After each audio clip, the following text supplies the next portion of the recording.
As you drift toward sleep tonight, you're invited into a collection of cozy sanctuaries, quiet places of warmth, wonder, and gentle magic, each one waiting to welcome you as rest begins to settle in. Beyond winding trails and softly glowing windows, caretakers of dreams, healers, storytellers, and ancient keepers wait beside warm fires and peaceful gardens. Each dwelling offers a different kind of rest, a different kind of comfort, guiding you deeper into stillness as the night unfolds. Hello, my dear friend. My name is Jacob, and I'm here to remind you, you've done enough for today. Truly, it is enough.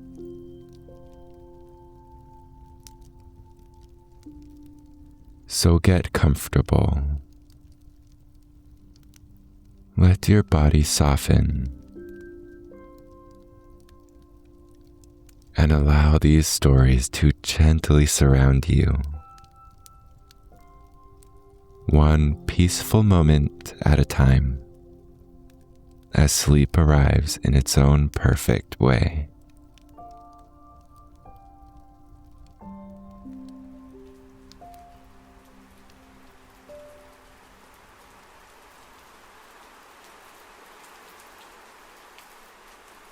The rain had a voice tonight, a soft, insistent whisper that called to me through the panes of my bedroom window. It spoke of secrets and stories hidden just beneath its rhythmic melody, luring me away from the warmth of my firelit room into the cool embrace of the evening. Wrapped in my favorite thick cloak, I stepped out. The lantern in my hand, casting golden pools of light on the wet cobblestones of my garden path. The world outside was a shadowy scene, painted with hues of blues and grays. The colors melded together under the drizzle of a persistent rain. The air was fragrant with the earthy scent of rain-soaked soil and the faint aroma of jasmine from my garden, now a blurred outline against the night. Each step I took was a soft splash, the ground yielding gently under my boots. As I ventured deeper into the surrounding woods, the comforting glow of my home faded into the background, replaced by the thickening chorus of the forest at night. Drops of rain tapped rhythmically against the leaves, playing a natural symphony that filled the air with a haunting melody. The path before me, usually so familiar in the daylight, now seemed to wind mysteriously into the unknown. its twists and turns shrouded in mist and shadow. I walked on, drawn by the allure of discovery, my heart beating in sync with the rain's ever-present song. It was as if the rain had washed away the veil between my world and another, more ancient and magical. Tonight, I felt brave and curious, ready to meet whatever awaited me beneath the stormy skies. As the woods thickened, the path narrowed, and soon I came upon a small clearing where the silhouette of a large pond mirrored the stormy night sky. The surface of the water rippled with each drop of rain, creating patterns that danced in the flickering light of my lantern. It was here, amidst the chorus of rain and rustling leaves, that I heard a peculiar sound, a gentle, throaty chuckle. "Good evening, traveler," came a voice, smooth as the pebbles lining the pond. I turned to find a toad, but not just any toad, but a particularly large one, with eyes like polished jade, staring up at me. I could only stare back in wonder.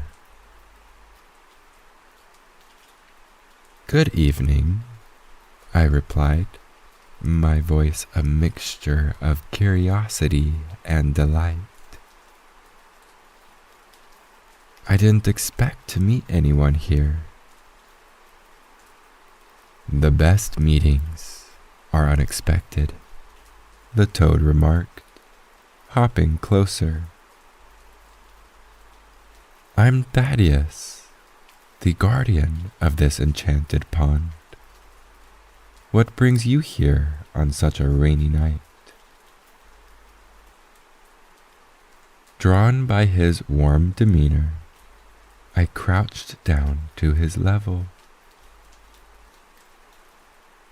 "I was lured by the rain and its secrets," I admitted, feeling a smile spread across my face. "And I have always loved a good story." Thaddeus chuckled, a sound like water bubbling over a rocky stream. "A fine reason to venture out. Would you care to see where I live? It's quite cozy, and I've just put the kettle on." With Thaddeus leading the way, we began a leisurely stroll around the perimeter of the enchanted pond. The water, still agitated by the persistent rain, caught the light of my lantern and scattered it across its surface in a dazzling display of flickering light and shadow. Many travelers hurry past the beauty around them, seeking only their destination, Thaddeus remarked, his voice resonant and deep against the rhythmic patter of raindrops. But the journey itself can be just as enchanting, don't you think?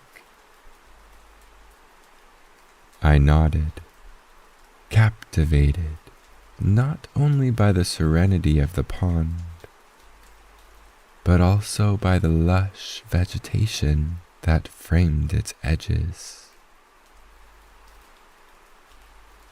Tall grasses swayed gently in the breeze, and wildflowers nodded their colorful heads as if in agreement. The path was soft underfoot, cushioned with a carpet of moss and scattered pine needles,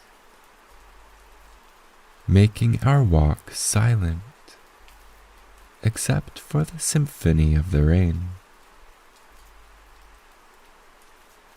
As we walked, the silhouette of Thaddeus's cottage began to materialize through the mist. Its presence announced by the warm glow of light from its windows. The cottage was built snugly against the bank of the pond,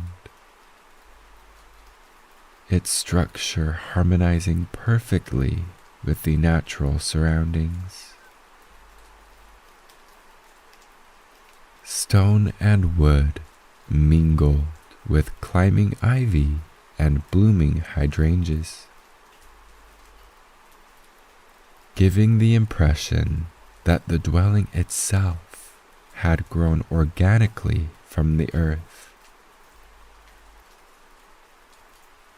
The pond has been my companion for many years, Thaddeus continued, his eyes reflecting the lantern's glow with a sage-like shimmer.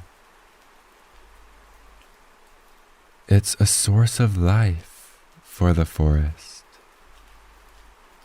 and a mirror to other realms, as I hope to show you tonight. Intrigued, I asked, "Have you lived here long?" "Longer than most, but not as long as the pond or the stones," he replied, a twinkle in his eyes suggesting a smile. "But I've seen enough to fill many a night like this one with tales." Curiosity piqued, I followed him as the path curved directly to the front door of the cottage. The building was quaint, with a thatched roof and windows adorned with hand-carved wooden shutters. Smoke wafted from the chimney, suggesting a warm hearth inside. Thaddeus pushed open the wooden door, and a wave of warm, spiced air greeted us. Inside, the cottage was a cozy realm of its own. The room was lined with shelves brimming with books and peculiar artifacts,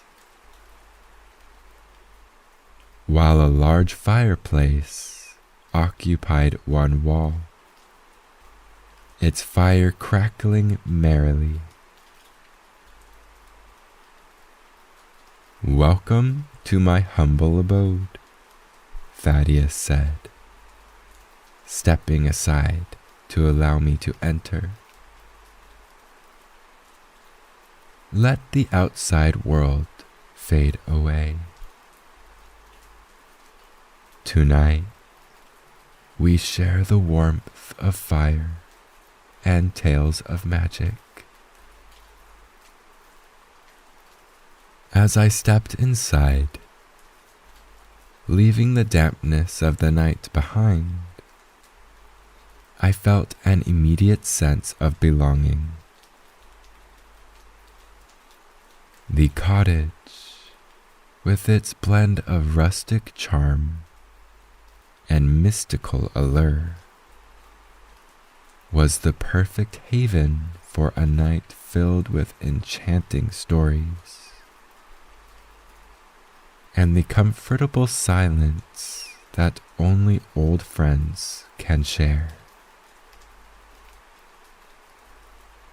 Once inside, Thaddeus led me to a sturdy, hand-carved chair beside the fireplace.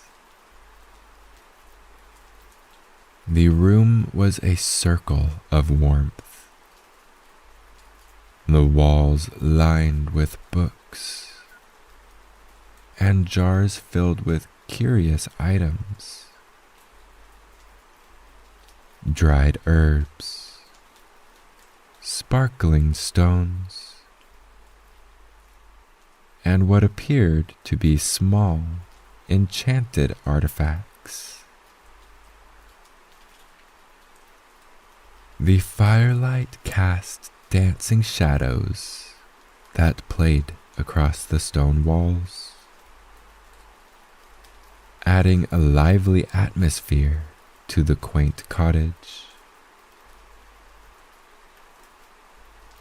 Thaddeus busied himself at a small, rustic kitchen tucked into one corner of the cottage. Nothing compliments a rainy night like a good cup of tea, he said, his voice cheerful as he put a kettle on an old iron stove. The sound of water beginning to simmer soon joined the chorus of the crackling fire and the rain tapping gently against the windows. He prepared 2 mugs, each steaming with a rich, amber liquid that smelled faintly of herbs and honey. Chamomile and elderflower, he explained as he handed me a cup, brewed with a touch of magic to warm the soul and ease the mind. I accepted the mug with a grateful smile, feeling the warmth seep into my hands. Make yourself comfortable, Thaddeus said, as he settled into an opposite chair, a large, leather-bound tome in his hands. The nights are best enjoyed with good company and good tales. He opened the book, its pages old and yellowed, and began to read. His voice, deep and melodic, filled the space, weaving stories of ancient times when the pond was a mere spring, witnessed only by the stars and the moon. He told of travelers from distant lands who had stopped by its waters, each leaving behind memories that the pond preserved within its depths. As Thaddeus spoke, the cottage seemed to shrink, drawing the night closer making the stories come alive around us. The fire crackled, punctuating his words with sparks that flew up the chimney like tiny shooting stars. Many years ago, Thaddeus continued, the pond was visited by a wandering mage who saw in its waters not just a reflection, but a vision of worlds beyond our own. It is said that on moonlit nights, those worlds can still be seen in the pond's mirror-like surface. A glimpse into the endless possibilities of the universe. I listened, rapt, as he described creatures of light and shadow that moved within these other realms.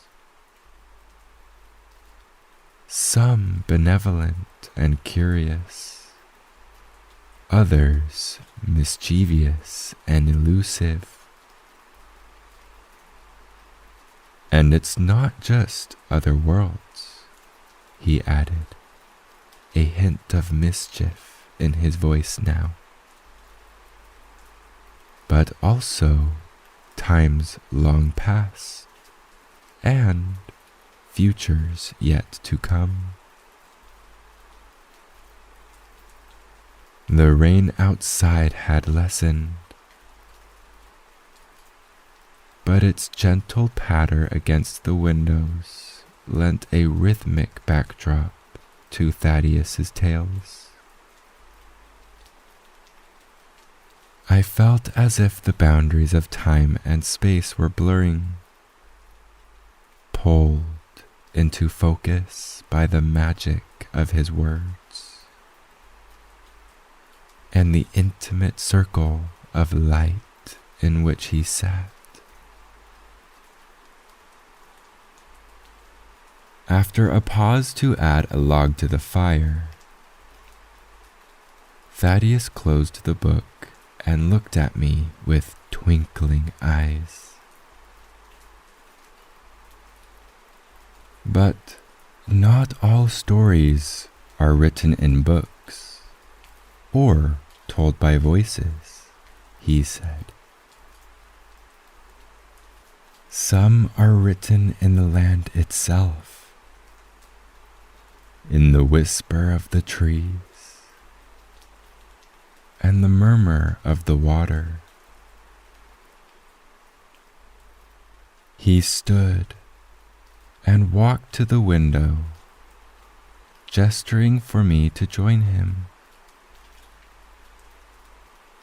Outside, the pond was still visible in the dim light, its surface calm now. Watch carefully, he whispered.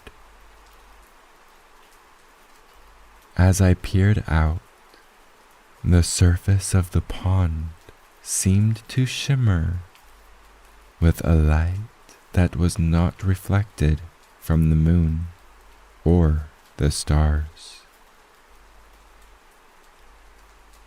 It was as if the pond itself was glowing,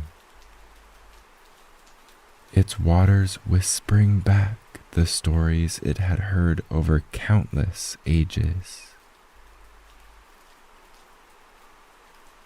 Every story told by these waters carries with it a seed of truth, Thaddeus said, turning back to the fire. And tonight, you have become a part of its legacy. We sat back down, the fire between us crackling with a renewed vigor. as if it too enjoyed the tales. The night deepened, and the stories continued, each one a thread in the rich tapestry of the enchanted pond's history. As the hours passed, the stories and the fire began to dwindle, and the first signs of dawn crept around the edges of the curtains. Thaddeus, noticing the changing light, set his book aside and stoked the fire for one last time. "It's almost morning," he observed softly, a trace of reluctance in his voice, as if he wished the night could linger a bit longer.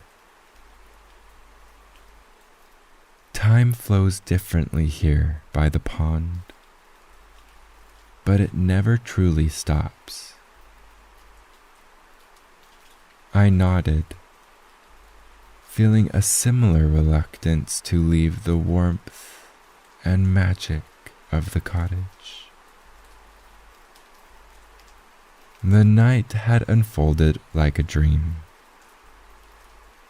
filled with tales that blurred the lines between reality and fantasy.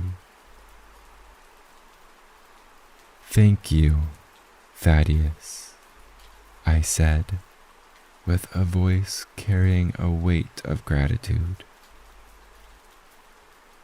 "Tonight has been truly enchanting." Thaddeus smiled, his eyes gleaming with a mix of pride and fondness. "It was my pleasure to share it with you. Remember, my friend, the pond and its stories are always here, should you wish to return." Rising from our chairs, we walked to the door. Thaddeus opened it to reveal the early morning light, misty and soft, washing over the landscape in hues of pink and gold. The rain had stopped, leaving the air fresh and clean, filled with the scent of wet earth and new beginnings. As I stepped outside, Thaddeus handed me a small vial filled with water from the pond. "Take this with you," he said, "a reminder of the night and a token of the magic that exists all around, often just out of sight." I accepted the vial, tucking it safely into my pocket. "I will cherish it," I assured him, feeling the cool glass against my fingers. We said our goodbyes, and I began the walk back through the awakening woods. With each step, the enchantment of the night seemed to recede, yet the memory of it remained vivid, a bright thread woven into the fabric of my life. The path, now familiar in the light of day, resonated with the echoes of our conversation, and the stories seemed to linger in the whisper of the leaves and the gentle lap of water at the pond's edge. Back at home, as I hung my cloak and set the lantern down, the ordinary felt new again, touched with a hint of magic. The vial from Thaddeus sat on my mantle, catching the morning light, a constant reminder of the enchanted pond and the tales it held. That night, as I lay in my bed, the silence that had once felt so profound was now filled with the soft echo of Thaddeus's voice and the faint, comforting hum of the forest. Sleep came easily, with dreams tinted by the magic of the pond, a place I knew I would visit again.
as I wandered through the ancient, mystical forest. The air around me shimmered with enchantment. The trees whispered secrets, their leaves rustling in a symphony of magic, while soft beams of moonlight filtered through the canopy, casting an ethereal glow on the forest floor. My steps were light, almost as if the forest itself was guiding me towards a hidden destination. Suddenly, a shimmering light caught my eye. It glowed softly, like a distant star nestled among the trees, and hummed with an enchanting melody that seemed to call my name.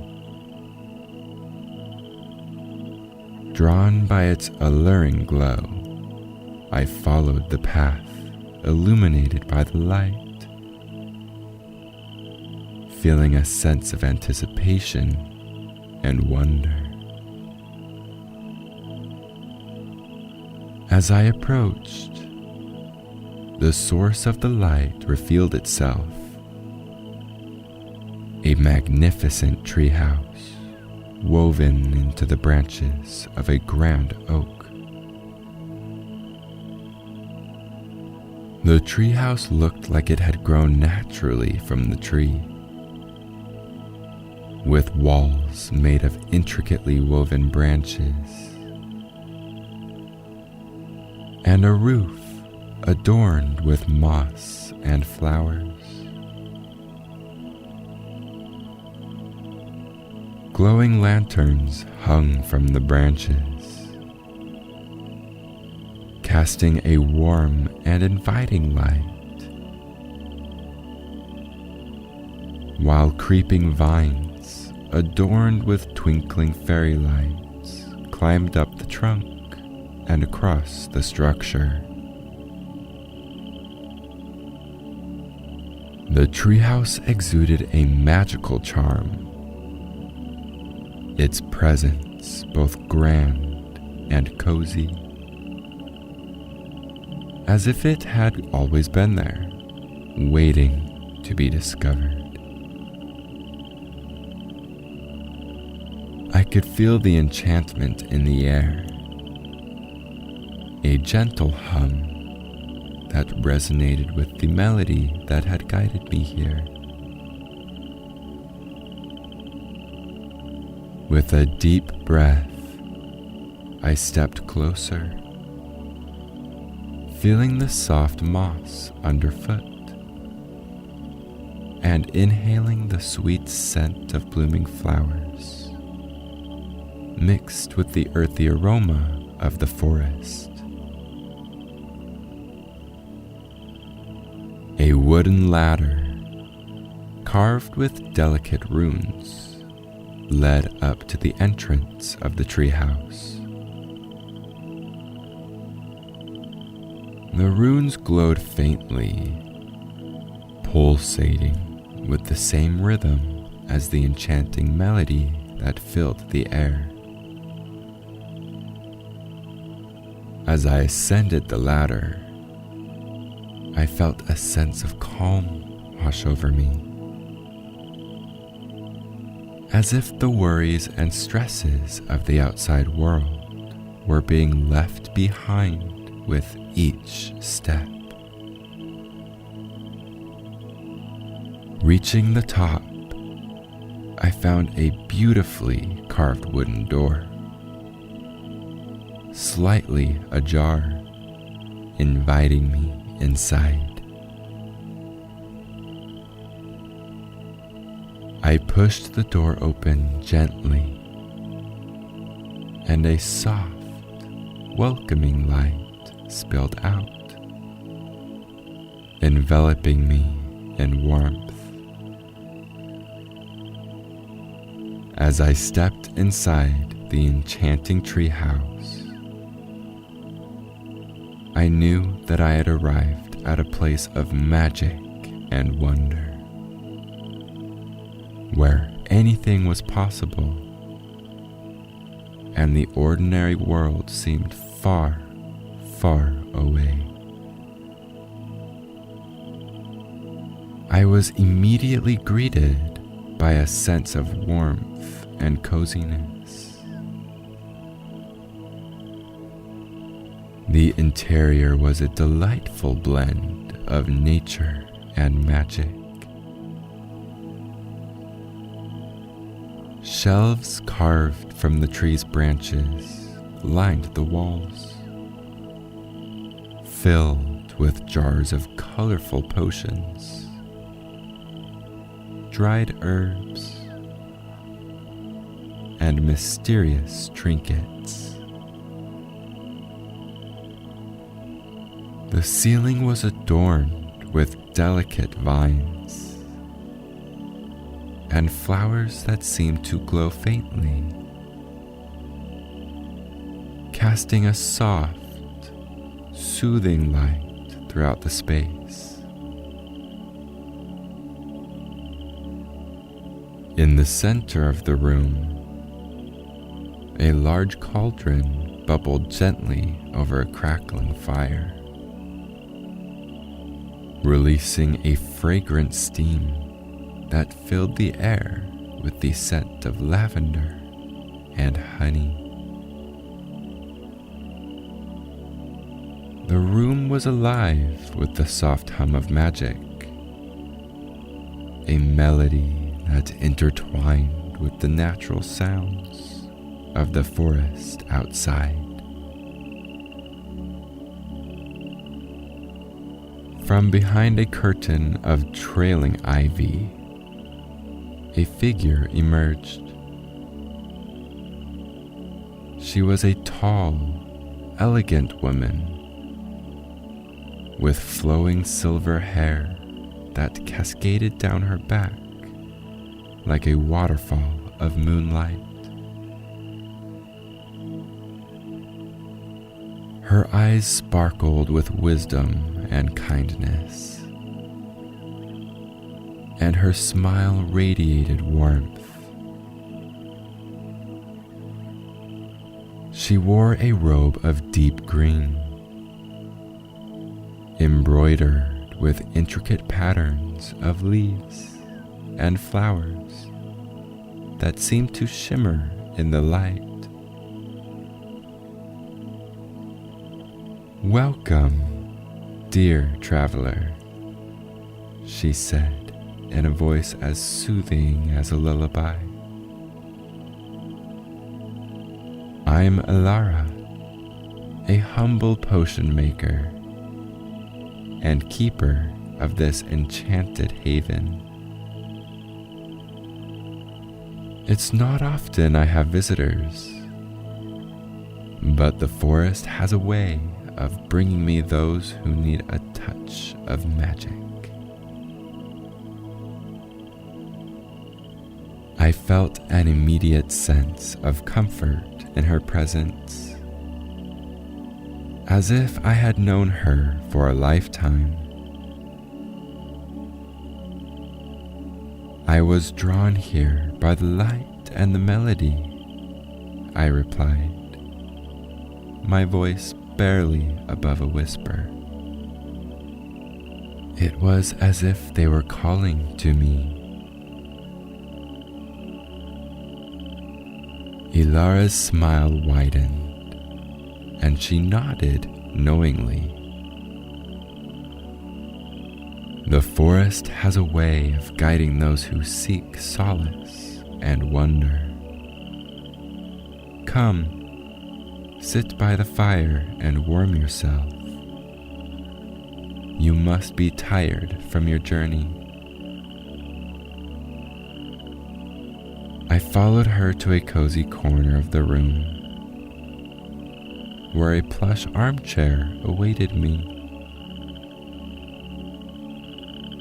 As I settled into the chair, Ilara busied herself around the room, gathering various ingredients and placing them on a wooden table beside the cauldron. Here in my cottage, I create potions and remedies to aid those in need, she explained as she worked. Each potion is crafted with care, using the gifts of the forest and the magic that flows through these ancient trees. I watched in fascination as she moved gracefully, her hands deftly measuring and mixing ingredients with practiced ease. The air was filled with the scent of fresh herbs and the sound of Ilara's gentle humming, creating an atmosphere of peace and tranquility. Tonight, I shall prepare a special potion just for you, Ilara said, turning to me with a twinkle in her eye. Her words filled me with a sense of anticipation and gratitude. I knew that I was in the presence of someone truly special, and I couldn't wait to see what magic awaited me in this enchanted haven. Ilara moved with a practiced grace as she gathered the ingredients for the potion. Each component seemed to have a life of its own, glowing softly in the dim light of the treehouse. She beckoned me to join her at the wooden table, where an array of herbs, flowers, and crystals were carefully arranged. Every ingredient has its own magic, Ilara began, her voice a gentle murmur. Tonight, we'll be crafting a potion to help you drift into sweet dreams, releasing all of your worries so you can rest in complete peace. She handed me a small bundle of lavender, its scent calming and familiar. Crush these flowers gently and add them to the cauldron, she instructed. As I followed her directions, I felt a sense of calm wash over me. The repetitive motion of my hands, soothing. Next, Ilara selected a handful of chamomile blossoms.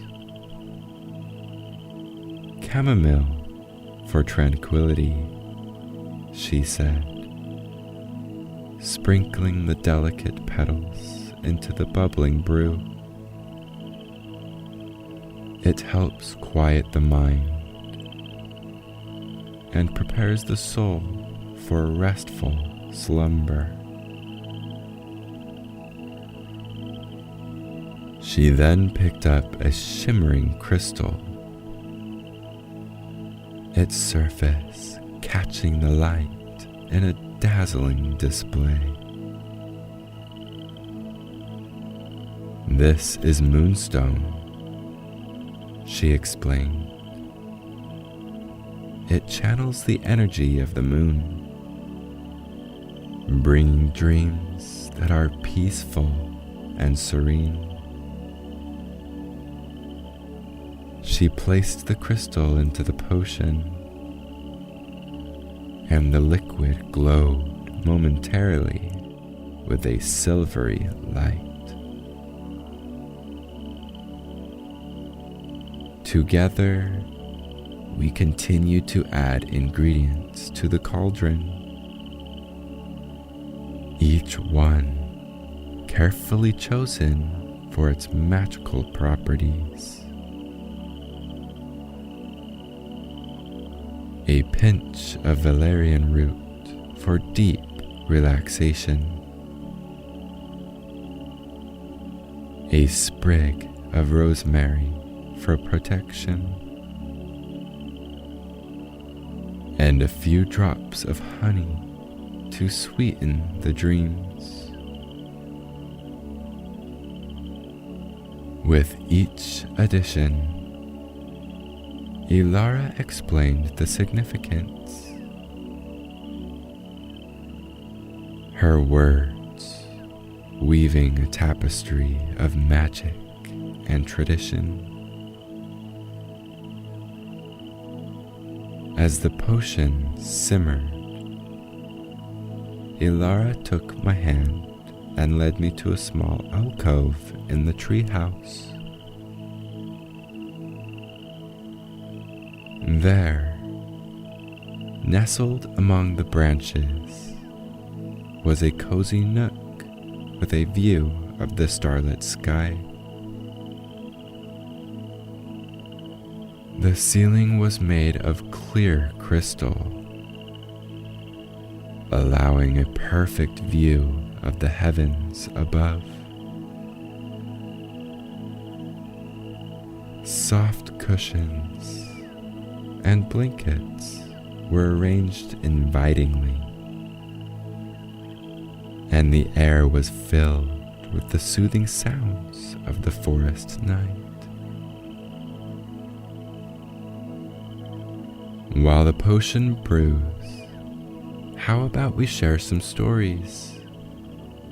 Ilara suggested, settling down beside me.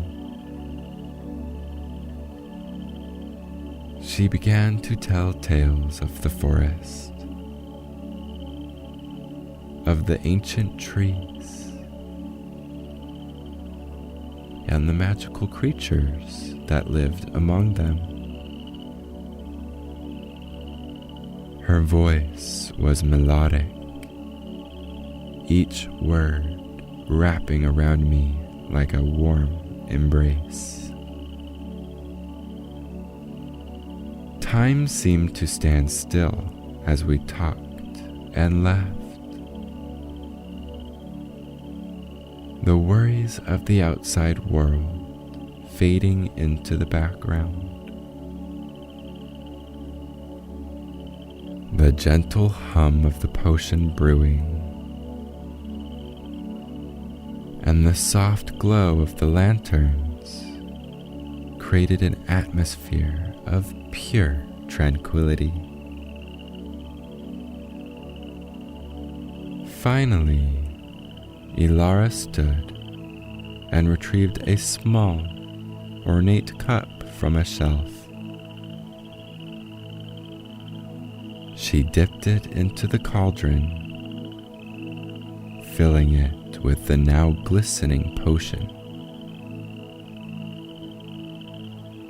Handing it to me, she said, "Drink this, and let all your worries melt away. May your dreams be sweet, and your sleep be peaceful." I took the cup and sipped the potion. It was warm and sweet, with a hint of lavender and honey. As I finished the drink, a wave of calm washed over me, and I felt my eyelids grow heavy. Ilara tucked the blankets around me. "Rest now," she whispered. "You are safe here, surrounded by magic and wonder." The warmth of the potion spread through me, its magic gently unraveling the knots of tension in my body. My eyelids grew heavier, and the world around me softened into a comforting blur. Ilara's gentle humming continued to weave through the air, blending seamlessly with the sounds of the forest night. I lay back on the soft cushions, gazing up at the starlit sky through the crystal ceiling. The stars seemed to twinkle with a special brilliance, as if they too were imbued with the magic of the cottage. A feeling of utter peace washed over me, and I allowed myself to be carried away by the serene beauty of the moment. Ilara settled beside me, her presence a reassuring anchor. "Let your mind drift," she murmured. "Focus on the stars and let their light guide you into a deep, restful sleep." As I followed her advice, my thoughts began to slow, each one melting away like snowflakes in the sun. The stresses and worries of the outside world felt distant and unimportant, replaced by a profound sense of tranquility. I felt as though I were floating, cradled by the gentle embrace of the treehouse and the forest beyond. Ilara continued to share stories, her voice a soothing melody that lulled me further into relaxation. She spoke of the ancient oak tree, how it had stood for centuries, watching over the forest and all its inhabitants. She told tales of the creatures that lived among the branches and roots, from mischievous sprites to wise old owls. "Every living thing has its own magic," she said softly, "and that magic is what connects us all. When you sleep, you're part of that connection, part of the tapestry of dreams that weave through this world and beyond. Her words resonated deeply within me, and I felt a sense of belonging, as if I were part of something much greater than myself. The hum of the potion's magic, the glow of the lanterns, and the gentle sounds of the forest all blended together into a symphony of peace. As my eyes closed fully, the last thing I saw was the twinkle of the stars above. Each one a tiny beacon of light in the vast expanse of the night sky. I felt myself drifting, carried on a gentle current of dreams that promised rest and rejuvenation. Ilara's voice faded into the background, becoming part of the comforting hum that surrounded me. I knew that I was safe, protected by the magic of the treehouse and the kindness of the witch who had welcomed me so warmly. With a contented sigh, I let go of my final conscious thoughts and surrendered to the embrace of sleep. The night enveloped me in its soothing darkness, and I drifted into a realm of sweet, peaceful dreams.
As the last rays of the sun kissed the horizon, I found myself walking along the edge of a tranquil beach. The gentle crash of waves against the shore played a soothing rhythm, creating a symphony with the soft rustling of palm leaves in the gentle evening breeze. The sky, painted in hues of orange and purple, reflected beautifully on the wet sand, making every step I took seem like a dance in a watercolor world. In the distance, a quaint beach hut caught my eye. It stood alone, nestled between the swaying palms and the whispering sea, an embodiment of serene isolation. Its thatched roof and driftwood walls, tinged with the golden light of the setting sun, promised a haven of peace and magic. I had heard tales of the inhabitant of this hut, a sand witch, known not for her wicked spells, but for her deep connection with the ocean and the art of serenity. Drawn by curiosity and a strange sense of familiarity, I moved towards the hut. Each step on the soft, cool sand brought a wave of calmness, washing over me like the gentle tides. Tonight, the ocean had more than just its secrets to share. It was guiding me to an unknown yet intriguing encounter under a sky turning to a blanket of stars. The silhouette of the hut against the twilight sky, with its soft, glowing light seeping through the windows, beckoned me closer to what promised to be a magical discovery. With the fading daylight, the beach transformed into a realm of twilight wonder.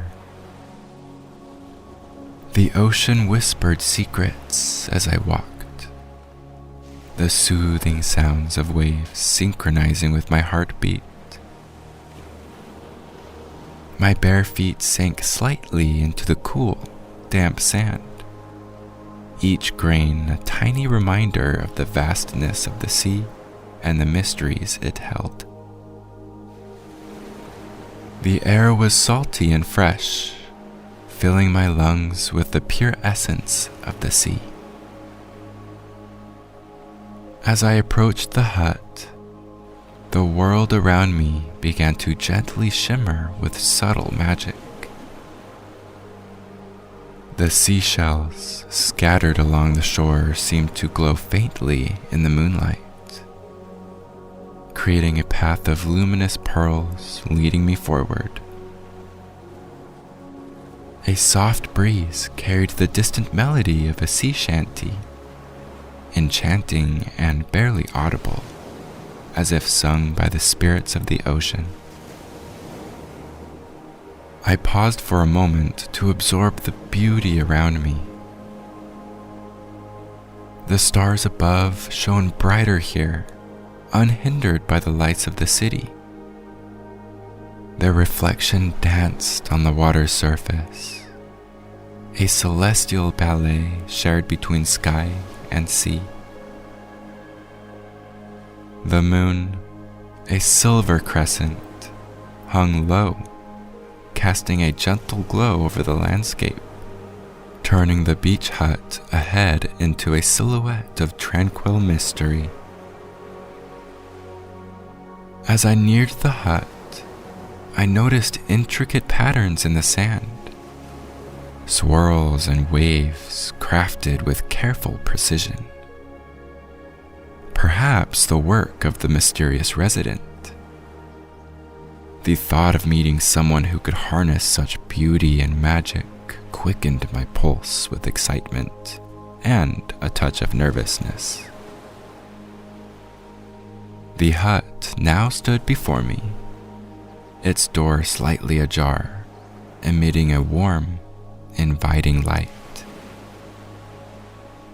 The sound of the ocean seemed to grow more profound, as if urging me to step inside.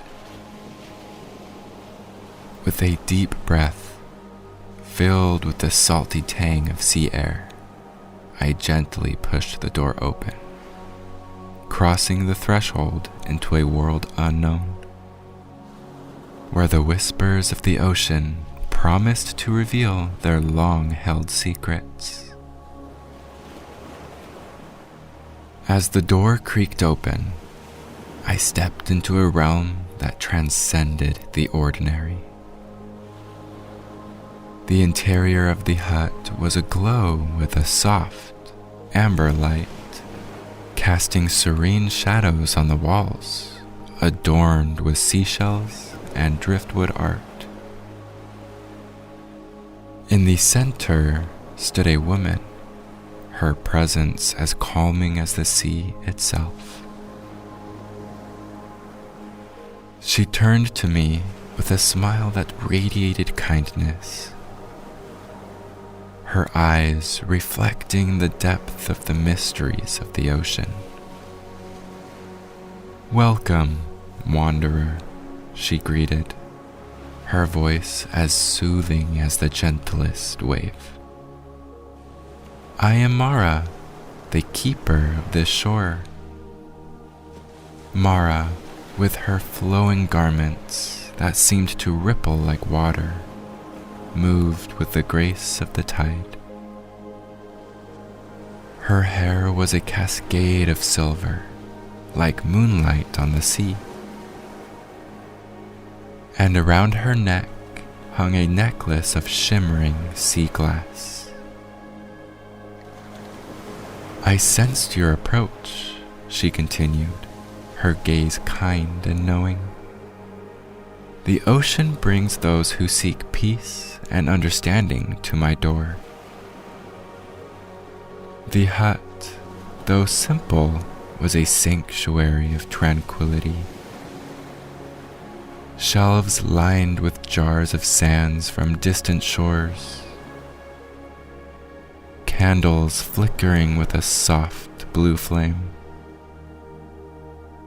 and a small fireplace with a crackling fire created a cozy and mystical atmosphere.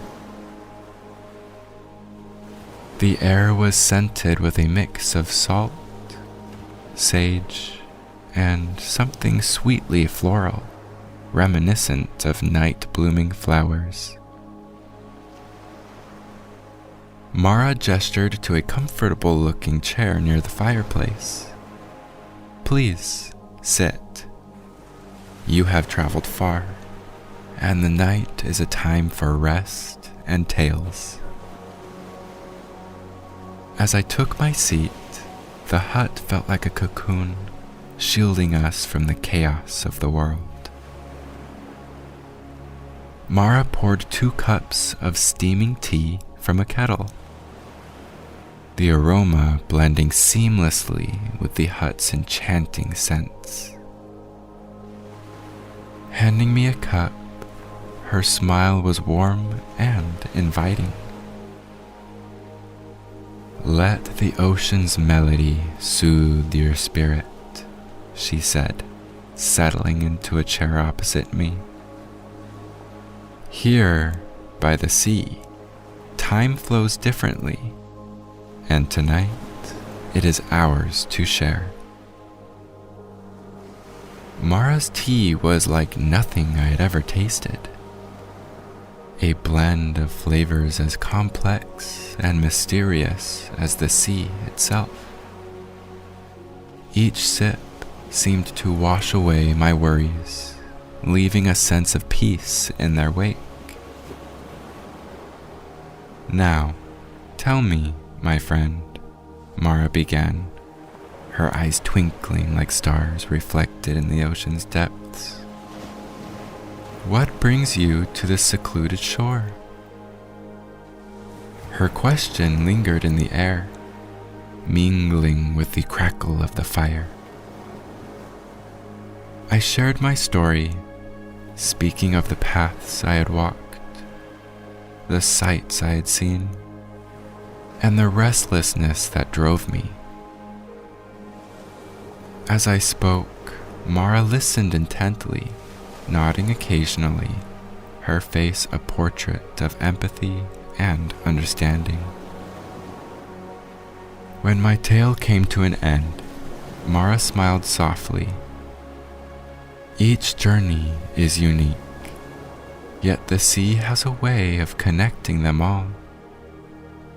Just like the tides, our lives are in constant motion, ebbing and flowing with moments of calm and storms. She then began to share her own stories, tales of the sea that were both fantastical and deeply rooted in the natural world. She spoke of moonlit dances with dolphins, conversations with wise old turtles, and the songs of the whales that echoed beneath the waves. Her words painted pictures so vivid, I could almost see the scenes unfolding before my eyes. As the night deepened, Mara's tales took on a more mystical turn. She spoke of ancient sea spirits, guardians of the deep, and hidden realms beneath the waves. She described the magic of the ocean, how it connected all life, and how, in moments of quiet harmony, one could hear its oldest and most secret tales. The ocean, Mara whispered, is a mirror to our souls, vast and deep. It holds our fears, our dreams, our endless possibilities. Then, to demonstrate her connection with the sea, Mara reached for a small bowl of sand on a nearby shelf. With a graceful gesture, she let the sand trickle through her fingertips into the air. But instead of falling, the grains of sand began to swirl, forming shapes that glimmered in the firelight. First, a dolphin leaping from the waves, then a mighty whale, and finally, a gentle and serene seahorse. The tiny sand sculptures hung in the air for a moment, a testament to her magical bond with the sea. Before gently cascading down like a shower of golden stars, the hut, illuminated by the flickering flames and the soft moonlight filtering in, felt timeless, as if this night could stretch on forever. Outside, the rhythm of the waves provided a soothing backdrop to Mara's enchanting voice. Eventually, the conversation drifted to a gentle pause. Mara stood and walked to a small wooden chest. She opened it and took out a small, beautifully crafted glass bottle filled with a swirling, luminescent liquid. "This," she said, handing me the bottle, "is essence of moonlit sea. A drop under your tongue at night, and you shall dream of the ocean's wonders, finding guidance in its depths." I accepted the bottle with a sense of awe, feeling its cool surface and watching the light play within it. "Now," Mara continued, her voice softer, almost a lullaby. It is time for rest.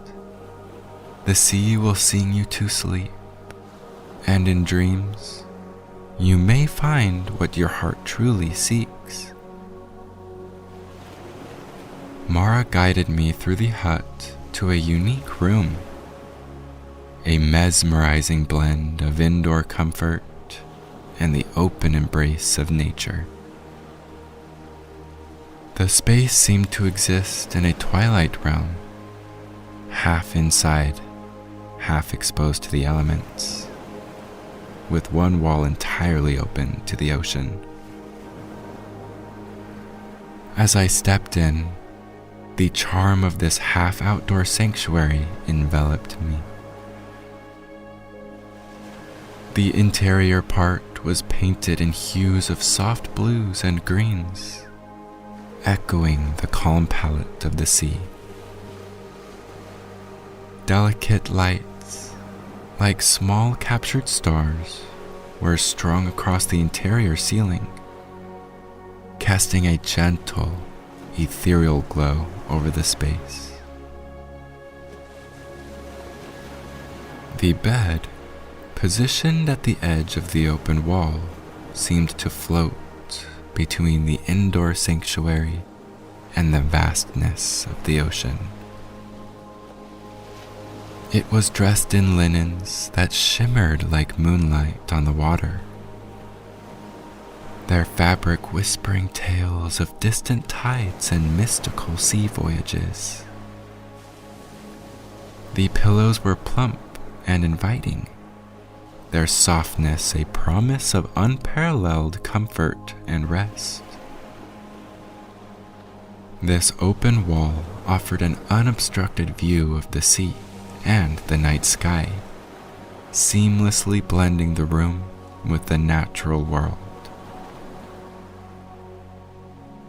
The rhythm of the waves reached my ears as a lullaby, their soothing cadence a constant, gentle reminder of the ocean's proximity. The curtains, light and airy, hung on the sides, fluttering in the sea breeze with patterns reminiscent of seashells and coral. Through this opening, the starlit sky and the ocean merged into one endless canvas of tranquility.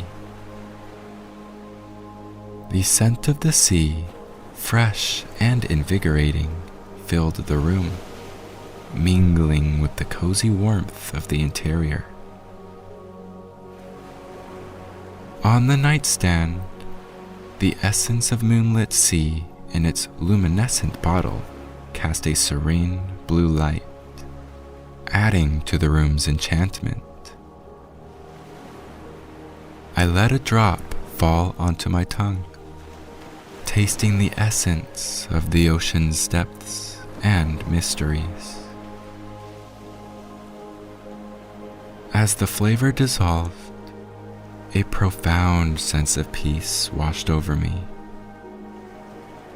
The sounds of the waves grew more profound, their rhythm harmonizing with my heartbeat. My eyelids grew heavy, and I reclined on the bed, half in the comfort of the hut and half under the open sky, perfectly cradled at the edge of the natural world. Above, the stars twinkled in harmony with the distant constellations, while the gentle breeze carried the ocean's song. In this magical threshold, embraced by the stars and serenaded by the sea, I drifted into sleep, lulled by the promise of dreams filled with the ocean's wonders. A peaceful slumber where the magic of the sea unfolded in waves of tranquility and enchantment.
As the sun melted softly into twilight, casting gentle shades of gold and lavender across the sky, Finn wandered quietly through the meadow.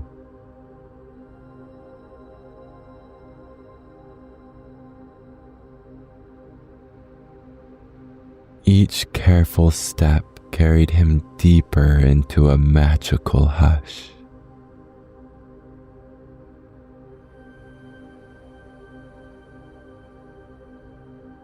The grass beneath his feet soft and warm, whispering secrets with every gentle breeze.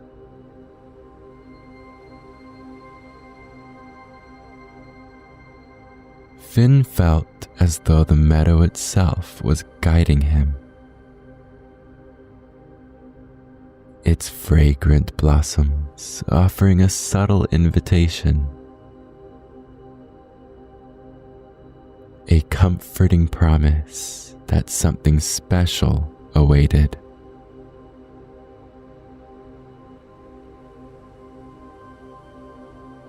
In the distance, nestled among wildflowers and sheltered by the comforting branches of a grand oak tree, a gentle glow captured his gaze.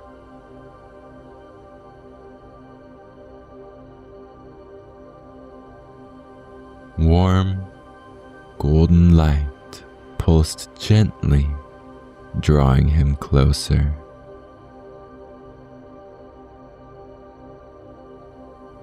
As he approached, the fragrance in the air grew sweeter, richer, wrapping around him like a soft, loving embrace.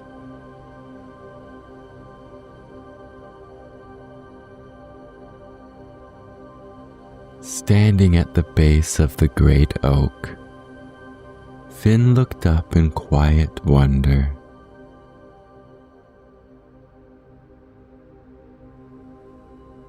Here stood a house unlike any he'd ever imagined. Its walls shimmered gently with delicate honeycomb patterns, each cell glowing softly, infused with a peaceful magic.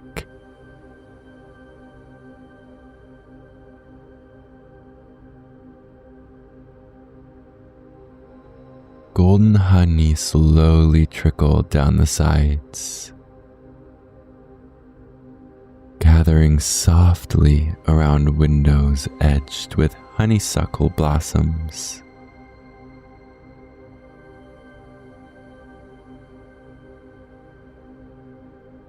With a quiet breath and a sense of wonder in his heart, Finn stepped toward the house.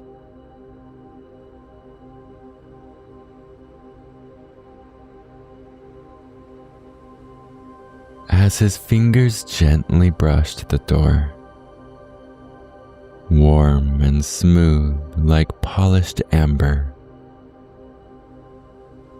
the door slowly opened, welcoming him inside with a gentle creak and a sweet, comforting sigh.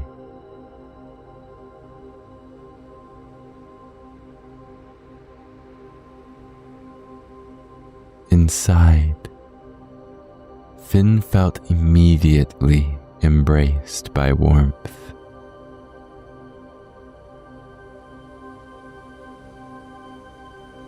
The home was bathed in a gentle glow from lanterns filled with soft, honey-colored light, the walls glistening warmly.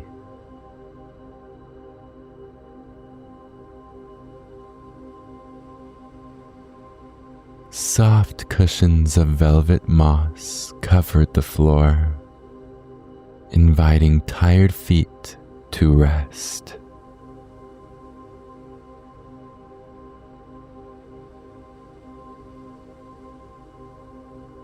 Curtains woven from the silk of honey gently swayed, moved by the slightest whisper of wind.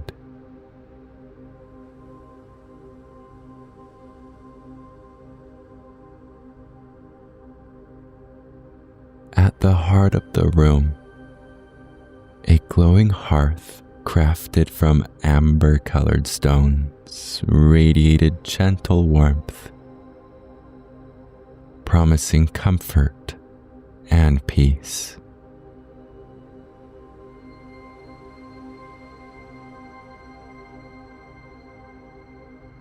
As Finn stepped further in, the door softly closed behind him.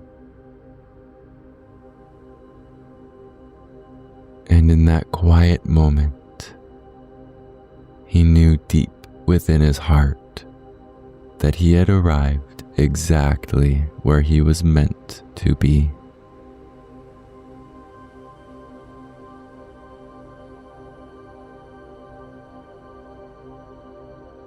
Just as Finn allowed himself to sink into the warm comfort of the honeycomb house,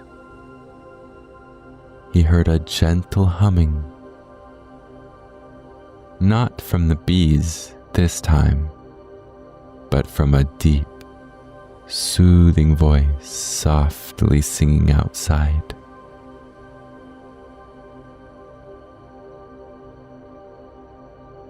Turning curiously toward the sound, Finn watched as the door opened once more, revealing a tall, gentle figure bathed in moonlight.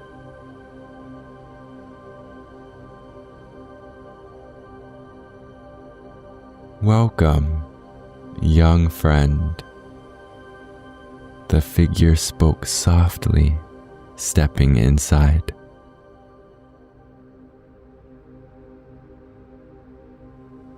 Finn saw a wise old man whose silvery beard flowed gracefully, like threads of moonlight woven through amber.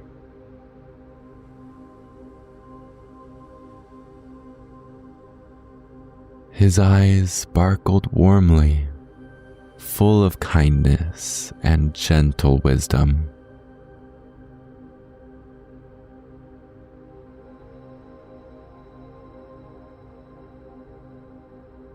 "My name is Elias. I've been expecting you."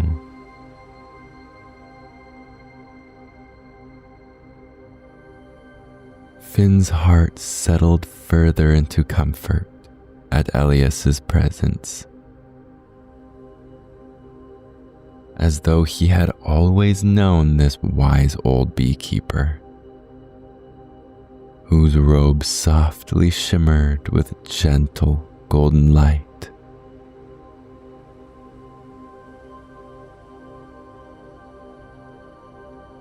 In Elias's careful hands, he carried a wooden tray laden with small cups of steaming tea,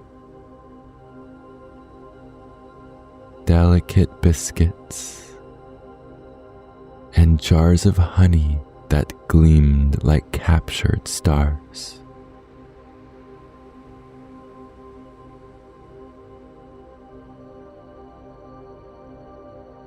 "Sit with me for a while, Finn," Elias invited gently.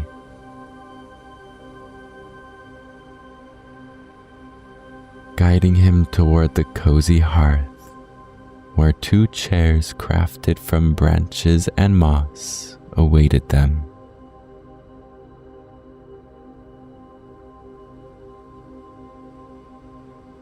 It's rare and wonderful when the honeycomb house chooses someone new.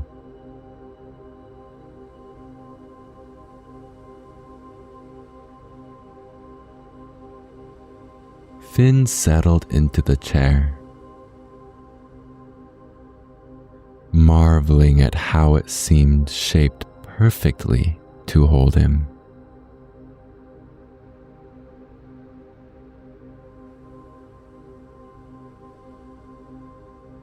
Elias handed Finn a cup of tea, warm and fragrant, with wildflowers and sweetened with golden honey.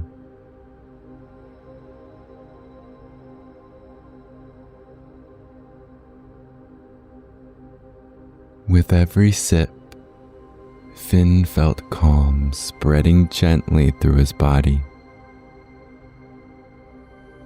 washing away all weariness and worry.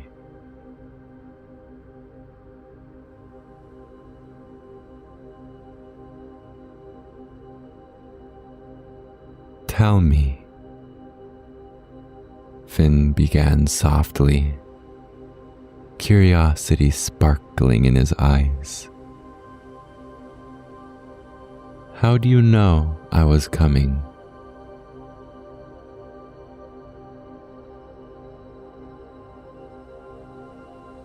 Elias smiled knowingly, his gentle eyes crinkling softly.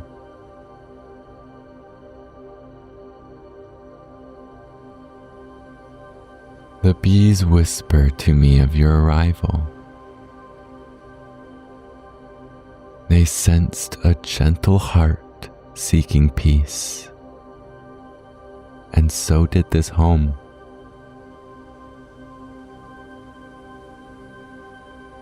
You see, the honeycomb house chooses those who carry kindness within.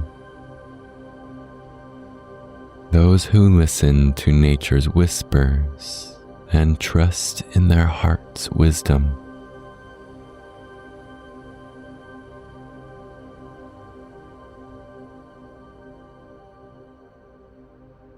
Finn watched as Elias carefully opened a jar,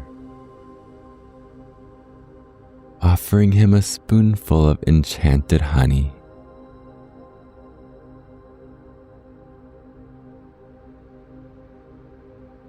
"Each drop," Elias whispered, "holds gentle truths. Trust it, Finn."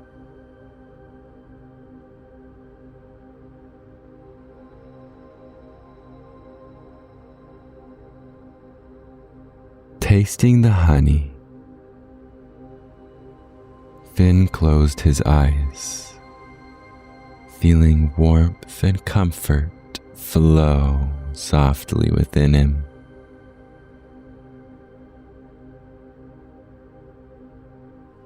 Awakening something deep and peaceful in his heart.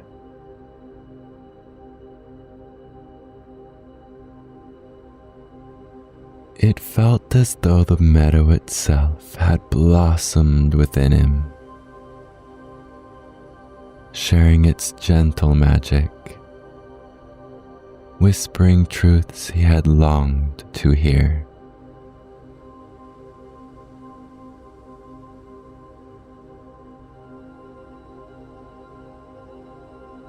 In the glow of the hearth's amber flames,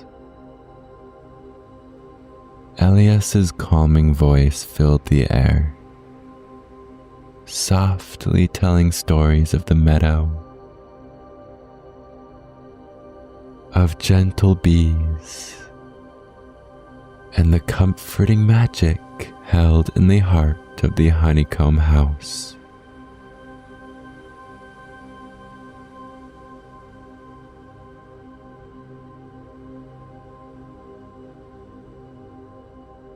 Finn listened closely,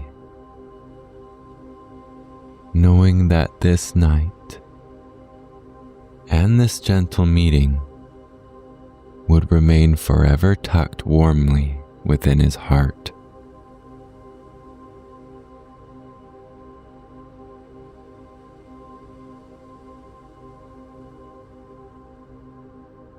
When the stars shimmered gently across the velvet sky, Elias stood slowly, inviting Finn with a soft wave of his hand. "Come, let us walk among the bees beneath the moonlight, he said, his voice soothing as the whispering meadow itself.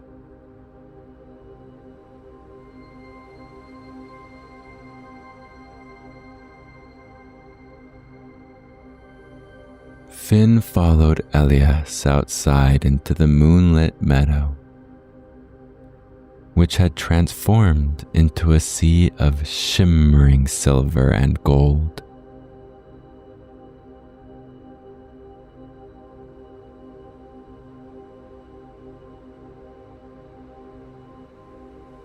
The gentle bees moved lazily, humming softly, their tiny wings glistening like flecks of stardust.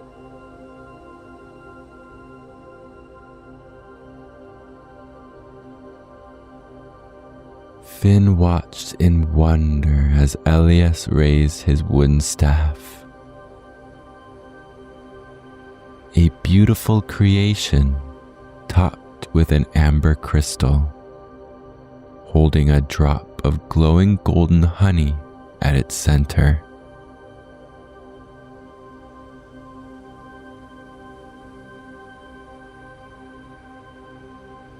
The bees are gentle keepers of wisdom, Elias explained softly.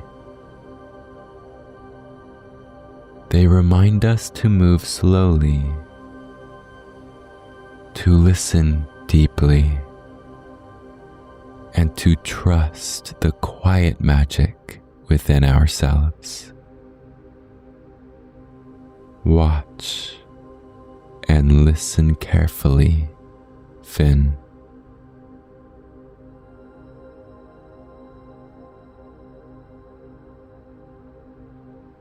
As Elias held the staff aloft, the bees gathered around it gently,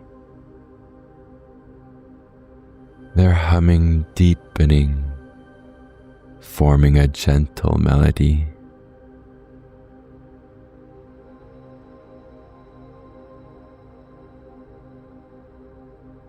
Finn closed his eyes, feeling their whispers vibrate through his heart, their quiet songs of peace, love, and belonging, filling him with warmth and clarity.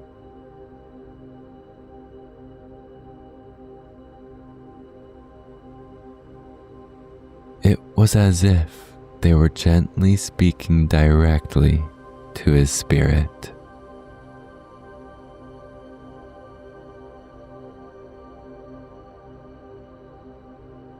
Slowly, Elias guided Finn to the honeycomb structures nestled softly in flower-drenched corners of the meadow.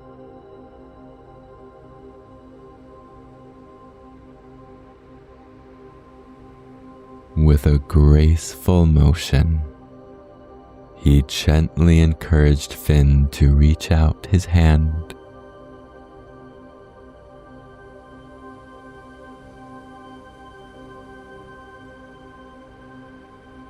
Let them know your heart, Elias encouraged gently, and they will show you theirs.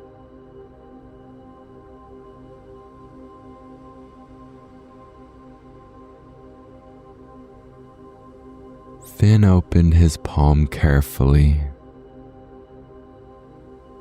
Immediately, bees landed softly, their delicate feet tickling his fingertips with a sensation of gentle trust.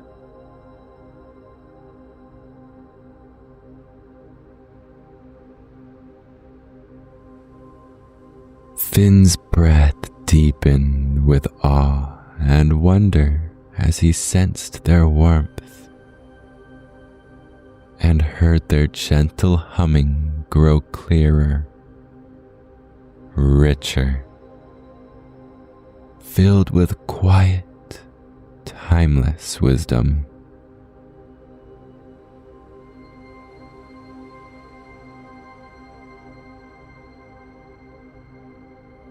They trust you, Elias said warmly, pride glowing softly in his eyes.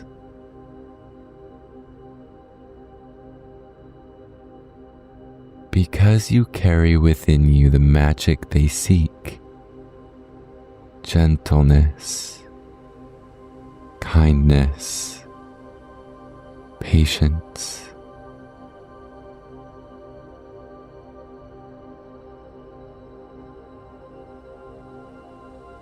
Together, Finn and Elias carefully gathered the golden honey into tiny jars.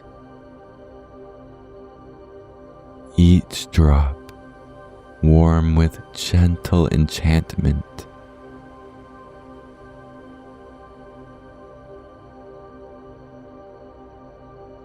The scent of sweet flowers and moonlight infused each jar with peaceful dreams.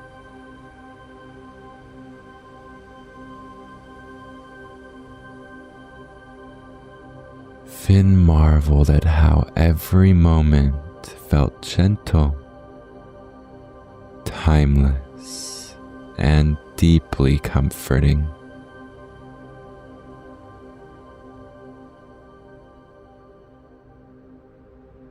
The magic you feel around you, Elias softly spoke as they walked back toward the comforting warmth of the honeycomb house, is also within you. Remember this, Finn. Listen closely to your heart and trust its gentle whispers.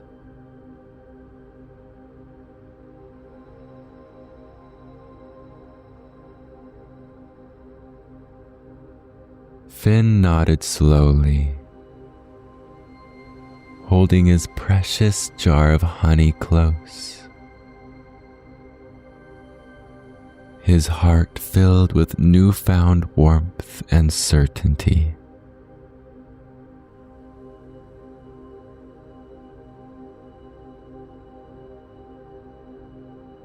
Returning inside the honeycomb house, Finn felt the day's gentle magic softly embracing him.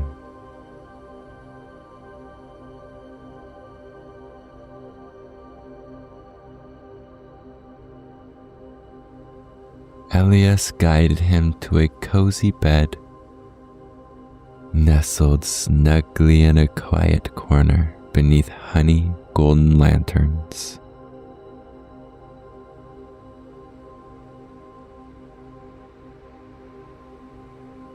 Handing Finn the jar labeled Dream-Filled Sleep, Elias whispered warmly, "Rest now, my friend."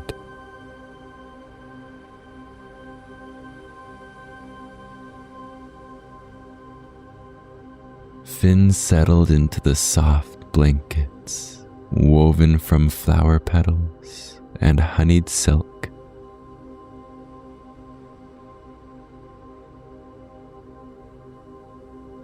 As he tasted a drop of enchanted honey, sweetness filled him with gentle peace. Surrounded by soft humming and the warmth of the home, Finn closed his eyes.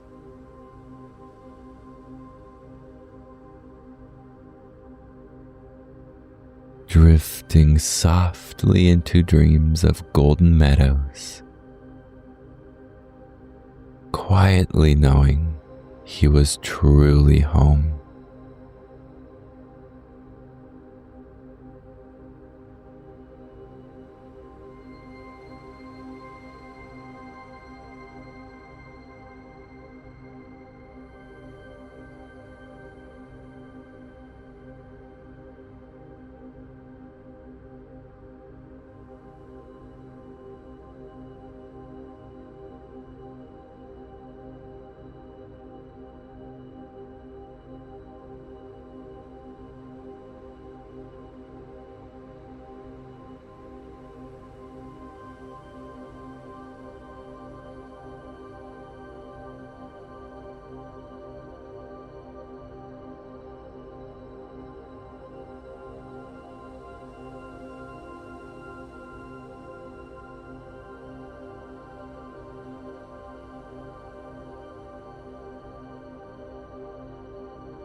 beyond the edge of the quiet forest, where the night hums with crickets and the air smells of damp earth, there rests a greenhouse unlike any other.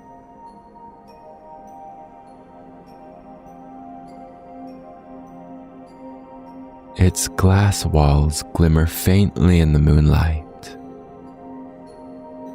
kissed by strands of ivy that curl lovingly around the frame.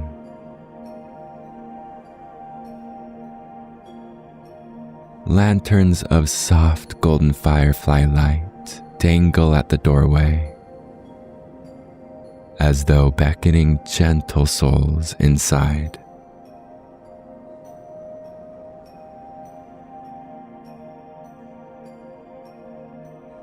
On this particular night, a boy named Finn wandered close, guided more by curiosity than by direction.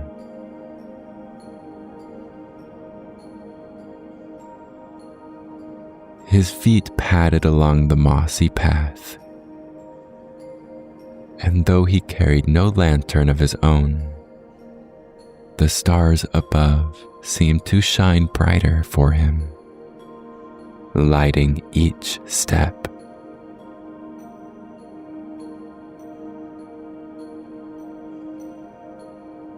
When he reached the greenhouse, he paused, taking in the glow within.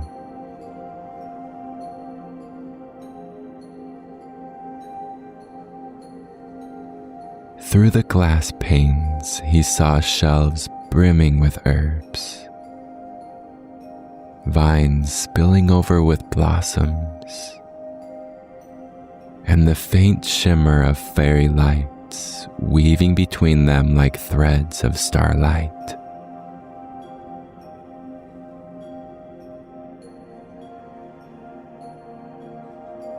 He pushed open the wooden door, and at once a wave of warmth and fragrance unfolded him. Lavender, mint, rosemary, and something deeper, an aroma like comfort itself.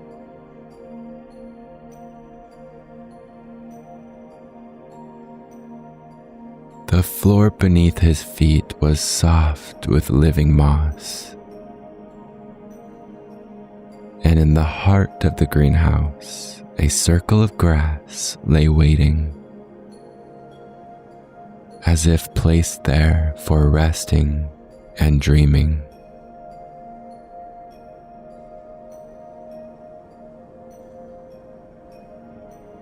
To one side, a small pond rippled gently, its waters catching the reflections of the fairy lights so it seemed alive with the scattered stars.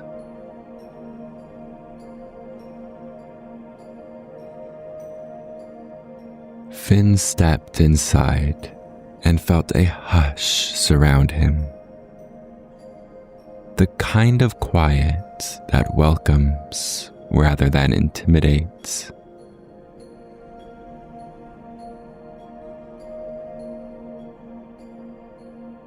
It was as though the plants leaned closer, listening, curious to know who had entered their home.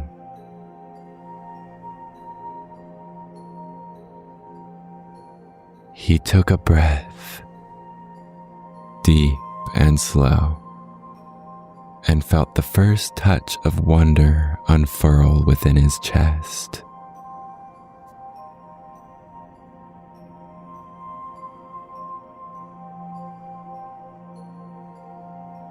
As Finn's eyes adjusted to the glow of the greenhouse, he noticed he wasn't alone.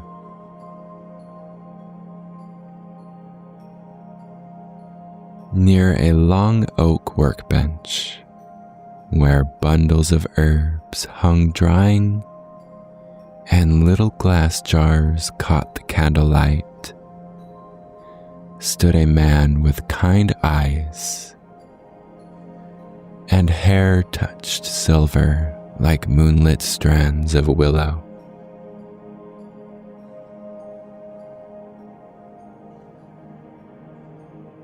His presence was steady, grounded, yet softened by the warmth of someone who belonged wholly to this place.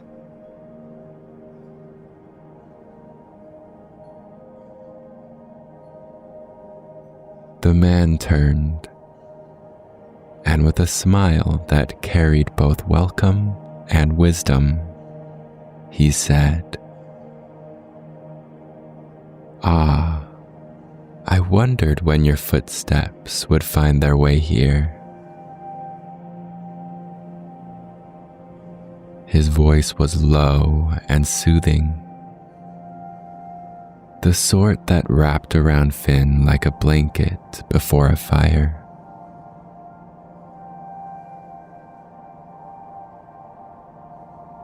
Finn blinked, surprised. You were expecting me?"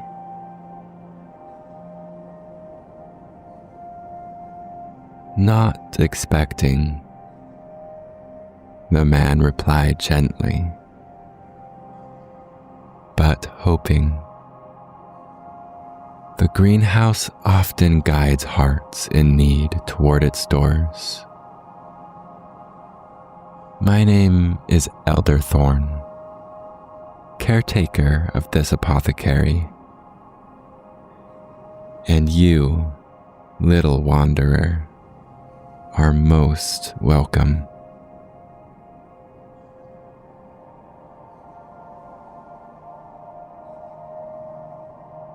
Finn stepped closer, feeling the strangeness of being recognized, yet comforted all at once.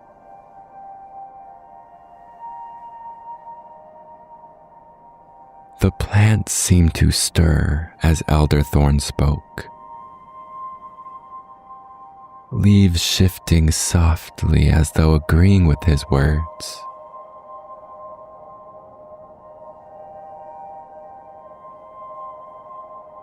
Elderthorn bent to lift a tiny lantern from the bench and handed it to Finn.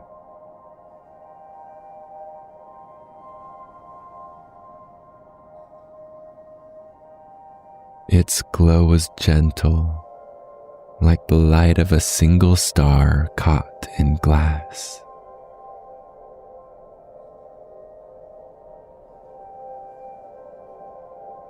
"Come," he said. "There is much to see. Each corner of this place has its own secret.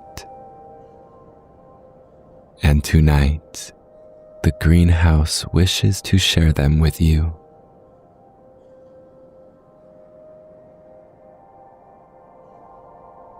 With that, Elderthorn began to walk toward the circle of grass at the center.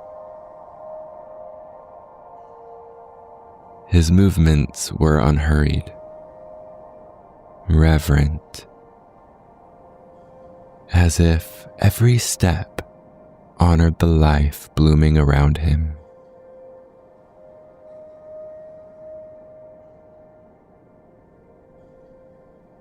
Finn followed, clutching the lantern, his heart already alive with wonder.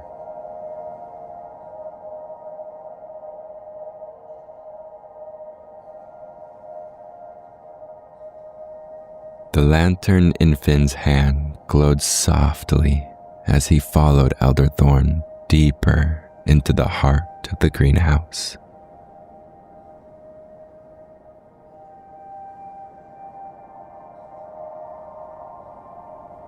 The further they walked, the more Finn realized this was no ordinary apothecary.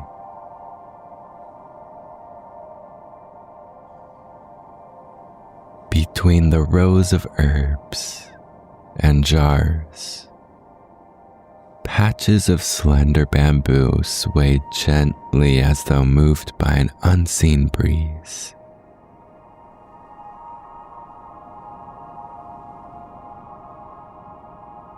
And rising here and there were small, ancient trees, whose trunks twisted like scrolls of wisdom.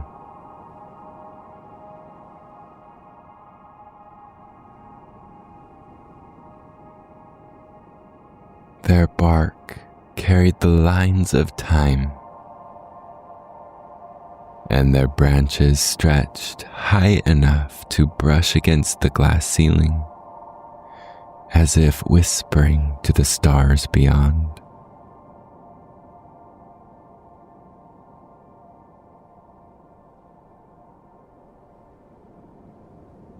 Finn tilted his head back in awe.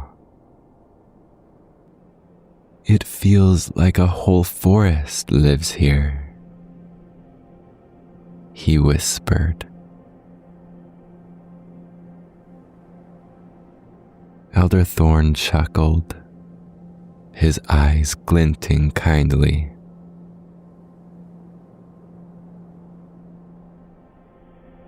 A greenhouse is only walls and glass until it remembers its roots.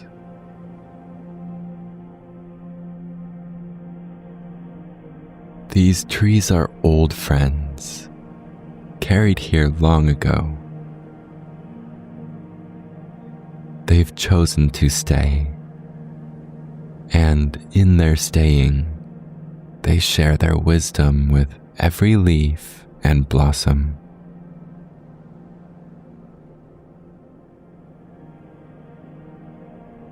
As if on cue, a shimmer of light drifted from one of the branches above.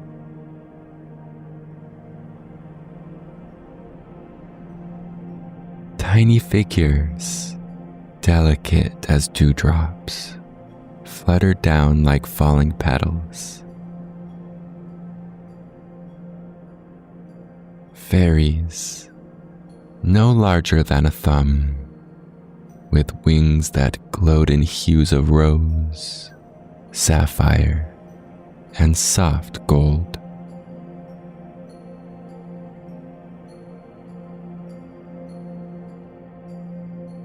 They darted playfully between the bamboo stalks, humming melodies so faint they blended with the rustle of leaves.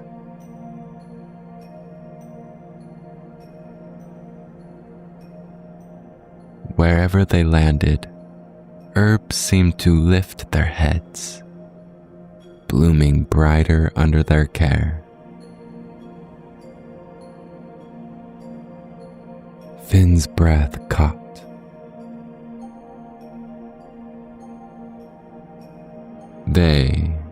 They sing the plants awake. Elder Thorn nodded. Yes, their songs are the heartbeat of this sanctuary.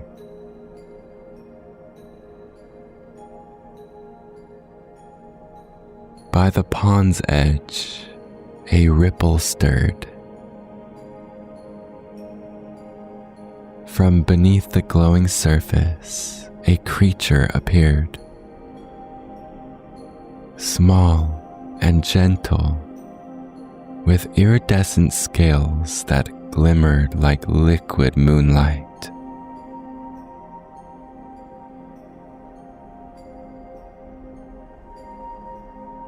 Its eyes were bright and curious as it peeked above the water. A sprite of the pond itself.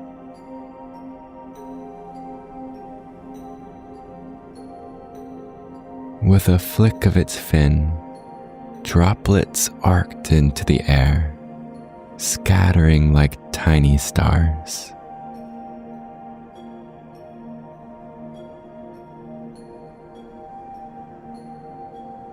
Finn laughed softly, enchanted. Every corner of the greenhouse seemed alive, not just with plants, but with presents. Here, in this sanctuary, he felt as though the whole of nature leaned in to welcome him.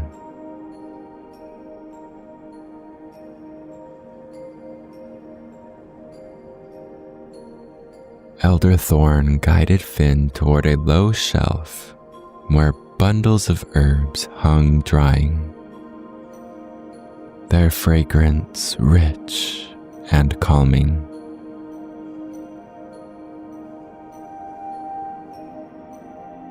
He paused before a plant with silver green leaves that shimmered faintly, even in the dim light. Its blossoms were small and white, releasing a soft scent like honey and rain.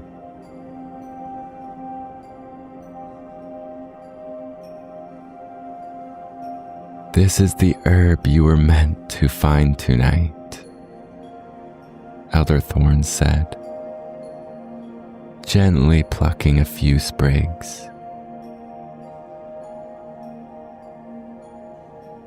"It carries the gift of rest, weaving peace into weary hearts."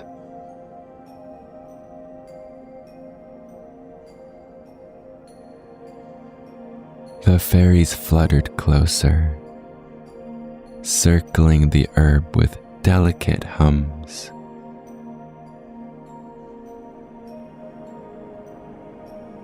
Their voices lifted into a lilting harmony, as if blessing the leaves before they were used. The pond sprite leapt once from the water, sending ripples of light across the greenhouse, sealing the moment with magic.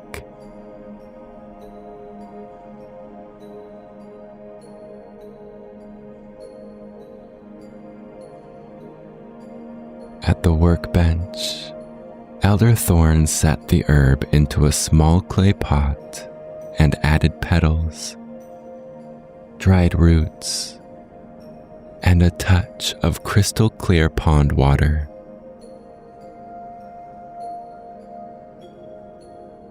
The fairies hovered above, scattering pinpricks of golden dust that melted into the mixture, releasing a soft glow.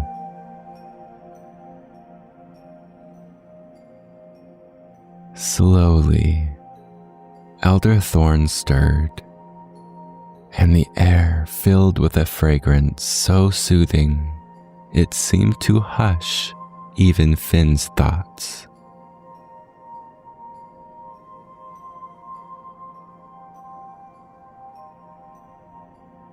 "Every potion is more than what goes into it," Elder Thorn murmured. "It's the love, the song, and the intention we give it. Tonight, this potion carries all of these for you."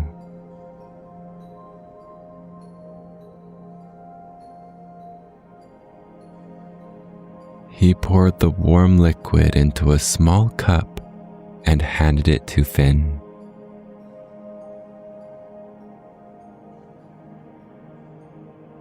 The boy sipped, and at once his body felt lighter, softer, as though the world itself was cradling him.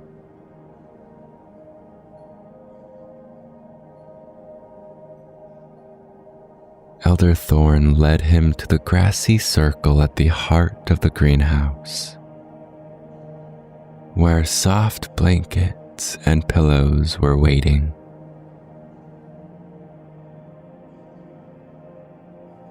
Finn nestled into them, snuggling deep as the moss cushioned him from below.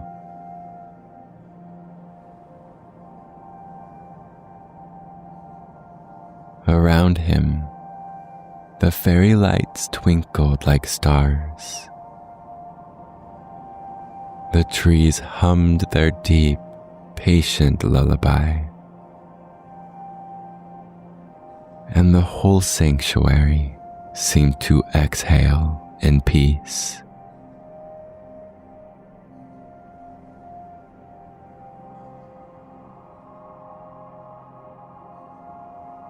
Wrapped in comfort, Finn felt as though he were being held in the arms of Mother Earth herself, embraced by this sacred place.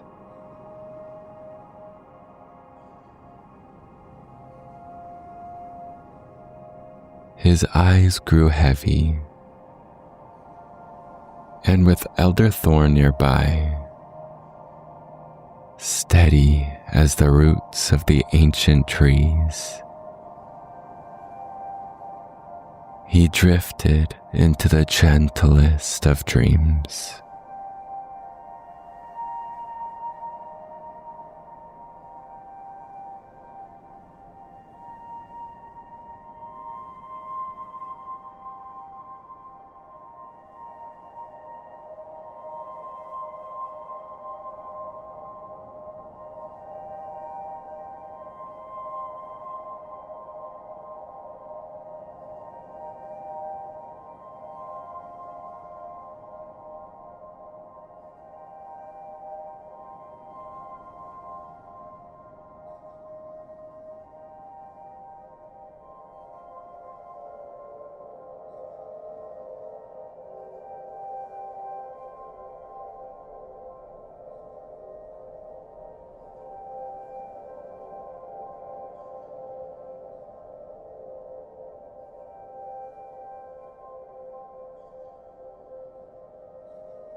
As I stepped onto the dew-kissed grass leading to the quaint cottage, a sense of tranquility washed over me. It was here, nestled in this secluded haven, that the legendary star painter, Milo, was said to reside. The tales of his magical craft had lured me to this serene spot, where the night sky seemed to embrace the world below. The cottage, with its thatched roof and ivy-clad walls, looked like it had been plucked from a storybook. Soft light glowed from within, casting a welcoming aura. As I approached, the scent of pine and earth mingled in the air, grounding me in the moment. Above, the night sky was a canvas of infinite depth, stars twinkling like gems on black velvet. The constellations seemed to dance, inviting me to delve into their mysteries. The world around me was still, save for the gentle rustling of leaves and the distant hoot of an owl. With each step, my heart swelled with anticipation. I was about to meet Milo, the star painter, whose hands wove light into the night. I could scarcely believe that I, a mere traveler, was about to witness the artistry that had enchanted so many. Standing at the doorstep of the cottage, I took a deep breath, the crisp night air filling my lungs. I reached out, my hand trembling slightly with excitement, and knocked gently, ready to step into a world of wonder. The door creaked open, revealing a space that seemed to transcend time. There, amidst walls adorned with celestial maps and hanging herbs, stood Milo. His hair was a cascade of silver, reflecting the moonlight,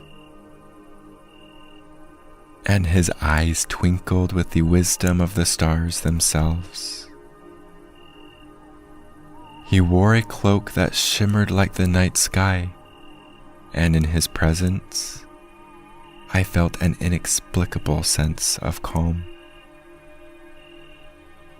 "Welcome, traveler."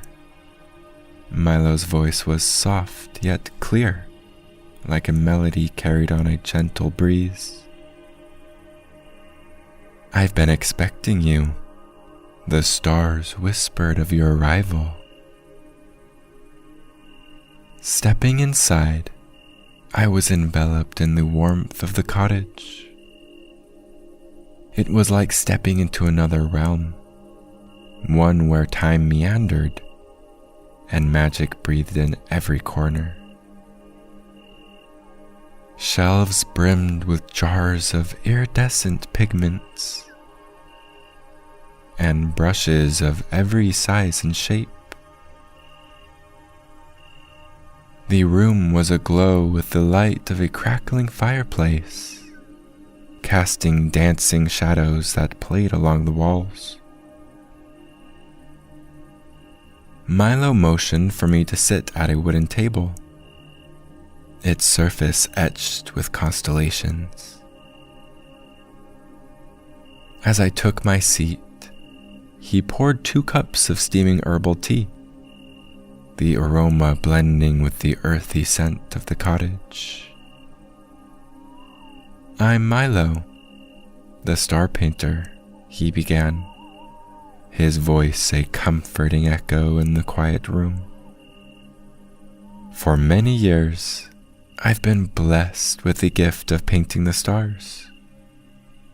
Each night, I listen to the sky, and it reveals which stars need my touch. His eyes sparkled with a passion that only comes from a lifetime of devotion to one's craft. He spoke of his journeys, of nights spent under open skies in distant lands, each star telling a story, each galaxy holding a secret. As the night deepens, so does the connection between the painter and the sky, Milo continued. Tonight, you shall join me under the stars, and together we'll paint the night sky, a canvas that stretches beyond imagination. My heart raced with excitement. To paint the stars, to partake in a magic so pure and ancient, was an honor beyond words. Come, Milo said, rising from his chair. Let us prepare. The night awaits, and the stars are eager for our company. Milo led me to a corner of the cottage where his tools for the night's endeavor were meticulously arranged. I watched in silent awe as he carefully selected his instruments. Jars filled with luminescent paints that shimmered like liquid starlight, and an array of brushes with bristles that ranged from the finest hair to broad, sweeping fans. He then opened a worn, leather-bound book, its pages yellowed with age. This was his atlas of star maps, each page a canvas of constellations and handwritten notes, echoing adventures under the stars. As he prepared, Milo's movements were meditative, imbued with reverence for the night's ritual. The scent of herbal tea lingered in the air, grounding us in the moment. And the cottage, wrapped in the soft sounds of nature, felt like a cocoon in the heart of the forest, shielding us from the world outside. Listen to the stars, he said, his voice a whisper, as if sharing a sacred secret. Tonight, they guide our hands and hearts. With those words, a sense of serene expectation took hold of me. The night's canvas waited, and under Milo's guidance, I was ready to embrace the unknown.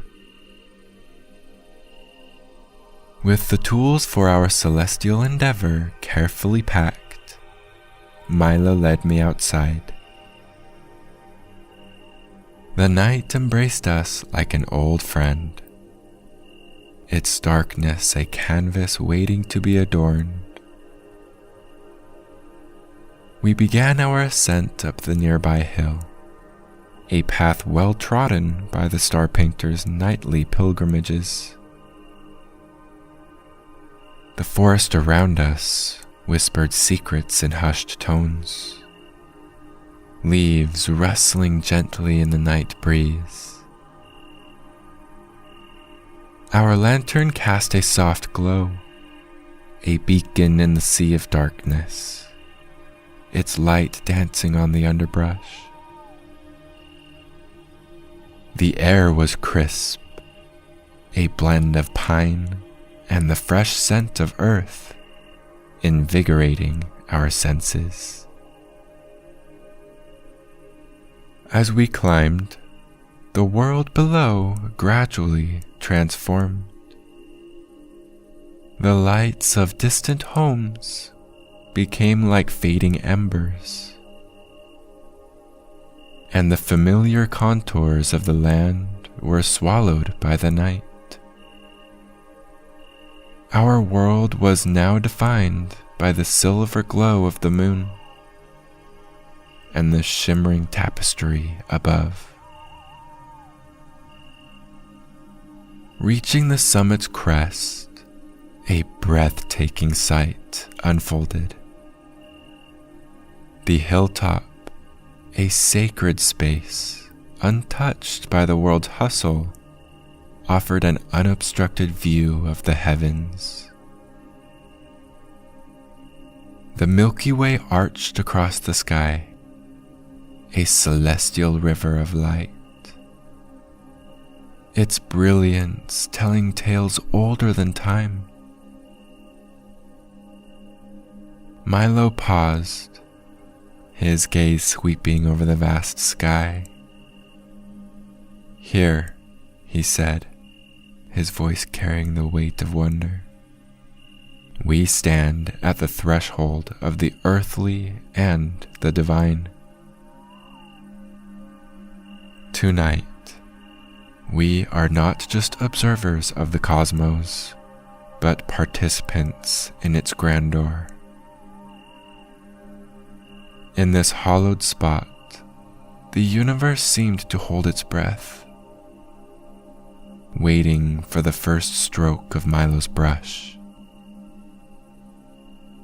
The boundary between sky and soul blurred, and I felt an indescribable connection to the cosmos, ready to partake in this sacred act of painting the stars.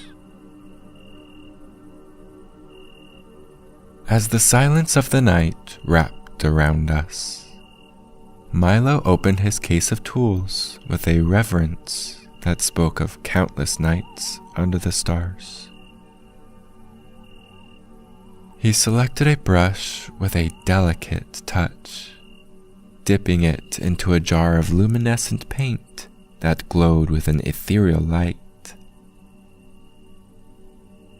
With a deep, contemplative breath, he turned his gaze upward, as if listening to an inaudible whisper from the cosmos. The first stroke of his brush against the sky was a moment of pure magic. A faint line of light trailed from the tip, weaving through the air before settling as a twinkling star. It was as though he was not just painting, but coaxing the light into existence, giving form to the whispers of the universe. I watched, mesmerized, as Milo continued his dance with the night. Each brushstroke was deliberate, a harmonious blend of art and astronomy. The colors he used were not just shades of light, they were expressions of the stars' ancient stories. Hues of sapphire, emerald, and gold, each adding to the celestial tapestry. The way he moved was a ballet of precision and grace, his body swaying gently with the rhythm of the night. He painted with an intuition that came from years of communion with the stars. To him, each star had a character, a rhythm, and he listened intently, translating their silent song onto the vast canvas above. As the night deepened, the sky transformed. New constellations emerged, each a creation of Milo's imagination, yet feeling as ancient and true as any in the sky. The stars he painted twinkled in harmony with their real counterparts, blurring the line between the painter's art and the natural cosmos. Each star has its melody, its tempo, Milo said softly, his eyes reflecting the starlight. In painting them, we join in the cosmic dance, a celebration of light and darkness, of time and eternity. As Milo added the final touches to his nocturnal masterpiece, he turned to me, his eyes gleaming with a blend of starlight and invitation. "Now it's your turn," he said, offering me a brush with a handle that seemed to be made of light itself. Hesitantly, I took the brush, its bristles infused with a glowing pigment. Milo guided my hand towards the sky, his touch as light as the breeze. Feel the sky, listen to its rhythm, and let your heart speak, he encouraged. As I raised the brush, a thrill of anticipation surged through me. With a tentative stroke, I drew a line across the night. The paint trailed from the brush, hanging in the air for a moment, before settling as a star. It was a small light, flickering with uncertainty at first, but then it grew stronger, joining the multitude above. The sensation was indescribable. I was painting the heavens, adding my own voice to the eternal chorus. Each stroke felt like a discovery, an intimate conversation with the universe. I felt connected to something far greater than myself, a part of the endless tapestry of space and time. Milo watched, a gentle smile playing on his lips. "See," he said, "you are not just painting the stars. You are setting your dreams aloft, weaving your own stories into the cosmos." The hilltop around us was alive with an otherworldly glow. The stars we painted blending seamlessly with the real ones. The sky was no longer a distant dome, but a living canvas, a bridge between the human heart and the infinite depths of space. Each star I added felt like a revelation, a release of my deepest hopes and fears into the boundless sky. In this sacred act of star painting, I found a profound sense of peace and wonder, a connection to the universe that I would carry in my heart forever. With our celestial artwork complete, Milo and I settled onto the soft grass of the hilltop, our gazes fixed on the sky we had just adorned.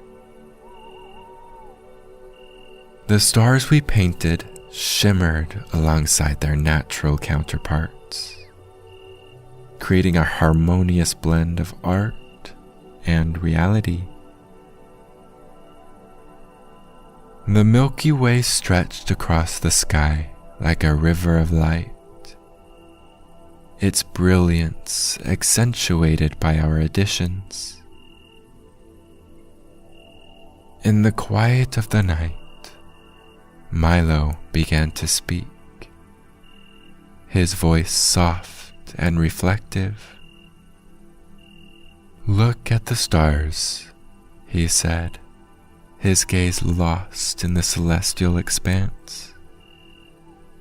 "Each one is like a firework, a burst of light in the grand celebration of the universe. Just like the fireworks on the 4th of July, they remind us that existence is a festival, a marvel to be cherished." His words struck a chord within me. The stars, in their silent majesty, did seem like cosmic fireworks, each a dazzling expression of the universe's boundless wonder. "There's a beauty in knowing that we're part of this grand celebration," Milo continued, his voice a whisper against the backdrop of the night. "Every star and every dream contributes to the symphony of existence." Lying there under the vast cosmic canopy, I felt a profound connection to everything around me. The universe was not just a distant spectacle. It was a living, breathing entity, and we were an integral part of it. In that moment, under the glittering sky, the universe felt like a grand celebration, and we were honored guests, reveling in the beauty of existence. Under the cover of night, Milo guided me through an enchanted forest, where the trees stood tall and ancient, guardians of timeless secrets. The path, illuminated by the soft glow of our lantern, wove through the dense tapestry of shadows and moonlight. We soon entered a secluded grove, a sanctuary untouched by time. At its heart, suspended between two grand old trees, was a hammock. This was no ordinary hammock. It was crafted from threads that sparkled with a subtle, otherworldly glow, reflecting the faint luminescence of the stars above. The trees themselves participated in this nocturnal magic. Around them, fireflies performed a delicate dance of light, their glow a serene complement to the stars. The air was perfumed with the soothing scents of jasmine and lavender, creating an atmosphere of deep relaxation and peace. Milo gestured towards the hammock. "This is where the night whispers its final lullaby," he said, his voice a blend of warmth and wisdom. "Here, you'll find rest, cradled by the arms of the earth and watched over by the stars." As I lay in the hammock, it embraced me with a comforting warmth, the fabric soft and inviting, Above me, through the leaves, the stars played peekaboo, their light a gentle reminder of the cosmic journey we had shared. Milo began to play a soft, haunting melody on a flute. The music harmonized with the natural symphony of the night. The gentle rustling of leaves, the comforting song of the crickets, and the soothing whisper of the night breeze. The melody was like a lullaby, intertwining with the rhythm of the earth. My eyelids grew heavy, and the gentle rocking of the hammock lulled me towards the edge of sleep. As I drifted off, the boundaries between reality and dreams blurred. The stars seemed to draw nearer, inviting me into their celestial embrace. In this peaceful slumber, under the starry sky, I felt a profound connection with the universe. Surrounded by the beauty of the night and cradled by the music of the cosmos, I slipped into a dream, deep and serene, under the watchful eye of the stars.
Snow drifted down through the forest,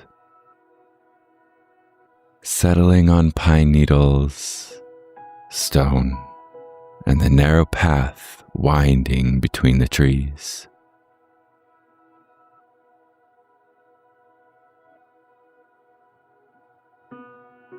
Each step Noah took pressed a quiet shape into the snow, the sound soft and muffled.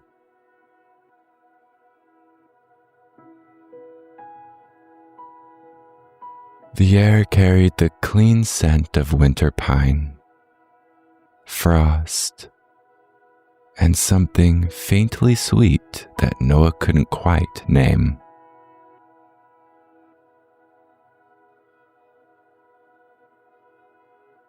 Small flickers of light shimmered between the branches, some pale and silvery, others glowing softly with warmth.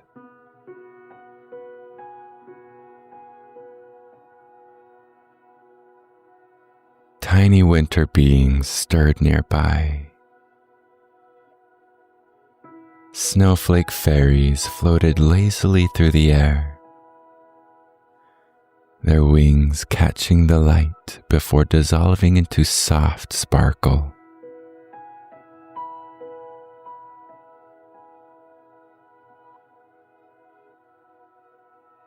Others peeked from behind trunks of snowbanks, leaving brief trails of silver and gold glow before slipping back into the woods.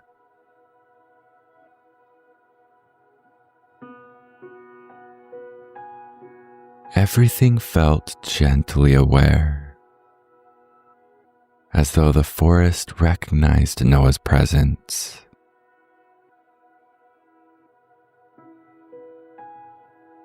The path curved forward with ease, guiding each step.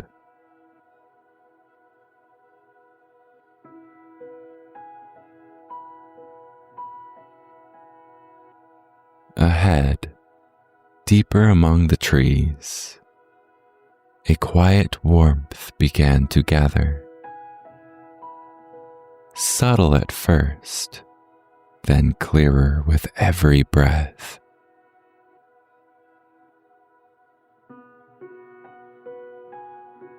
Noah followed the feeling instinctively, boots carrying him onward through the softly falling snow.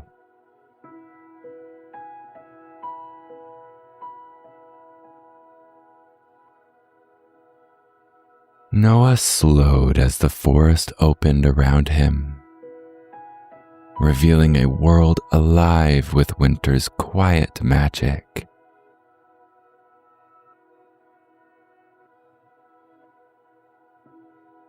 Frost-laced plants glimmered beneath their snowy blankets, holding soft hues of silver and warm gold, with faint traces of blue shimmering beneath the surface.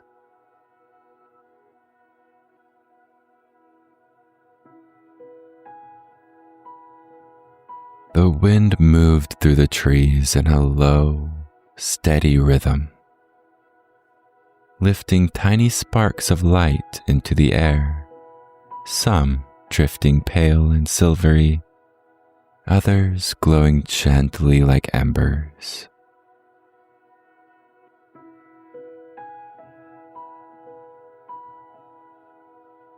Snow rested along the limbs overhead, each crystal catching the glow before settling again.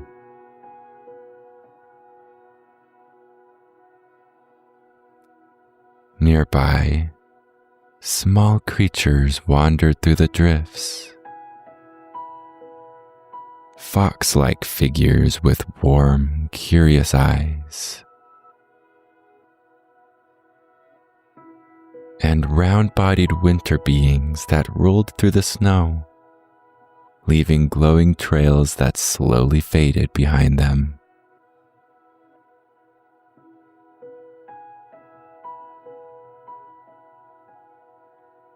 Then Noah noticed the glow again. Ahead, nestled among the pines, stood a cabin.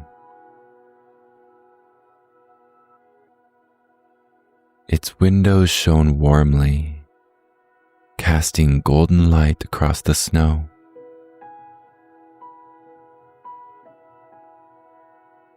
Smoke curled upward from the chimney, rising in smooth spirals before blending into the night sky.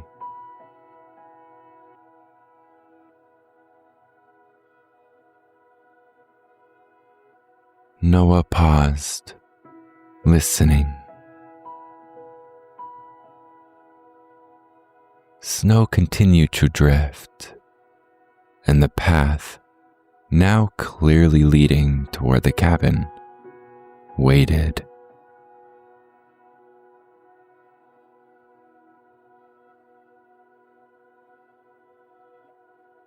The cabin stood quietly among the pines, settled into the land as if it had grown there over many winters.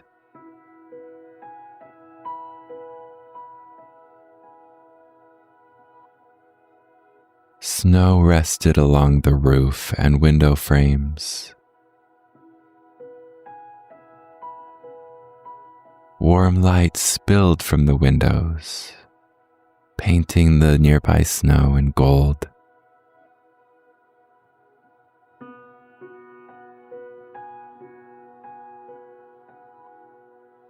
As Noah stepped closer, the air around the cabin felt calm and steady.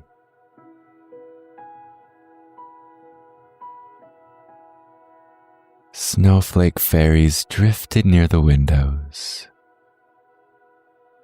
their delicate patterns reflecting faintly in the glass before floating away.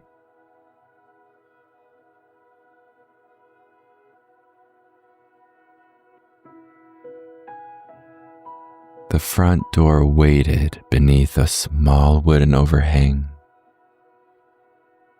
its surface smooth from time and touch.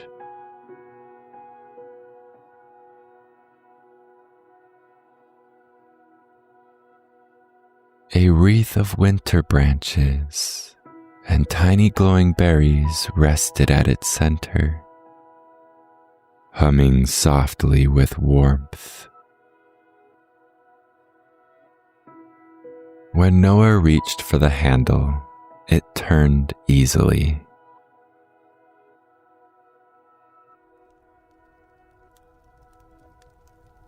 The door opened without a sound.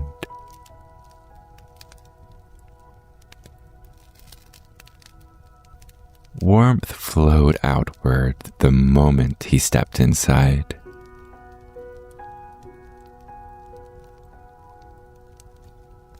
The scent of burning wood and cocoa filled the air.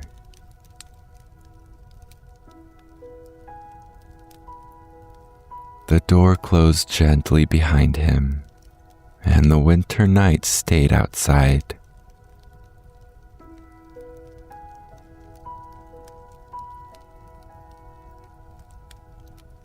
Firelight flickered across the wooden walls, casting slow patterns that rose and fell with the flames.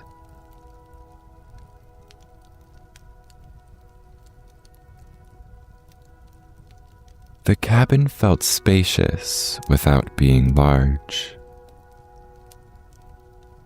Every corner arranged with care.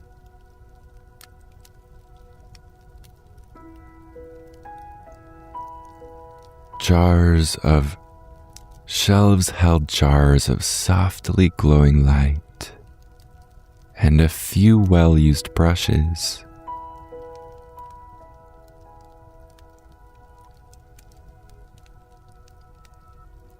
A fire crackled in the hearth. A thick blanket rested over the back of a chair, and a small wooden table held a mug already steaming.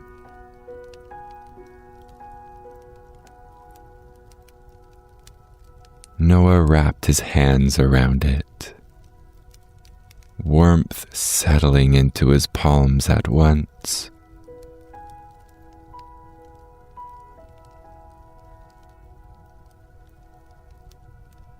Boots left neatly by the door dried as the last traces of snow melted away.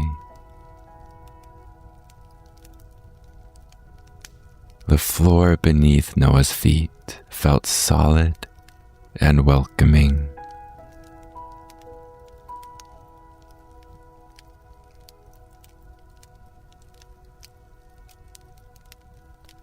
From the far side of the room, someone stood near the window.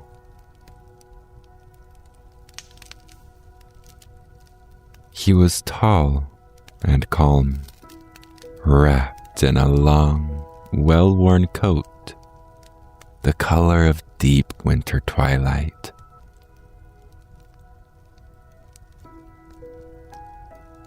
His movements carried a quiet ease as he adjusted a small lantern on the still,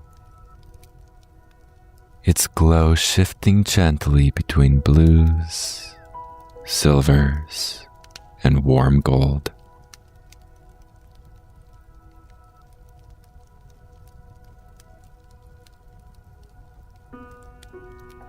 When he turned, his eyes reflected both the fire and the sky beyond the glass.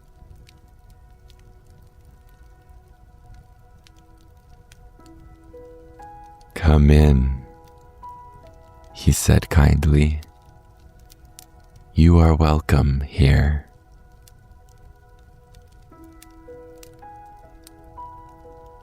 He added a log to the fire with practiced care. The flames brightened just enough to deepen the warmth in the room.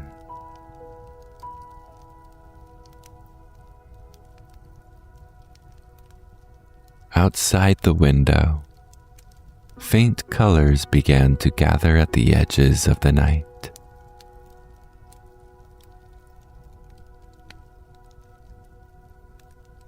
The man settled into a chair across from Noah, resting his hands comfortably on his knees.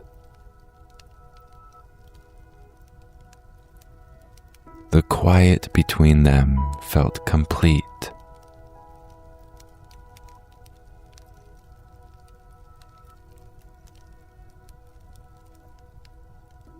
"My work keeps me busy this time of year," he said, following Noah's gaze toward the window. "Especially tonight." Noah looked up, curious. "I paint the sky," the man continued, a small smile touching his expression. "Some know me as the Aurora Borealis painter. Others simply call me the Aurora Painter."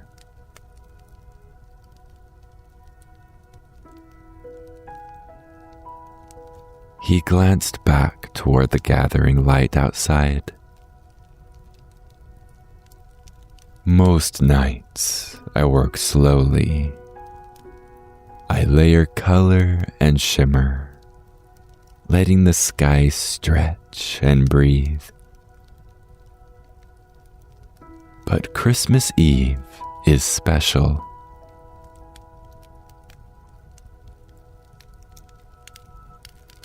The firelight warmed his face. On this night, the sky listens more closely. It carries stories, small wishes, and quiet joys. My task is to give them light.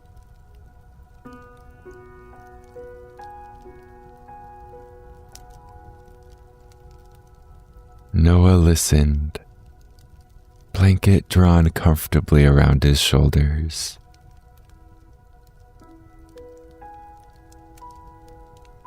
Winter teaches patience, the Aurora painter said. It shows how beauty forms when things are allowed to move at their own pace.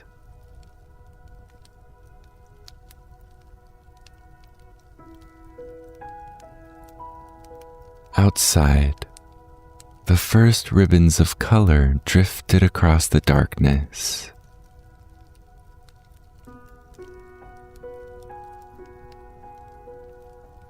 The Aurora painter rose and reached for a long, slender brush from the shelf. Its bristles shimmered faintly, holding traces of many colors at once.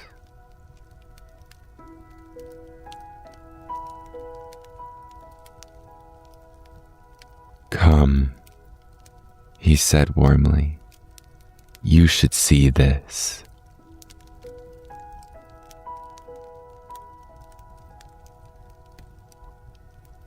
They stood near the window as the Aurora painter opened it, just enough for the night air to slip inside.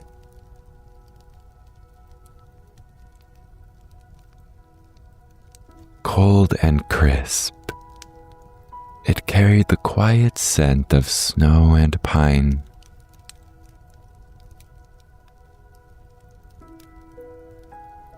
Beyond the trees, the sky stretched wide and deep, waiting.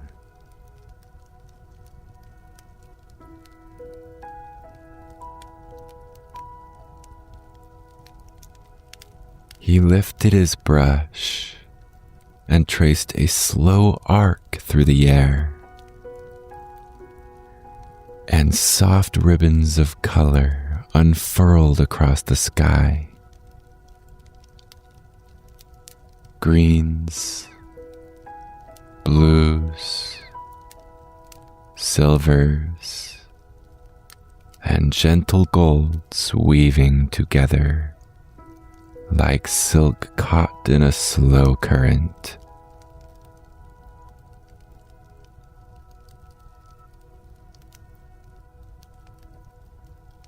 The lights moved with patience, swirling and drifting as though guided by breath.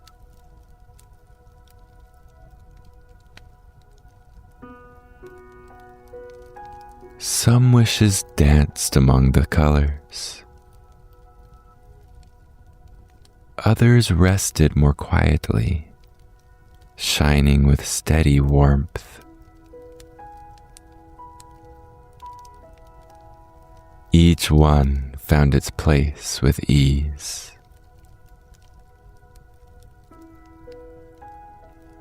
The Aurora painter worked slowly, adding shimmer, allowing the sky to respond.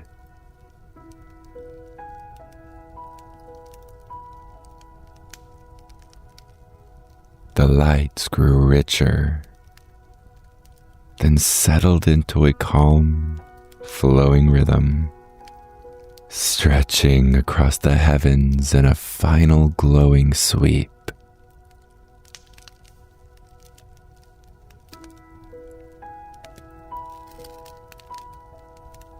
When the painting was complete, the sky rested in quiet motion,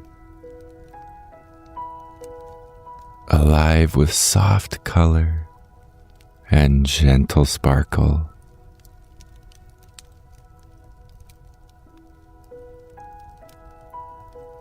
The Aurora painter lowered his brush, peace settling over him.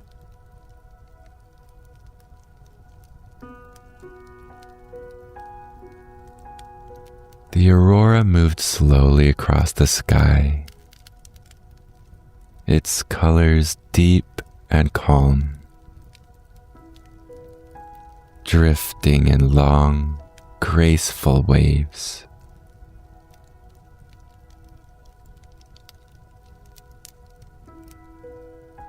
Noah watched from the warmth of the cabin, the fire glowing steadily behind him.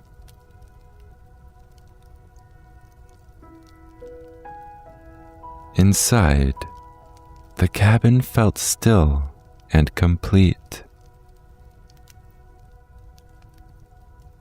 The blanket rested comfortably around Noah's shoulders,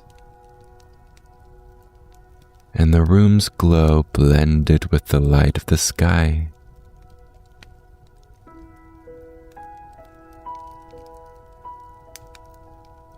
As the colors drifted and settled, Noah felt his eyelids grow heavy.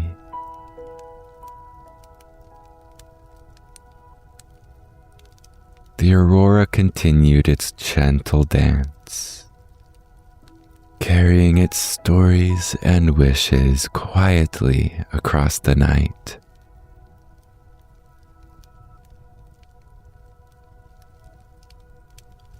The aurora painter returned to his work,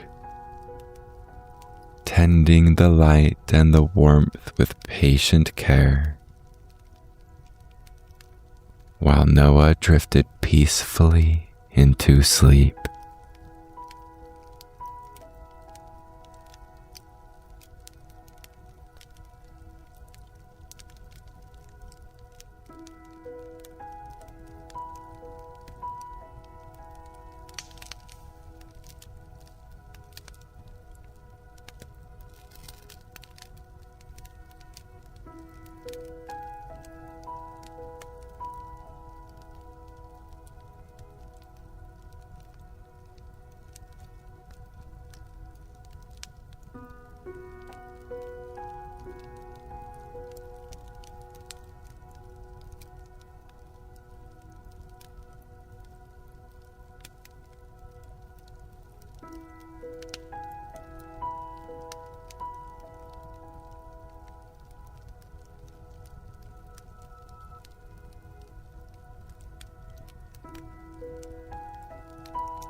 I had always felt a mysterious pull towards the old forest at the edge of town.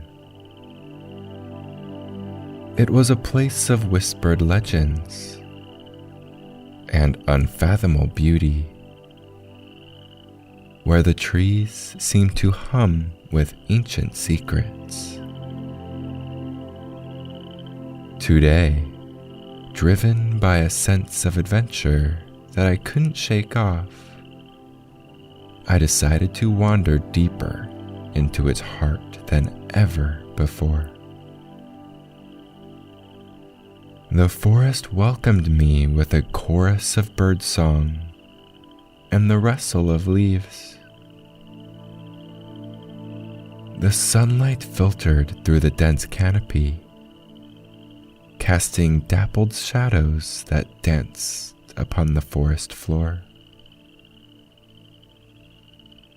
As I ventured further, the world around me grew quieter, more profound, as if the forest itself was holding its breath. It was then that I stumbled upon it, an area of the forest that seemed untouched by time. In the center of this tranquil glade, nestled among moss-covered roots of an ancient tree, was a crystal. It wasn't just any crystal, though. It glowed with a soft, internal light, pulsating gently as if it had a heartbeat. Intrigued, I reached out, my fingers barely grazing its warm surface. In an instant, the world around me shifted. The forest floor seemed to rise, the trees stretching up into the sky like towering giants. Panic fluttered in my chest until I realized what had happened. I had shrunk down to the size of an insect.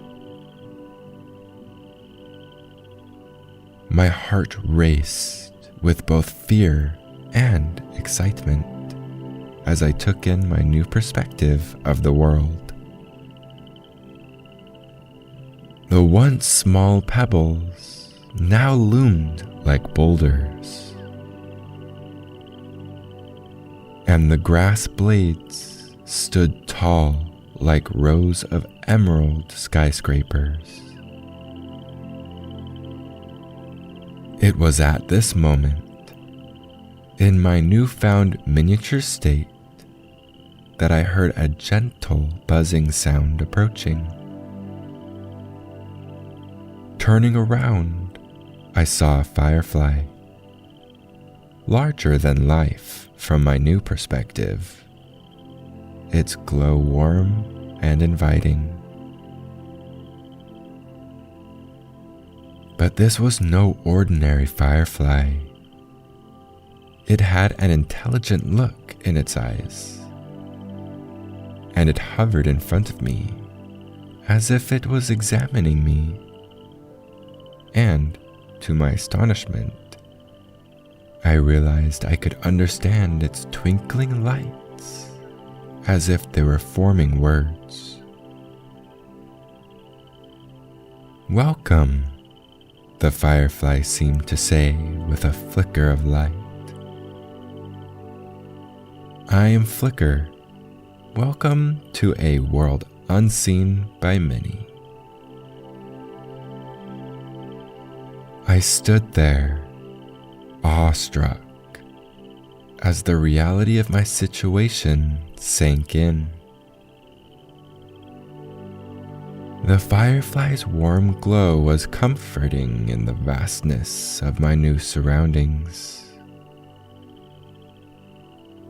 and I felt a surge of curiosity overtake my initial fear.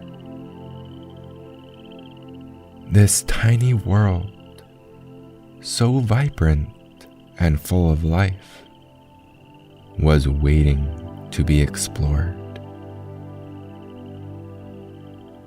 Flicker flickered again, a gesture that felt like an invitation. "Follow me," the light seemed to say, "and see the wonders of our miniature world." And so, with a heart full of wonder, I began my journey into the depths of this unseen realm, following the guiding light of Flicker, the firefly.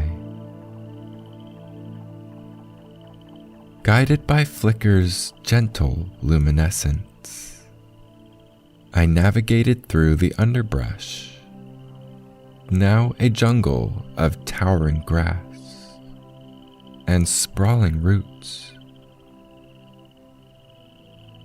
Each step revealed new wonders. Dewdrops hanging like pearls on leaves. Tiny insects marching like well-organized soldiers. And flowers that appeared as grand as trees. The world from this minuscule perspective was both overwhelming and breathtakingly beautiful. As we ventured further, the landscape began to change. The dense greenery opened up to reveal a clear, serene pond that mirrored the sky above.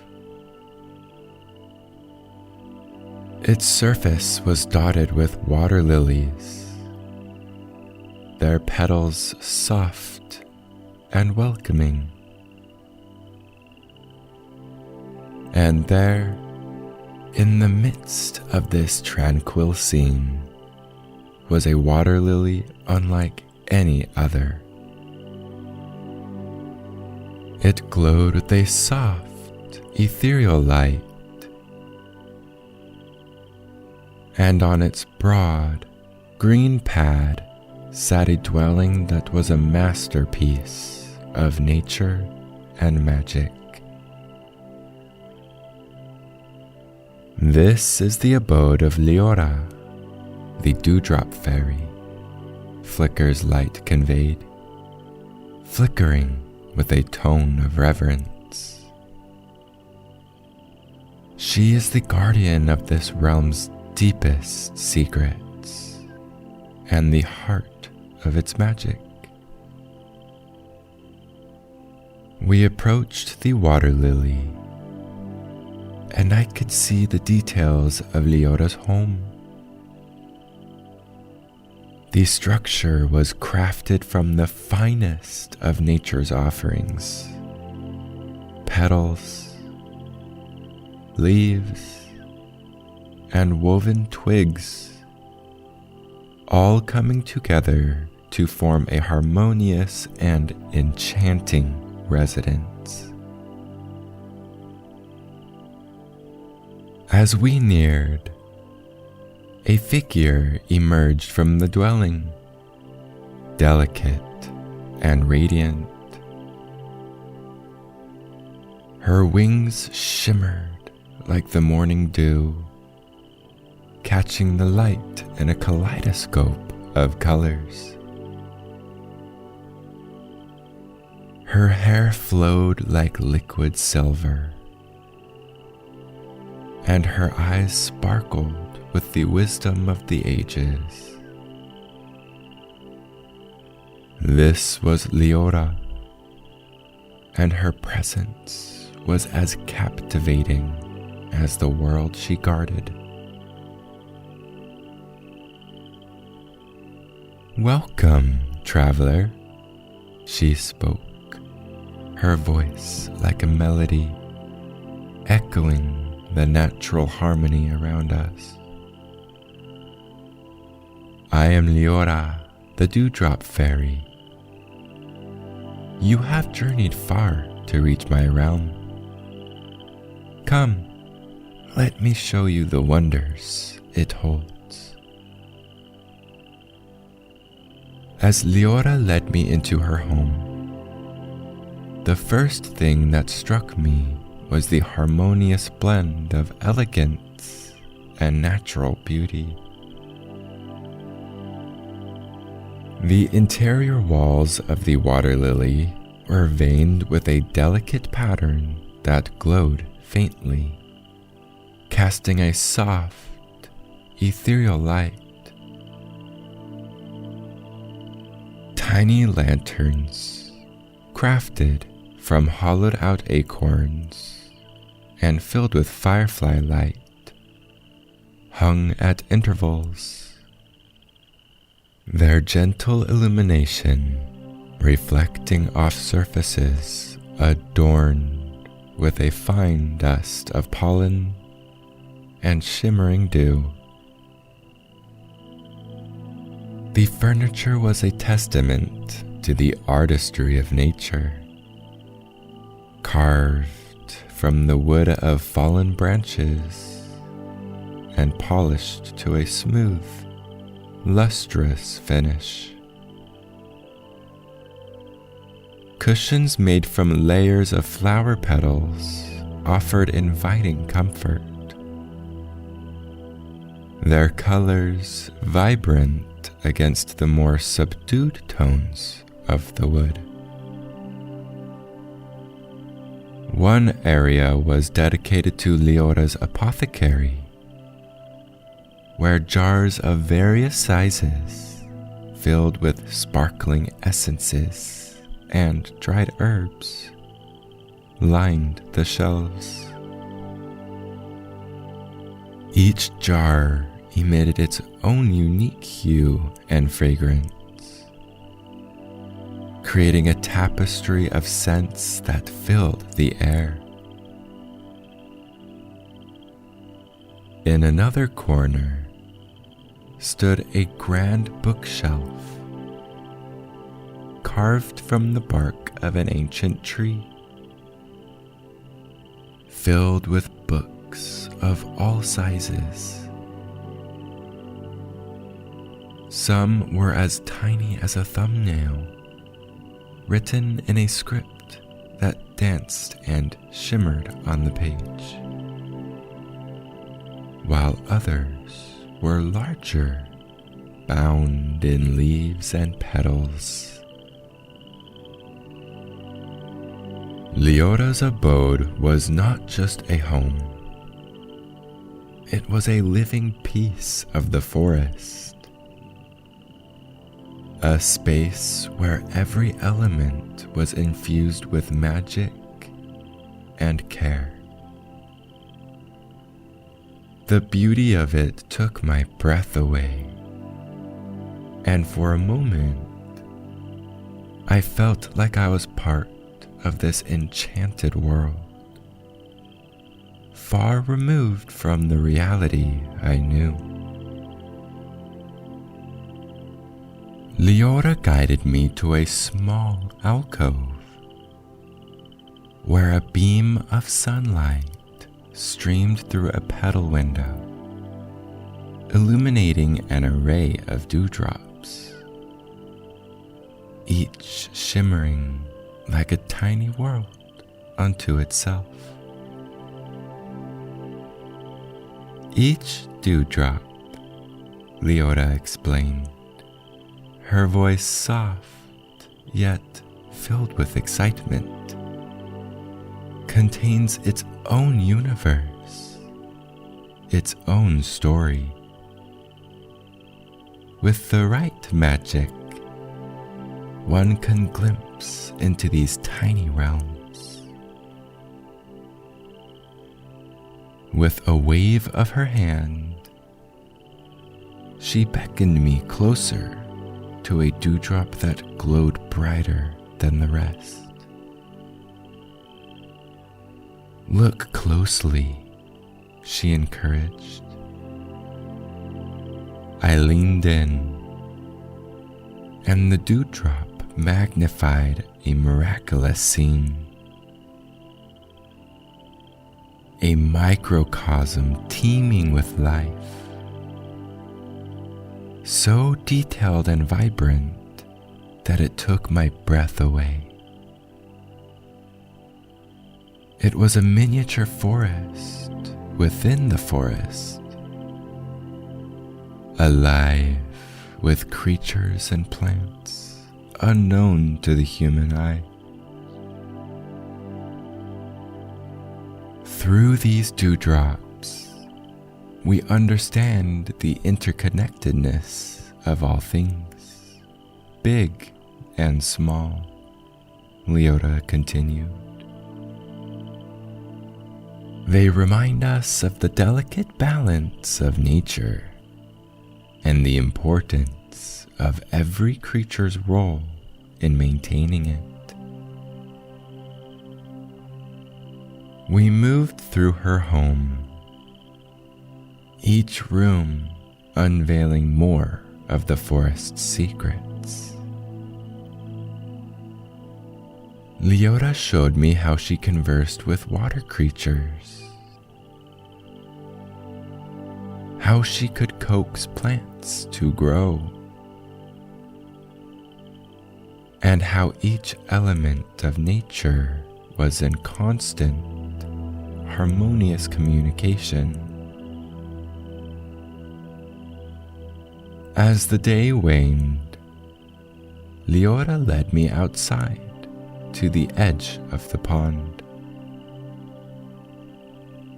Here, the water's surface was alive with the reflections of the setting sun, turning it into a canvas of oranges, purples, and pinks. The forest is a living, breathing entity, she said, her gaze reflecting the beauty of the scene.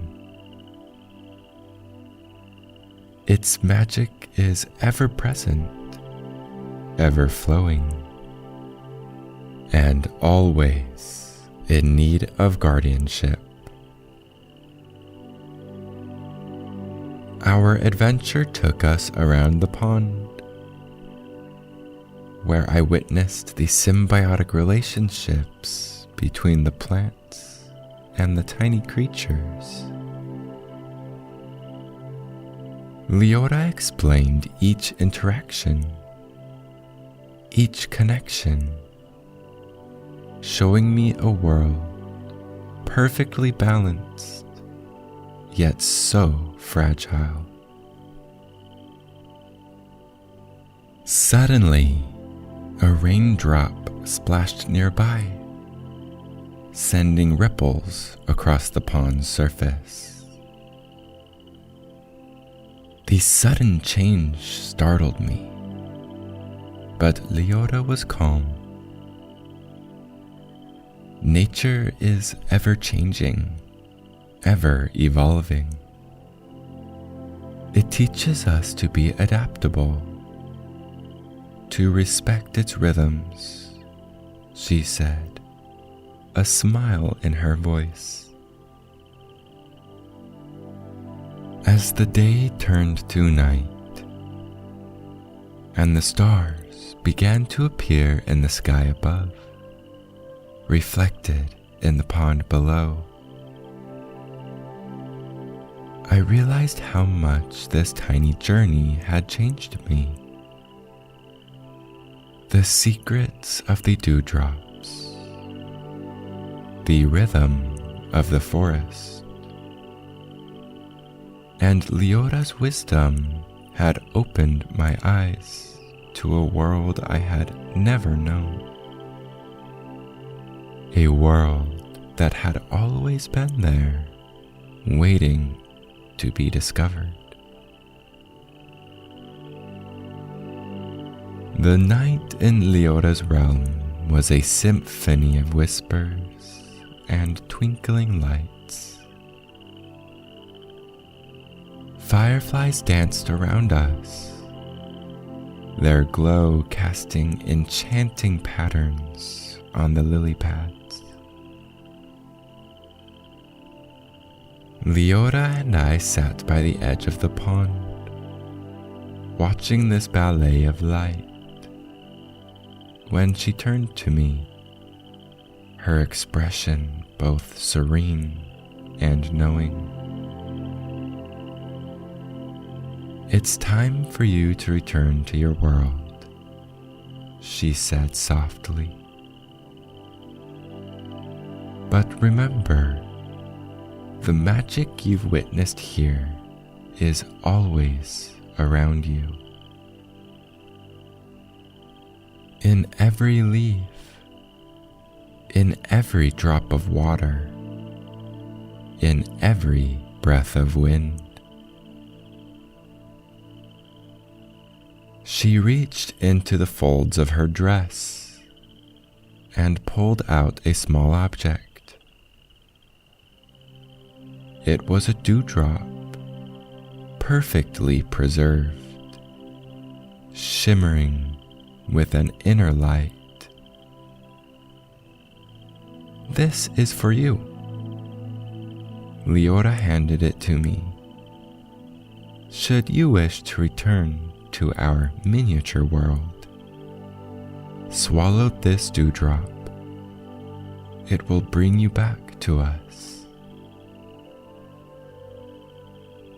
Holding the dewdrop in my hand, I felt a surge of gratitude and a pang of sadness. My adventure in this enchanting world was ending, but the memories and lessons would stay with me forever. I nodded, unable to find the words to express my thanks. Leora smiled, her eyes sparkling like the stars above. With a final wave of her hand, the world around me began to blur. The sensation of growing enveloped me, and within moments, I was back to my normal size, standing at the edge of the mystical pond in the heart of the forest. The night air was cool and fresh. I looked around, seeing the forest with new eyes. The magic of Leora's realm had imbued me with a deeper appreciation for the wonders of nature, the interconnectedness of all life. I pocketed the preserved dewdrop, a tangible reminder of the hidden world just beyond sight. As I walked back through the forest,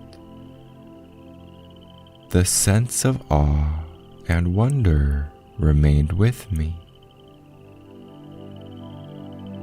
The adventure I had embarked on was not just a journey through a magical realm, but also an inner journey of discovery.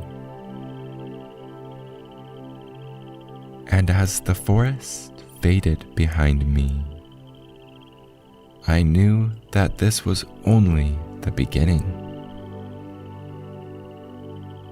There were more secrets to uncover, more magic to witness, and I was ready for whatever wonders lay ahead.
The sea's soft lullaby hums against the cliffs as you walk the narrow, winding path.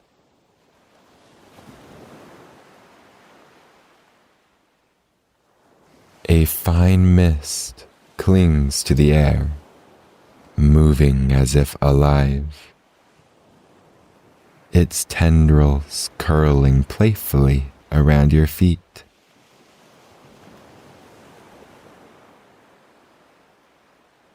There is a quiet magic to it, gentle, patient, and oddly reassuring.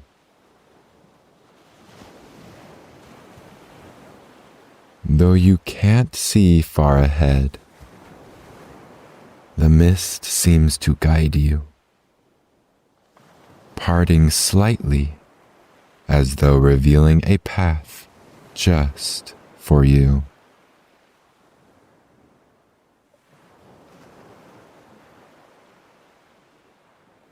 You don't feel lost. You feel led.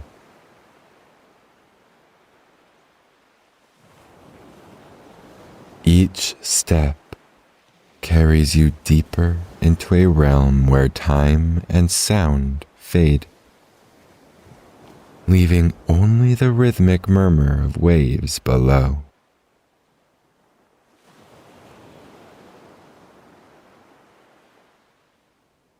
The mist thickens, a soft cocoon, carrying with it the faintest scent of salt and something floral, something unplaceable, like a dream half remembered.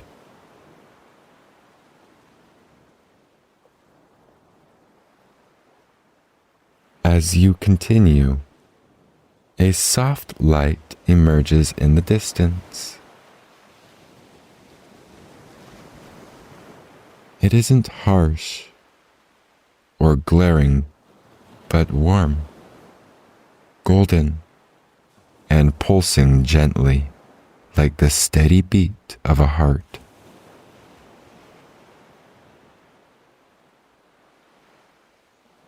The closer you draw, the more the mist seems to hum as though it were alive with a quiet joy.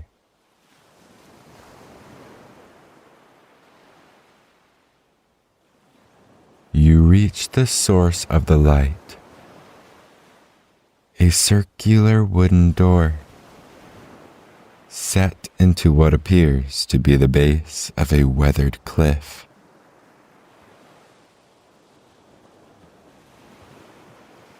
It's adorned with intricate carvings of swirling mist and flowing waves.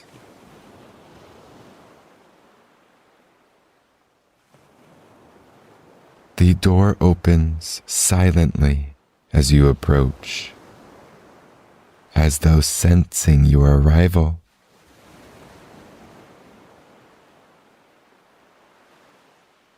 Inside, the mist seems to pause, then recede, revealing a sanctuary unlike anything you've ever imagined.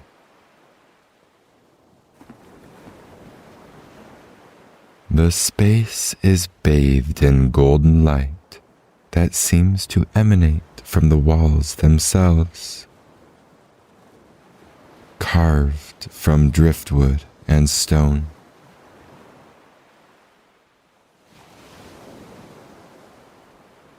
Shelves lined with delicate glass jars glow softly, their contents shimmering in hues of blue and green.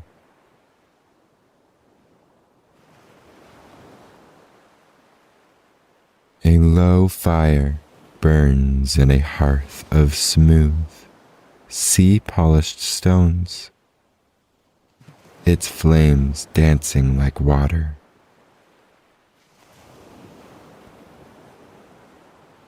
And there, standing beside the fire, is a man.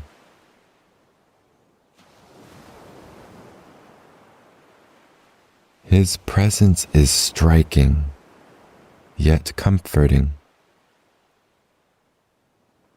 His figure tall and draped in flowing robes that shimmer like mist under the moonlight.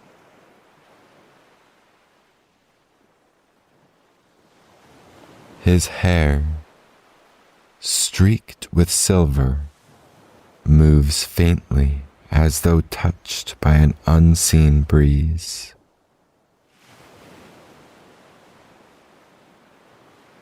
But it is his eyes that hold you, deep, oceanic, and endlessly calm.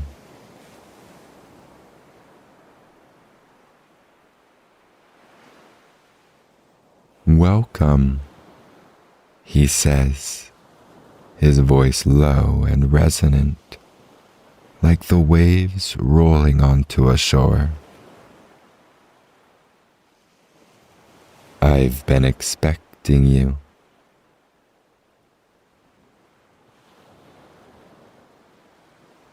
You step inside,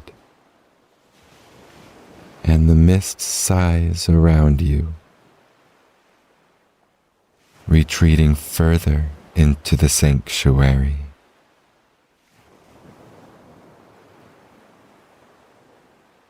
The air is warm and carries the scent of salt and herbs,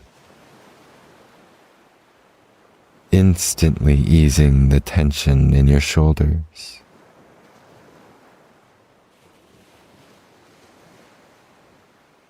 For the first time in what feels like forever, you allow yourself to relax, feeling the peace of this refuge settle over you.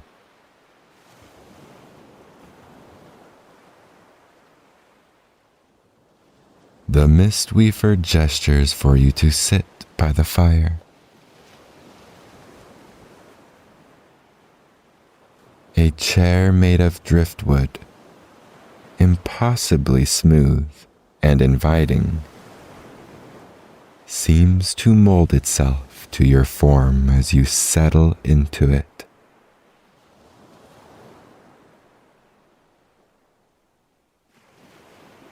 The warmth of the flames reaches out to you, not just to cover your skin, but deeper, as though soothing something unseen within you.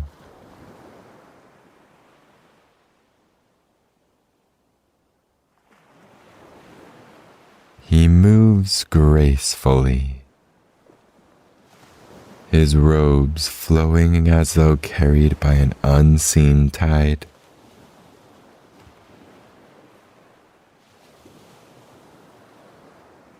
From a small table beside the hearth, he picks up a delicate teapot, its surface etched with patterns that shimmer like morning dew.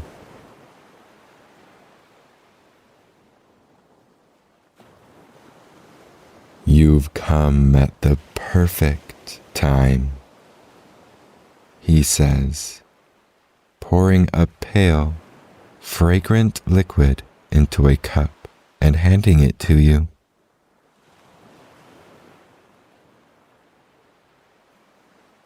The tea glows faintly,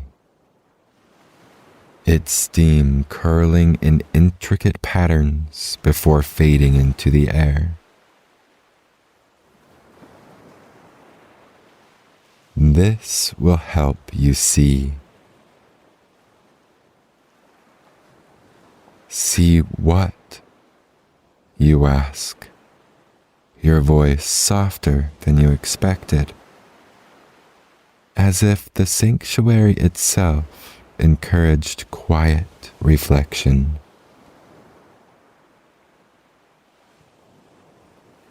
what the mist has to show you, he replies, his tone calm and certain.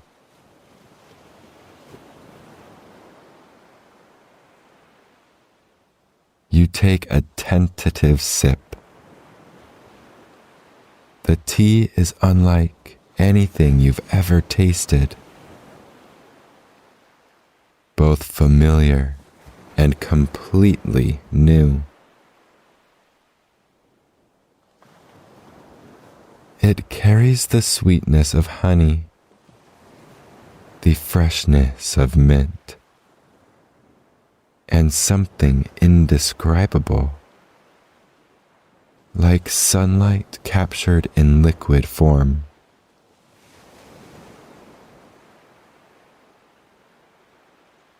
As it warms you from within, the mist that had retreated earlier begins to return, swirling gently around the edges of the room.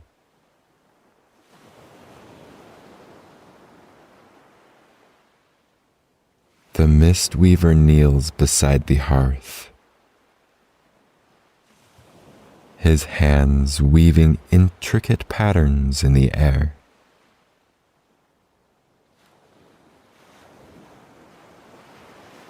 The mist responds, gathering into shapes and forms that shift and dance in the golden light.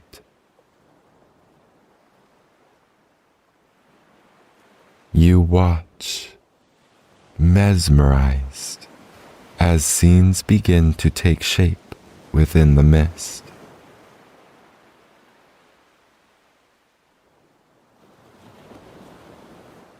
At first, the images are faint and fleeting. A flash of sunlight on water,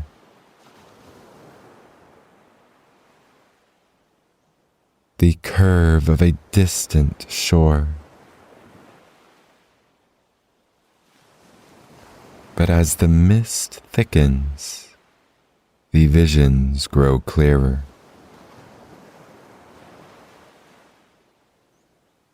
You see a path winding through a forest, its edges glowing softly as if lit from within. You see hands reaching out, not in desperation, but in hope. And then you see yourself.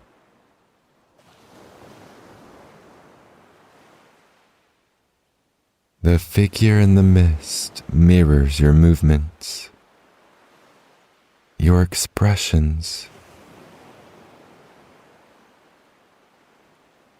But there is something different about them.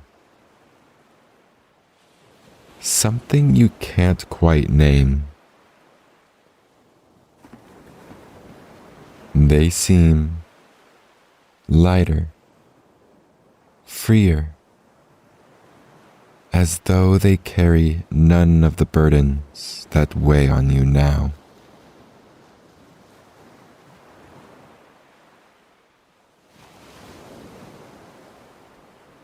What do you see?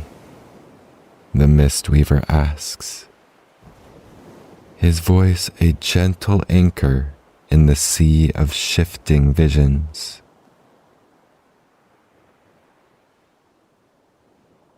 You hesitate, the words caught in your throat.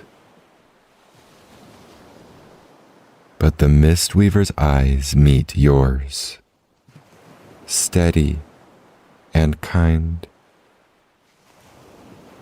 and you find the courage to speak.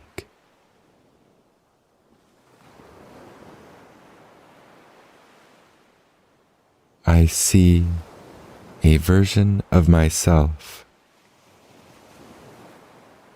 someone I used to be, or maybe someone I want to be. They look so at peace.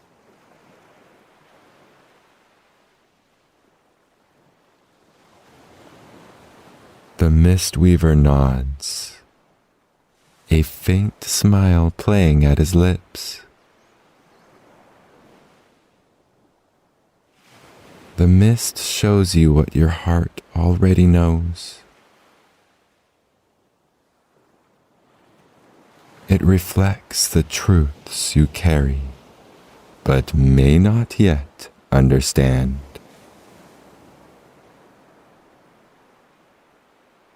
And it's here to guide you, if you'll let it.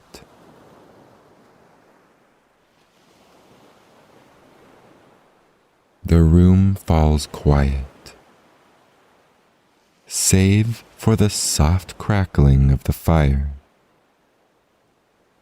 and the rhythmic sound of the waves beyond the walls.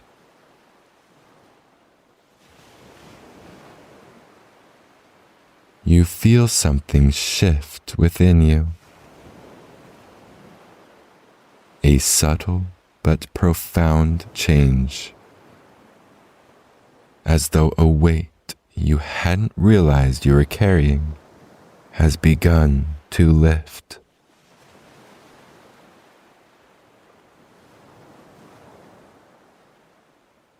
The mist begins to swirl again, faster this time, forming new shapes.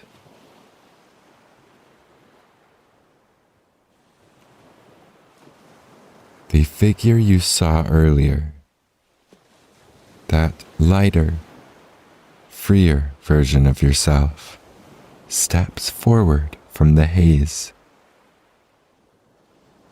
Their movements fluid and purposeful.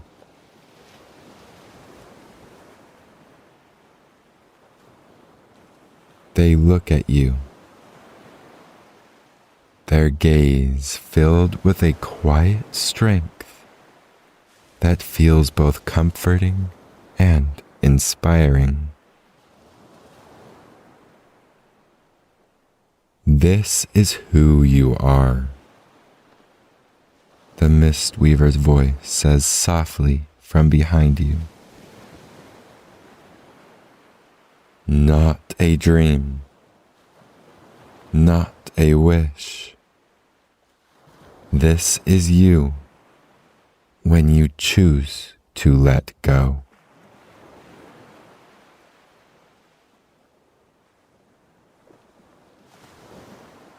The mist figure raises their hand, palm open, as if offering you something.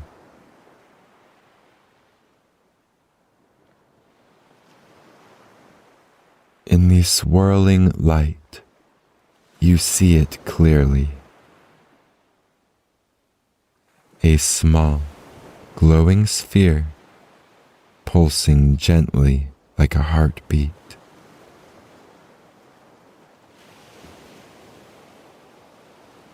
It feels familiar, as though it has always been yours.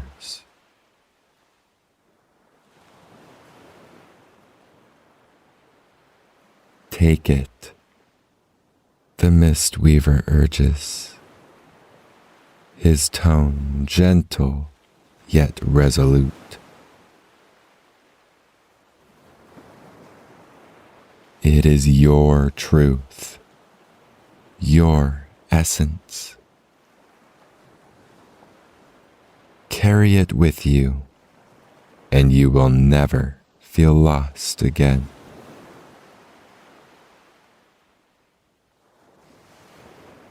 Your hand trembles slightly as you reach out, your fingers closing around the sphere.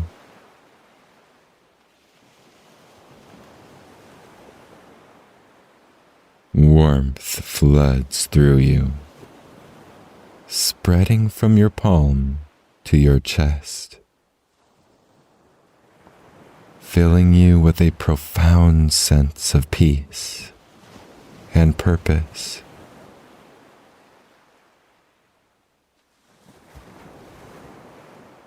The figure in the mist smiles,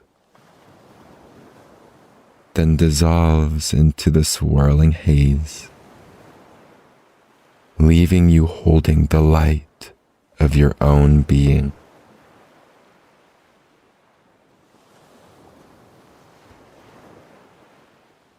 The mist weaver steps closer, his presence grounding and serene.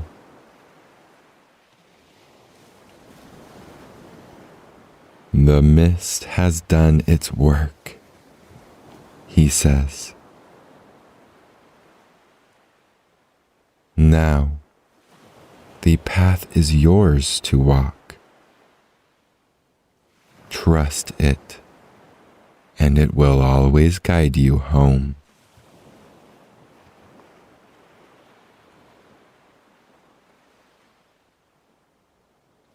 The mist begins to retreat once more, revealing the circular door behind you.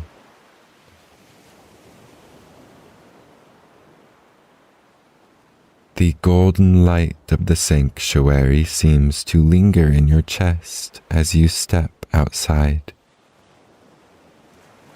The cool sea air brushing against your skin.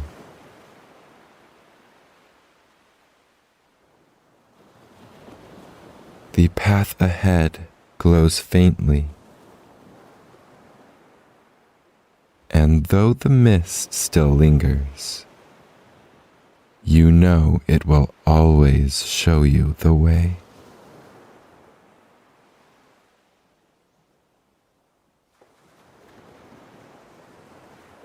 As you step back onto the misty path, the glow of the Mistweaver's refuge fades behind you, but its warmth remains within your heart.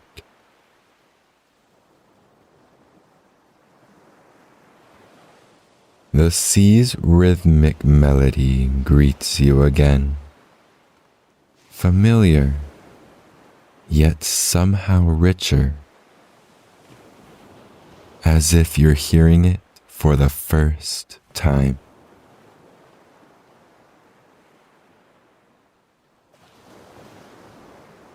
The mist is no longer thick and cloaking.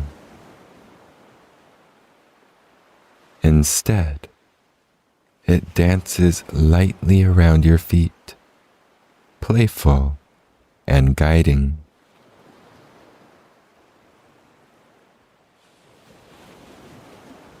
Each step forward feels lighter, freer, as though you've shed a weight you'd been carrying for far too long.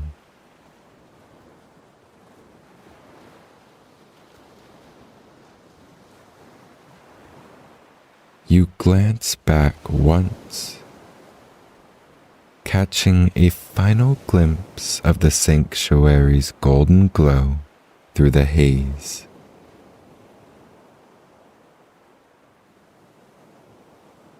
Though the Mistweaver's figure is no longer visible, you feel his presence,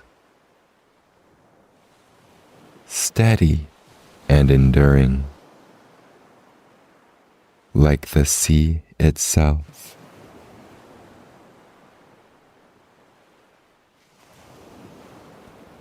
Ahead, the path curves gently toward the horizon,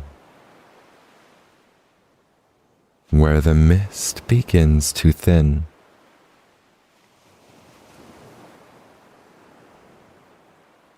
Rays of sunlight break through, scattering golden light across the waves.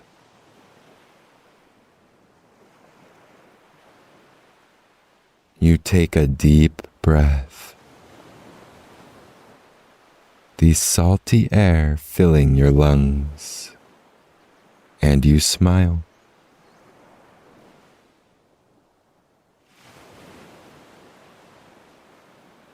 The journey continues, but now, with the mist as your guide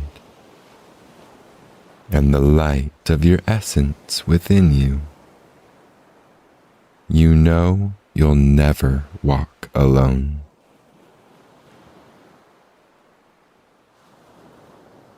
The horizon beckons, filled with promise. And with each step, you embrace it fully.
Once upon a time, in a world not so different from our own, there was a dense forest that whispered of hidden wonders.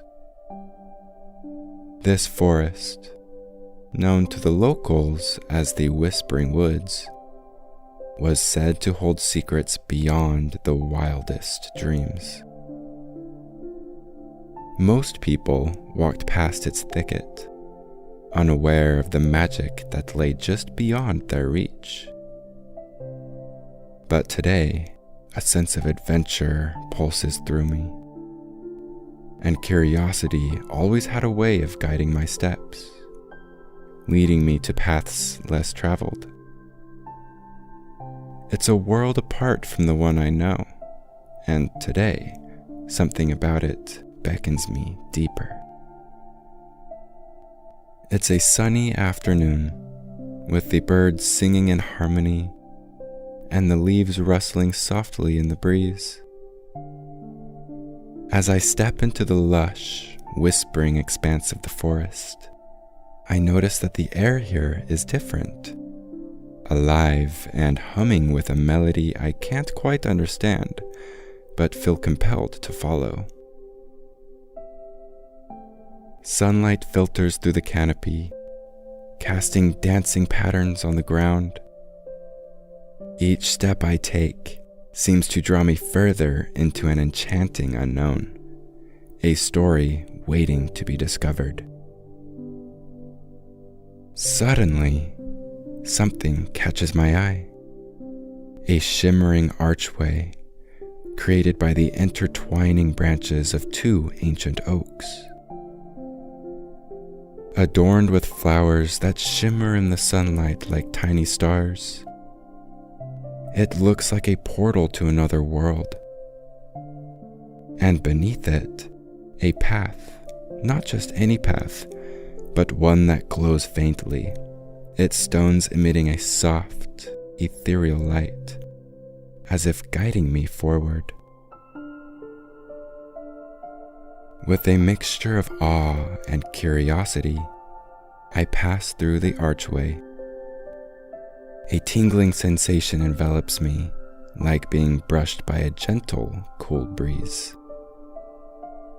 In a blink, everything has changed.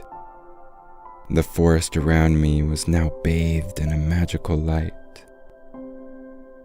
with leaves shimmering in shades of emerald and gold,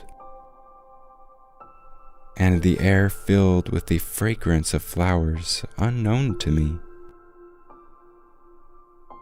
It's as if I've stepped into a realm where magic isn't just real, it's the very essence of everything around me.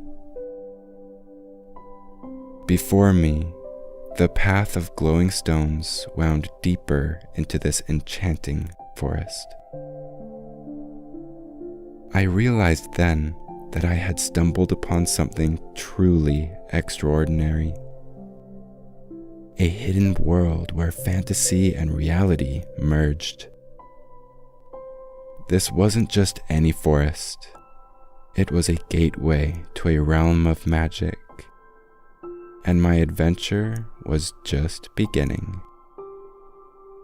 Enveloped by the allure of this enchanted forest, I can't help but feel as though I've entered a realm from a forgotten fairy tale. This path under my feet, aglow with a gentle luminescence, leads me deeper into the heart of this mystical world. Each glowing stone I step on seems to pulse with an ancient magic, guiding me further into the unknown. The air is thick with the scent of exotic flowers, and every breath I take is like inhaling pure enchantment. The deeper I venture, the more surreal the forest becomes. Trees with bark that glimmer like starlight tower over me, their leaves whispering secrets of the ancient magic that saturates this place. Suddenly, I hear a rustling in the underbrush. My heart skips a beat, but my curiosity is stronger than my fear. Out of the foliage scurries a small, prickly creature, a hedgehog, but not an ordinary one. This little creature looks up at me with wise, knowing eyes, and to my utter astonishment, it speaks. "Hello, traveler," it says in a voice as soft as the wind. "You seem far from home. Are you lost? Or have you come seeking the wonders of the Whispering Woods?" I'm speechless for a moment, never having expected to encounter a talking animal. Hesitantly, I respond, admitting that I'm drawn by the forest's mystery and magic. The hedgehog nods, as if understanding my deepest thoughts, and beckons me to follow. We traverse winding paths bordered by luminous flowers, and past streams where the water sparkles like liquid crystals. The hedgehog tells me tales of the forest, of ancient spells woven into the roots of the trees, and of a fairy who watches over this magical domain. As we approach a clearing, a sight of wonder greets my eyes. A cottage like no other I've ever seen. It's an enchanting structure shaped like a giant mushroom. Its cap a warm shade of gentle amber, speckled with soft white spots. The hue gave the cottage a cozy, inviting aura, as if it were a beacon of warmth and comfort in the heart of the forest. The hedgehog, with a knowing look in its eyes, tells me this is the home of the fairy, the guardian and healer of this magical domain. Its voice carries a hint of reverence as it speaks of the fairy's kindness and power. With a heart full of wonder, I stand before the fairy's mystical abode. The air around it seems to shimmer with a gentle magic. The hedgehog bids me farewell with a wave of its tiny paw, leaving me to step forward and discover the enchantments that lie within this extraordinary dwelling. As I step closer to the fairy's mushroom cottage, the details become even more mesmerizing. The amber cap of the mushroom glows softly in the sunlight, casting a warm and inviting light around the clearing. The gentle hue of its cap contrasts beautifully with the lush greens of the surrounding forest. The stem of the mushroom, sturdy and tall, is adorned with windows that sparkle like jewels, hinting at the wonders inside. I hesitate for a moment at the door, marveling at its intricate design.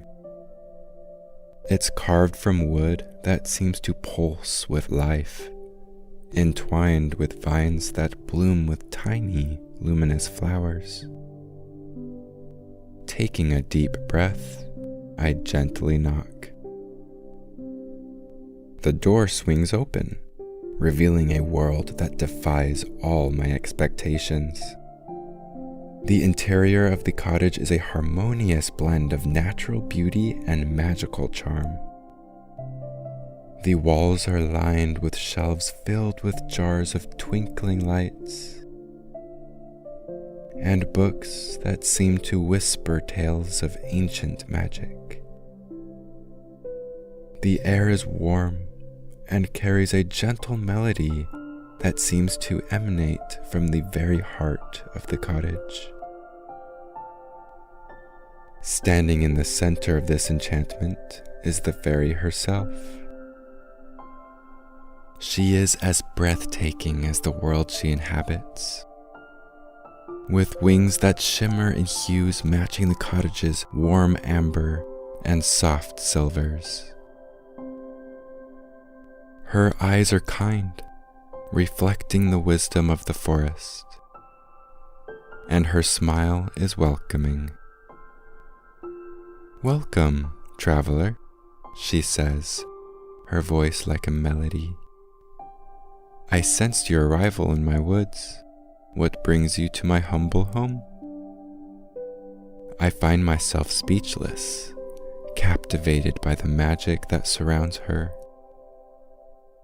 Gathering my thoughts, I share my tale, how the forest called to me, how the path led me here.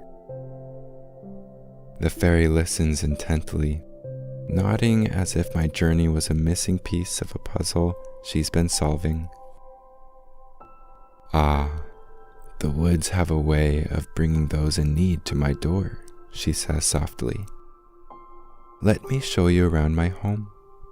There's much to see and even more to learn."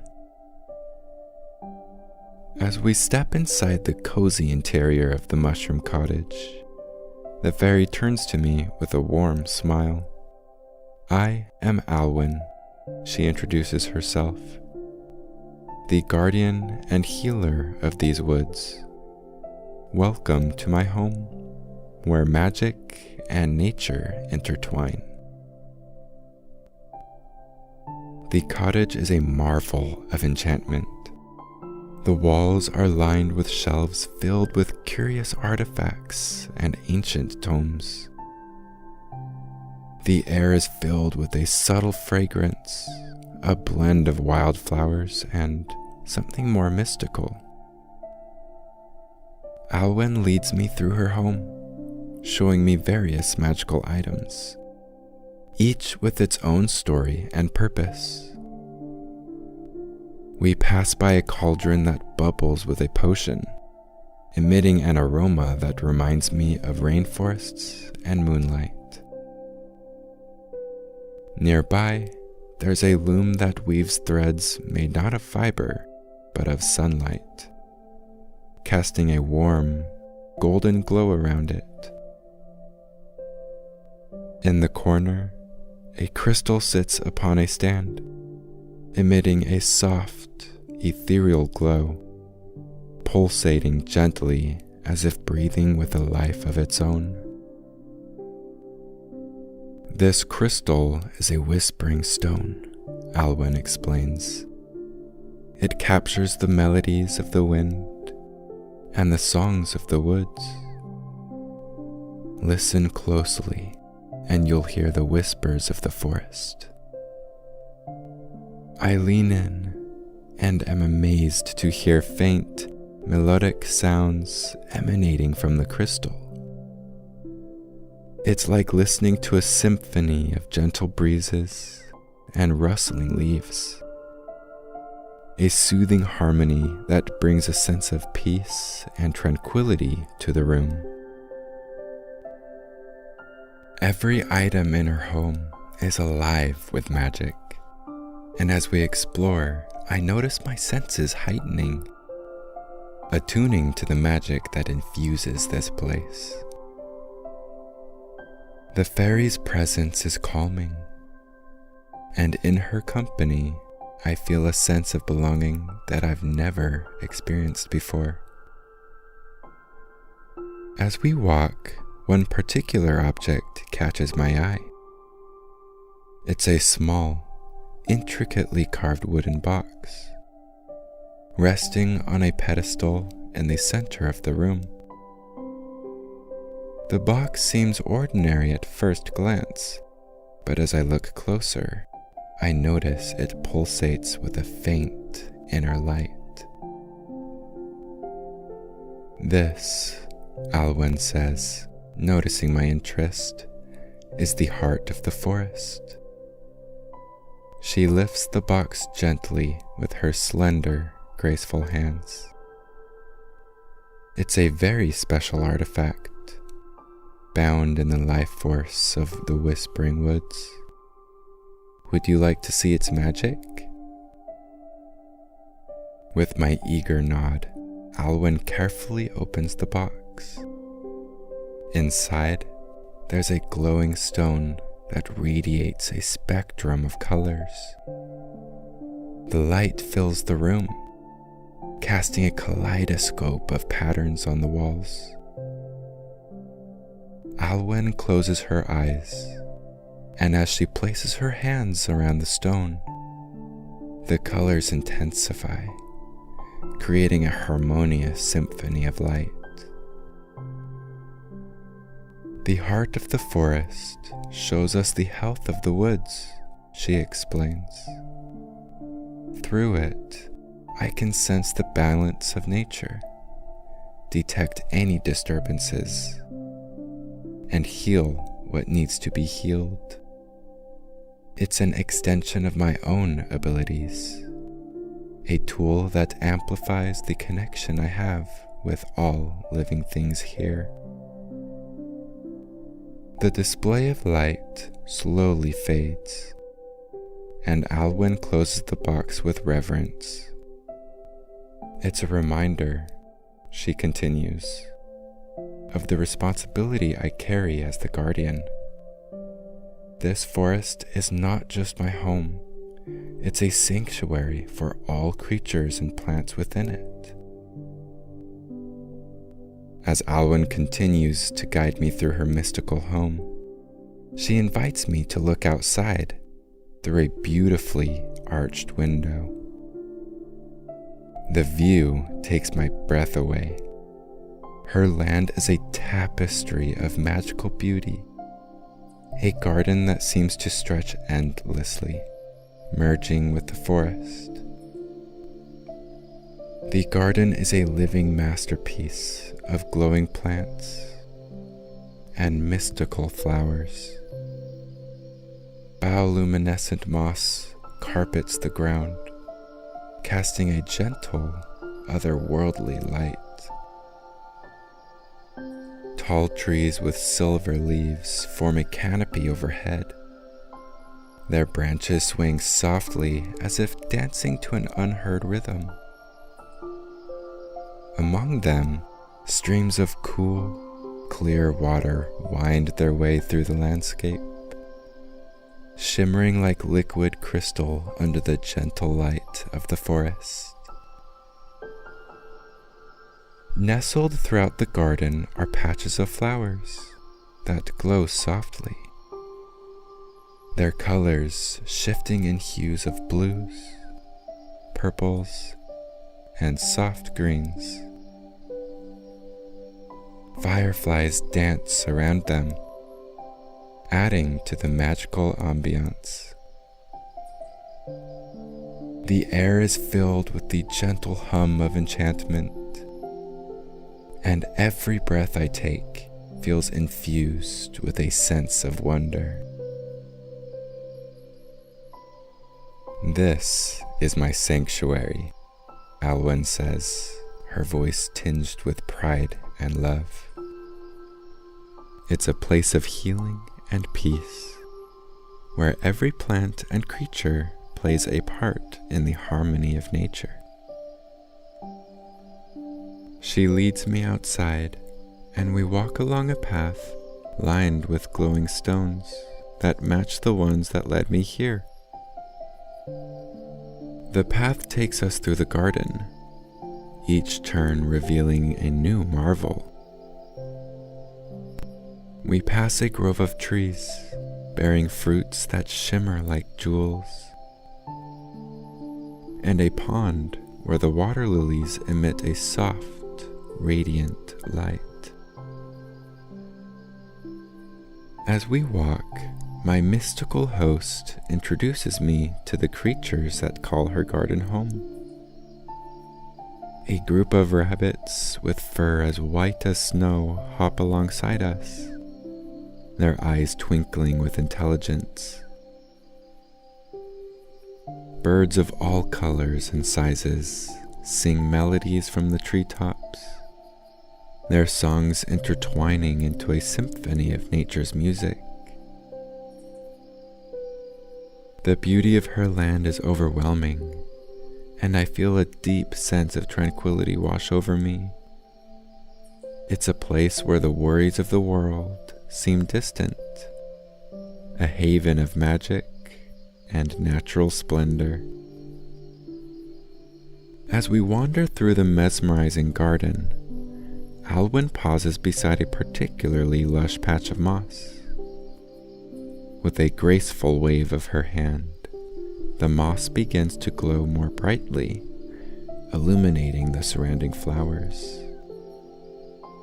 It's a breathtaking sight, and I watch in awe as the garden responds to her touch, as if she's conversing with the plants in a silent, magical language. Magic is the heartbeat of this land, she explains, her voice soft yet resonant with power. It flows through everything here, the plants, the water, even the air itself. To demonstrate further, she leads me to a small, withered tree. I notice its leaves are dull, and its branches droop sadly. The shimmering fairy places her hands on its trunk, and a warm, golden light flows from her palms. The tree shivers slightly, and before my eyes, it begins to transform. New leaves sprout, vibrant and green, and the branches lift as if reaching for the sky. It's as if life has been breathed back into it. This tree was sick, weakened by a passing blight, she says, her hand still on the trunk. But with a little care and magic, it can thrive again. That's the essence of my power. To heal, to restore, to protect. We continue our walk, and the amber-winged fairy shows me more of her magic. She summons water from a nearby stream to water a patch of thirsty flowers, conjures a gentle breeze to playfully rustle the leaves, and at one point even changes the color of some petals to demonstrate her connection with the flora. Every action she takes seems to be in perfect harmony with the nature around her, a dance of mutual respect and understanding. It's clear that she's not just a resident of this magical place, she's an integral part of it, a guardian of its magic and beauty. As the day turns into evening, Alwyn gestures to the sky. The first stars appear, and she whispers a soft incantation. In response, the garden lights up with a soft, otherworldly glow, mimicking the starry sky above. It's a magical end to an extraordinary day, and I feel a sense of peace and wonder that I've never felt before. As twilight blankets the garden in a serene dusk, Alwyn and I find ourselves sitting by a small, shimmering pond. The water is crystal clear, reflecting the ever-changing colors of the twilight sky.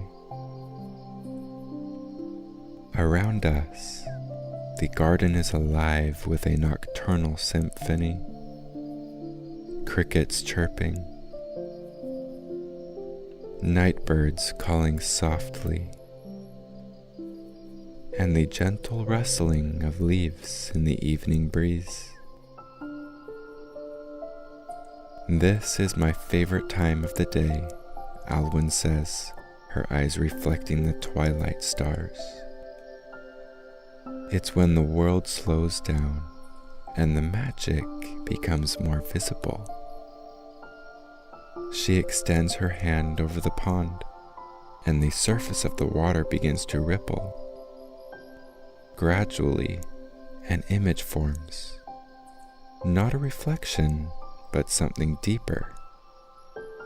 It's a window into a world of memories, showing the forest and the garden through the seasons. I see the bloom of spring, the lushness of summer, the golden hues of autumn, and the pristine quiet of winter snow. It's as if the pond is a canvas, and the gentle sorceress is painting with the water itself. It's important to remember the cycle of life, the rhythm of nature, she says softly. Every season has its beauty, and every change brings something new. As the images fade, she turns to me with a gentle smile. You've seen much of my home and my magic, but tell me, what brings peace to your heart? What magic do you seek in your life? Her question takes me by surprise. I ponder for a moment, thinking about what I've witnessed today.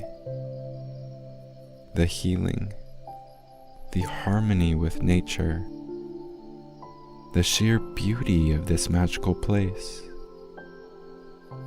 I realize that what I seek is a sense of connection, a feeling of being part of something greater than myself.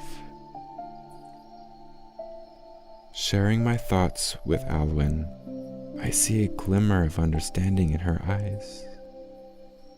She nods thoughtfully and then gestures to the sky, now dark with the night. Look at the stars, she says. Each one is connected to the others, forming patterns and constellations. Just like the stars, we are all part of a greater whole. The magic you seek is already within you. It's in the connections you make, the love you share, and the harmony you create with the world around you. Her words resonate with me, filling me with a sense of clarity and purpose.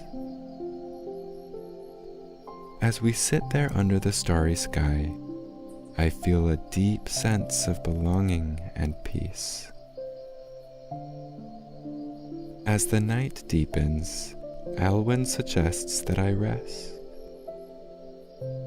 She leads me to a soft, moss-covered area beneath a large, glowing mushroom cap. It's the perfect natural bed, soft and inviting. As I lie down, the fairy whispers a gentle lullaby, her voice blending with the sounds of the night. Slowly, my eyes begin to close, and I drift into a peaceful sleep, surrounded by the magic of the whispering woods and the warmth of the fairy's kindness. In this magical place, under the watchful eyes of the stars and the gentle glow of the mushroom, I find a rest unlike any other, deep, serene, and full of dreams woven from the magic around me.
Once upon a time, in a world not unlike our own, there was a hidden workshop nestled in the heart of a whispering forest. This was no ordinary place. It was where dreams were woven into reality. I found myself drawn to this enchanted place one starry night, as if the stars themselves were guiding me. As I walked through the forest, the trees seemed to sway gently, humming a lullaby with the wind. The path was illuminated by soft, glowing fireflies, dancing around me like tiny guardians. The air was filled with a sweet scent, a mixture of jasmine and something else, something magical. I paused for a moment, closing my eyes to breathe in deeply, allowing the enchanting aroma to wash over me. It was as if the very air was woven with whispers of dreams and gentle lullabies, guiding me further into the heart of the forest. With each step, the world around me seemed to transform. The trees, ancient and wise, stood like tall guardians of a long-forgotten realm. Their leaves rustled softly, a symphony that seemed to speak directly to my soul. The moon, full and bright, cast a silver glow over the path, turning the forest into a landscape of ethereal beauty. Fireflies continued to light my way, their glow becoming brighter and more playful as I ventured deeper into the forest. It felt as though they were leading me, twinkling merrily as if they knew the wonders that awaited me at my journey's end.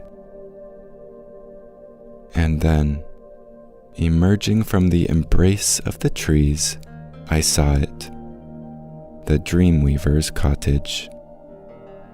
It stood there, as if it had been waiting for me all along, a haven of dreams, hidden in the heart of the whispering forest. As I approached the Dreamweaver's cottage, the first thing that caught my eye was its charming, whimsical architecture. The cottage, with its softly curved walls and a roof thatched with golden straw, seemed to have sprung from the pages of a fairy tale. The walls were a gentle, earthy tone, blending seamlessly with the surrounding nature. The roof was adorned with patches of moss and small, blooming wildflowers, giving the impression that the cottage itself was a living part of the forest. Tiny, round windows with colorful stained glass cast a kaleidoscope of light onto the path leading to the front door. The door itself was made of solid oak, with intricate carvings of stars, moons, and sleeping animals, inviting all dream seekers into the sanctuary of dreams. Around the cottage, the garden was a marvel of its own. It was a tapestry of twinkling firefly lamps, moonflowers, and night-blooming jasmine, filling the air with a sweet, soothing fragrance. Delicate wind chimes hung from the branches of the surrounding trees, creating a symphony of gentle, melodious sounds with each breeze. A small, babbling brook curved around the edge of the property, its waters shimmering under the moonlight.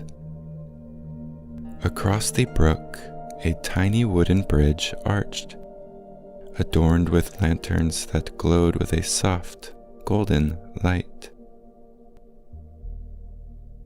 The garden paths, lined with smooth pebbles and soft moss, led to various nooks, each offering a peaceful spot to rest and dream.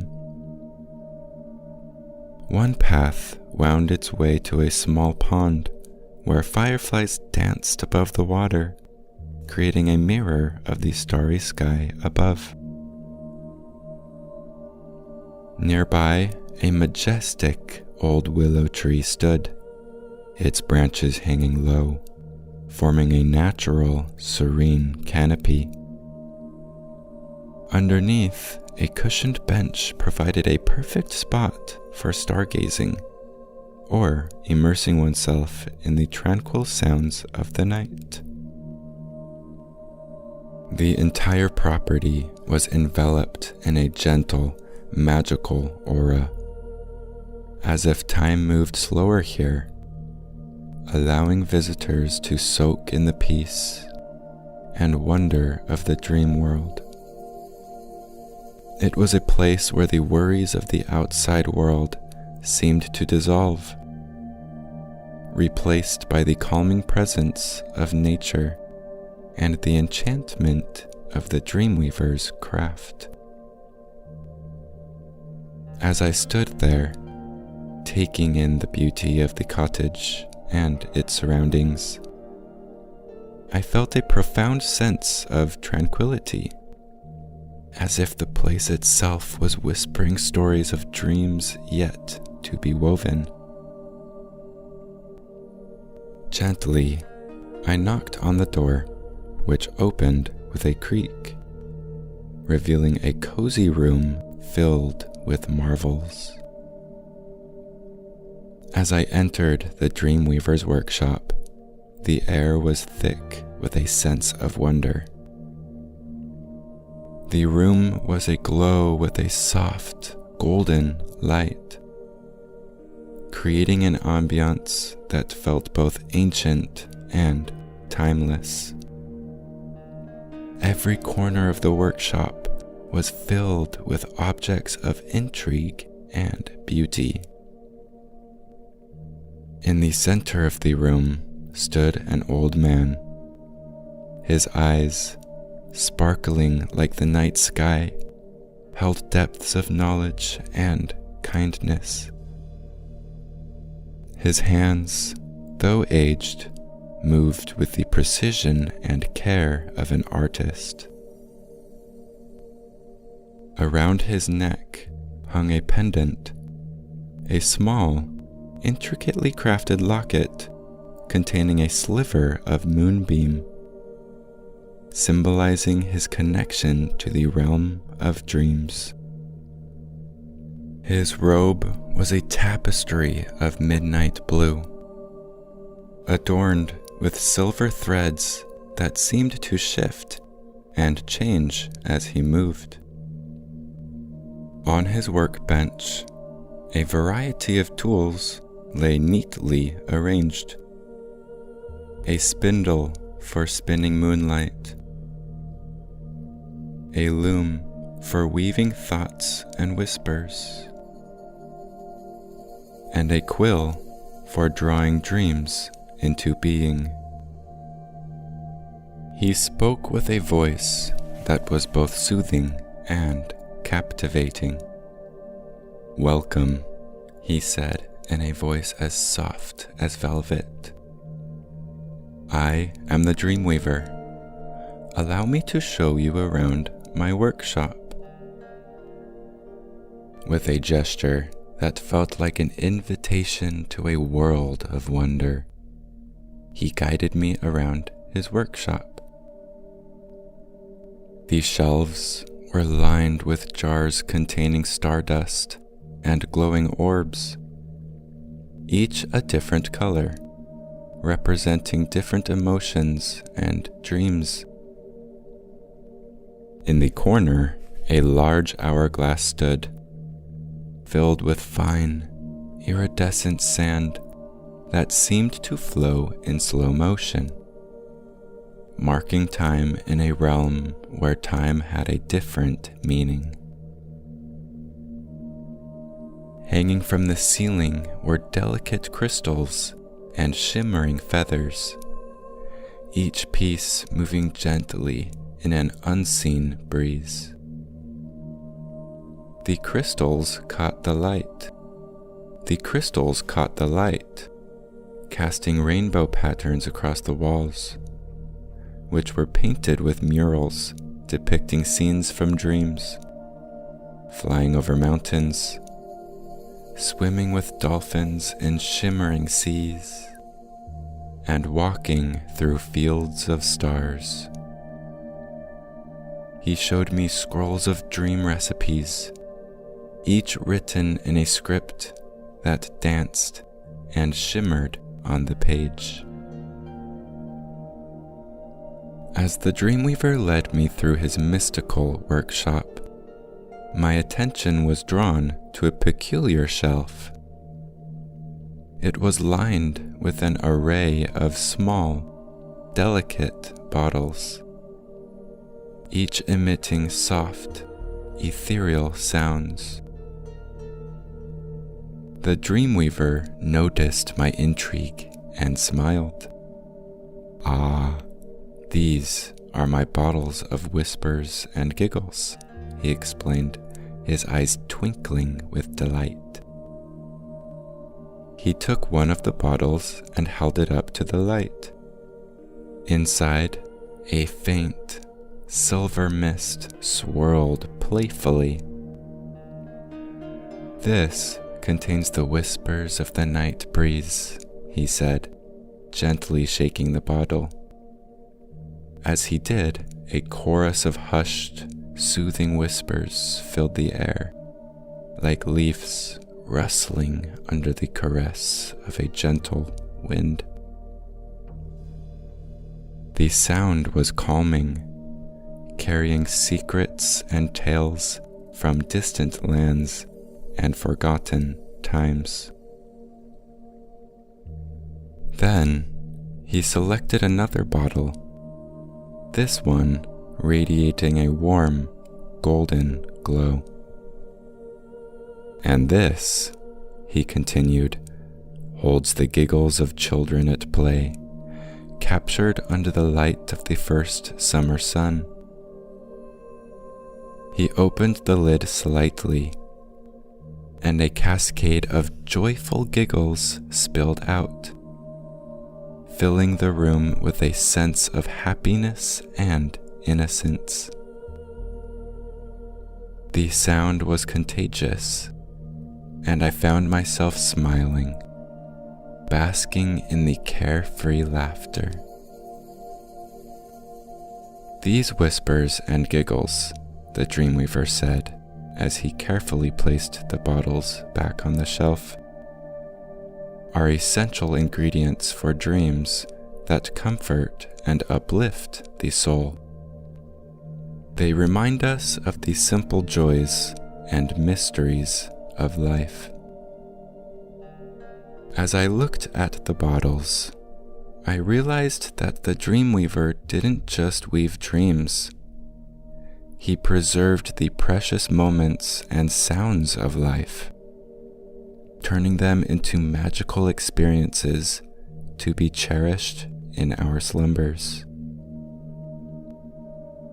In a cozy corner of the workshop, the Dreamweaver led me to his alcove of cherished creations, his eyes gleaming with pride. He gently lifted a crystal vial, inside which a soft blue light pulsed. "This," he said, "is a dream of discovery. It guided a young explorer to find her inner strength and to conquer mountains, both literal and metaphorical. It was a dream that turned fear into courage." Next, he showed me another vial, this one shimmering with a golden hue. "And this one," he continued, "was for a musician who had lost his inspiration. The dream sang to him in melodies and harmonies unknown to our world. It reignited his passion for music, and he went on to compose his greatest symphony." He picked up a third vial, glowing with a gentle emerald light. "This dream," he said softly, "brought peace to an old poet in his final days. It was a dream of walking through a forest of words, where each leaf whispered a verse of unwritten poems. It gave him comfort and joy in his last moments." As he placed the vials back in their spots, his gaze lingered on them as if each held a precious memory. Then he paused and looked at me with a twinkle in his eye. "Now, it's your turn. What dream would you like to weave tonight?" he asked. I thought for a moment, feeling the magic of the workshop envelop me. "I want a dream that brings peace," I replied. "A dream that soothes the heart and calms my mind." The dreamweaver nodded, his smile growing wider. He moved to his loom, a magnificent contraption that seemed to hum with energy.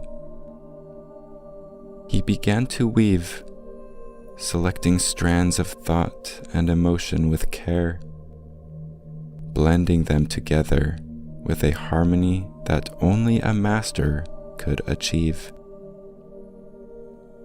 With deft fingers, he spun them into a fine thread, humming a tune that seemed as old as time itself.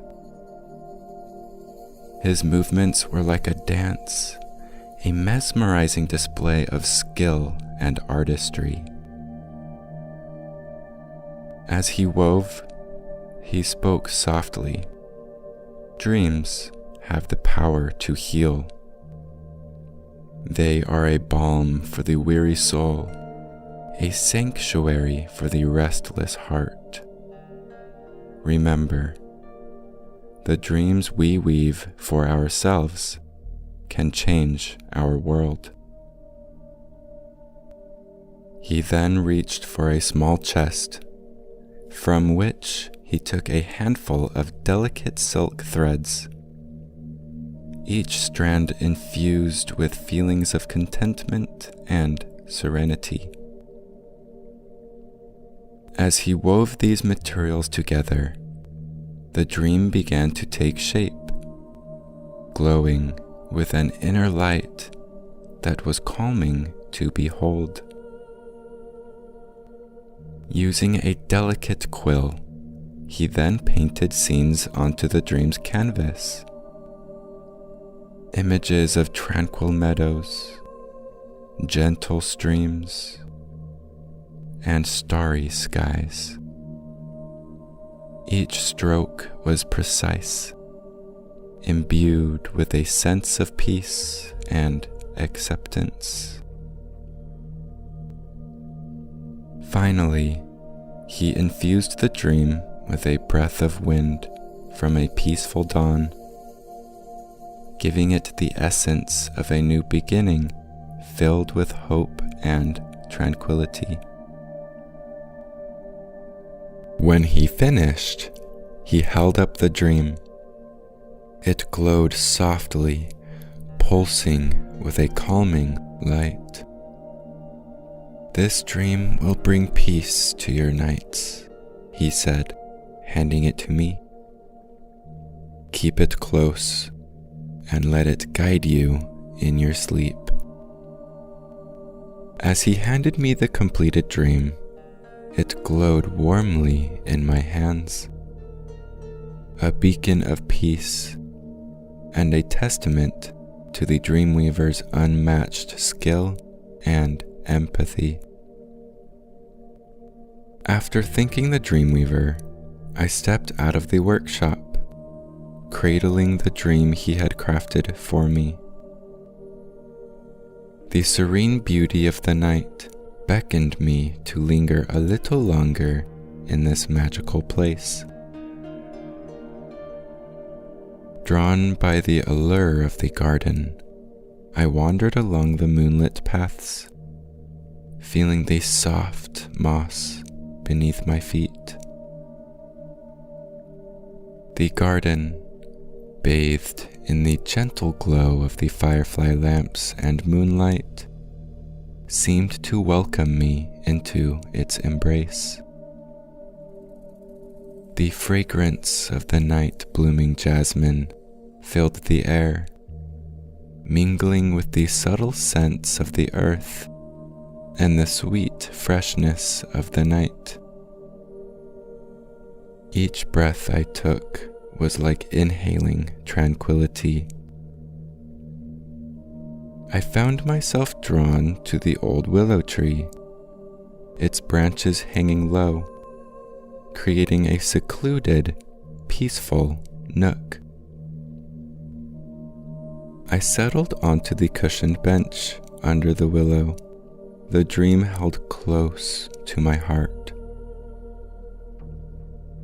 The gentle rustling of the leaves and the distant melody of the babbling brook created a lullaby that embraced the night.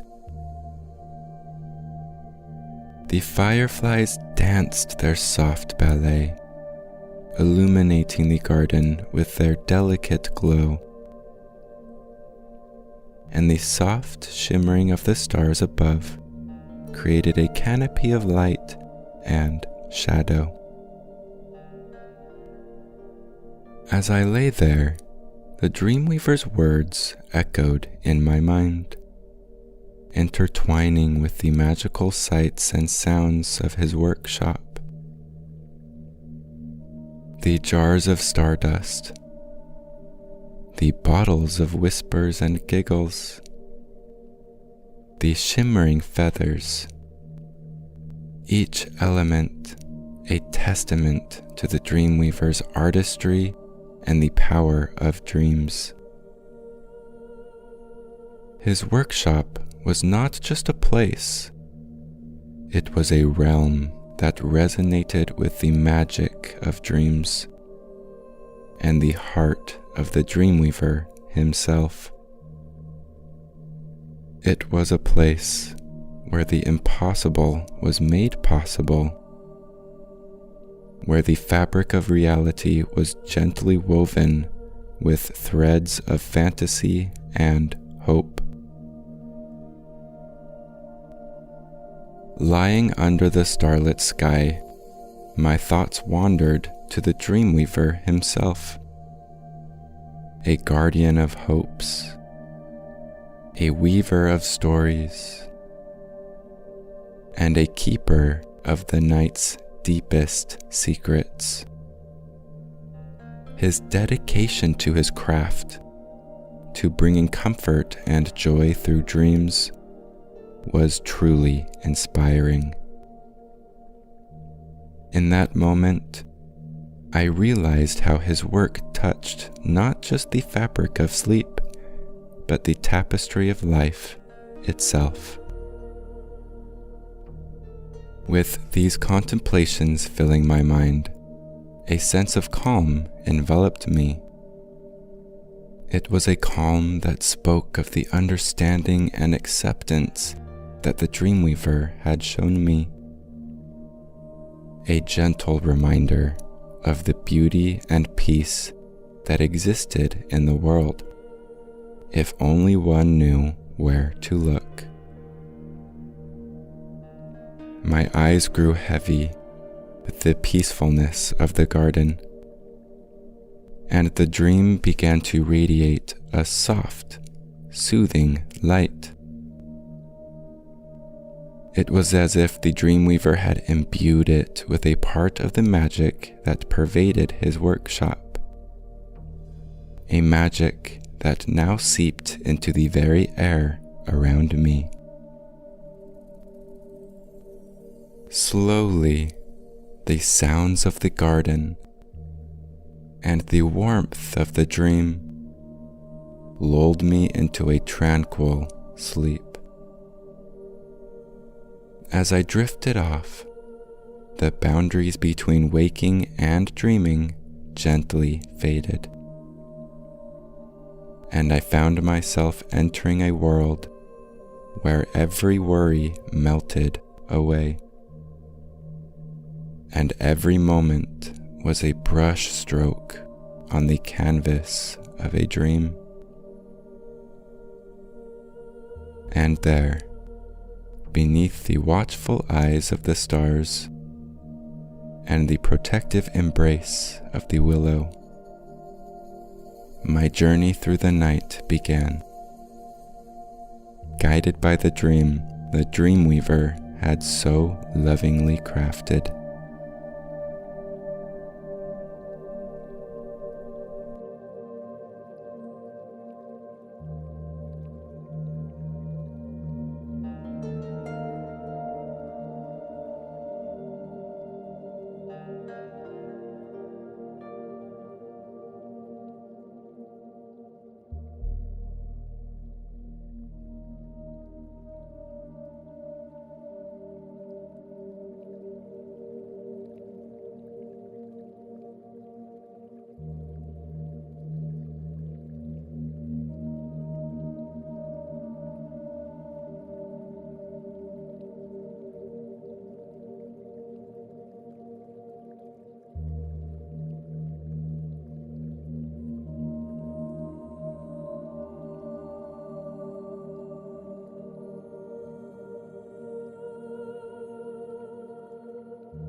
The night was peaceful, with the kind of stillness that only comes when the world is bathed in moonlight. The stars above twinkled like tiny beacons, each one a distant world, a tiny spark of wonder. I found myself drawn to the forest, its trees standing tall and silent, their leaves shimmering as if touched by the stars themselves.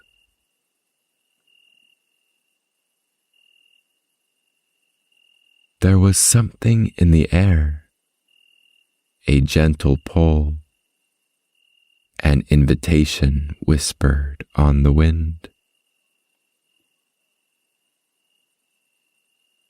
I followed the faint glow that seemed to dance at the edge of my vision, just beyond the tree line. Each step I took felt guided, as though the path was revealing itself to me with every footfall. The forest was alive with the sounds of the night, the rustling of leaves, the distant call of an owl, the soft sigh of the breeze through the branches. These sounds formed a melody, a quiet song that urged me onward. As I walked deeper into the forest, the glow grew brighter, and the air seemed to hum with a soft, resonant energy. I knew I was close to something special, something magical.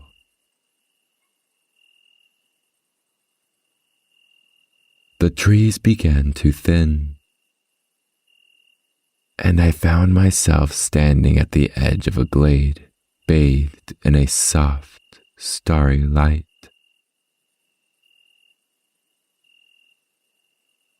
There, nestled in the heart of the glade, stood a cottage unlike any I had ever seen.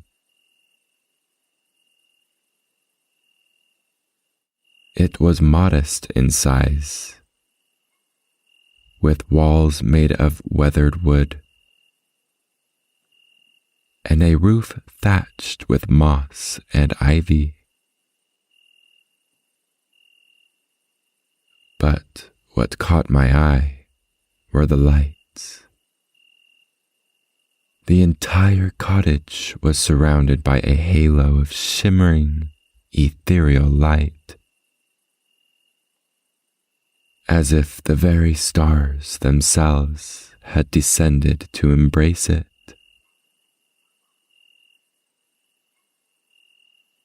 The cottage seemed to hum with life,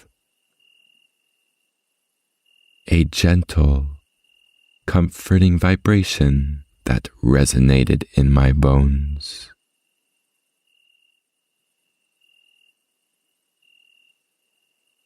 I stood at the edge of the glade, feeling both drawn to the cottage and hesitant to approach.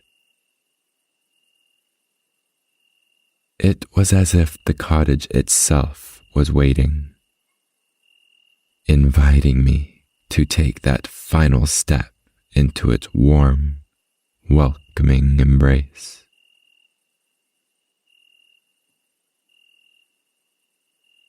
And so, with a deep breath, I stepped forward, ready to meet whatever or whoever awaited me inside.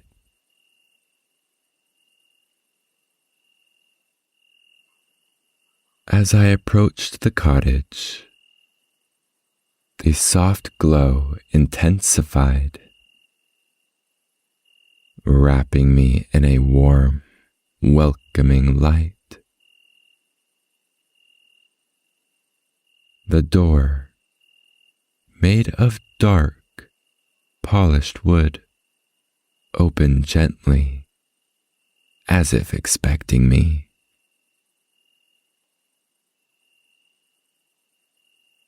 I stepped inside and was immediately enveloped by a deep sense of peace. The interior was cozy, with a crackling fire in the hearth,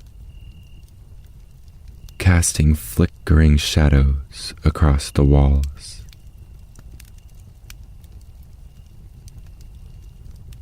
Jars of varying sizes lined the shelves, each containing a soft, glowing light that pulsed gently like a heartbeat.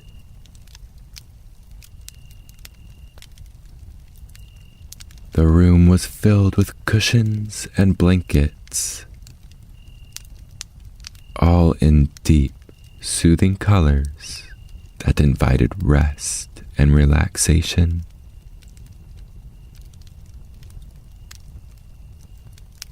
The air was sweet with the scent of lavender and something ancient, comforting.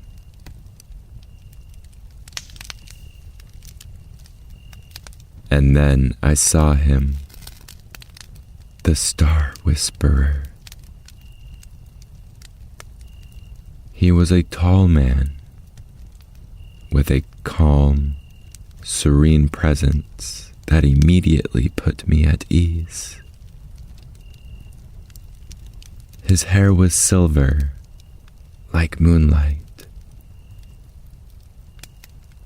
and his eyes held the depth of the night sky, full of stars and infinite mysteries.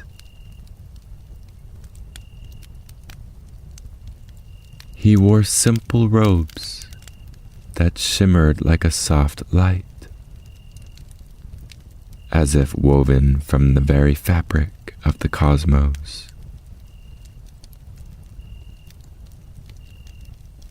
"Welcome," he said in a deep, resonant voice that was both gentle and soothing.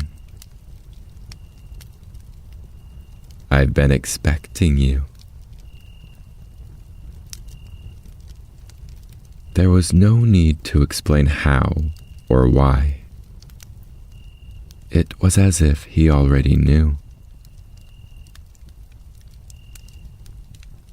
He gestured toward a plush cushion near the fire, inviting me to sit. And as I settled in, he took a seat across from me. "This cottage," he began, "is where the whispers of the stars are gathered and kept safe. Each of these jars," he motioned to the glowing containers on the shelves, "holds a message from the stars, full of wisdom, guidance, and comfort. You were drawn here for a reason," he continued, his voice a soothing lullaby. "The stars have a message for you, and all you need to do is listen." I nodded, feeling a calmness settle over me. The star whisperer smiled, a knowing, gentle smile, and gestured for me to relax, to open myself to the whispers that filled the room.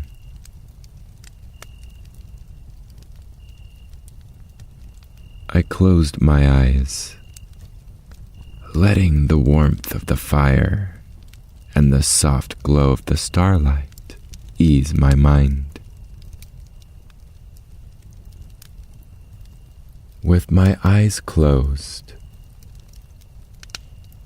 I allowed myself to sink deeper into the warmth and comfort of the cottage. The gentle crackling of the fire and the soft glow of the jars filled the space with a soothing, rhythmic energy. The Star Whisperer's presence was a calming anchor. His silent vigil, a reassurance that I was in a place of safety and peace.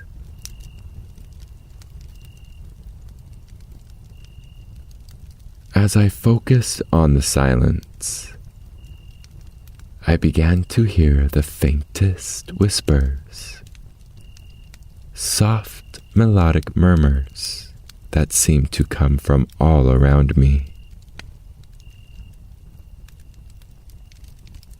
The whispers grew clearer, weaving together like a symphony, each one a note in a celestial melody.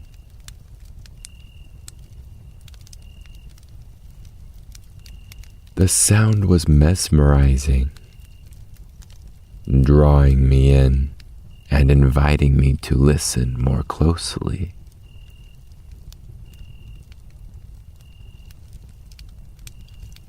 Amidst the gentle chorus, one whisper stood out.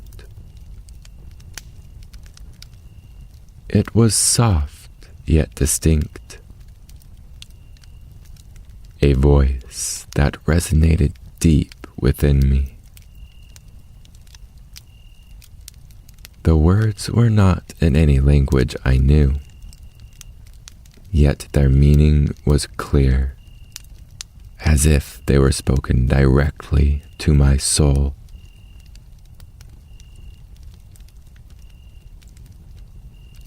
The whisper spoke of comfort, of guidance, and of a deep connection to the stars above.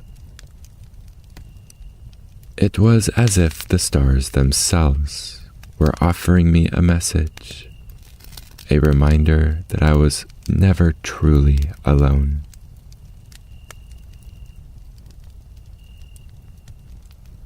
The Star Whisperer remained silent, but I could sense his awareness of the moment.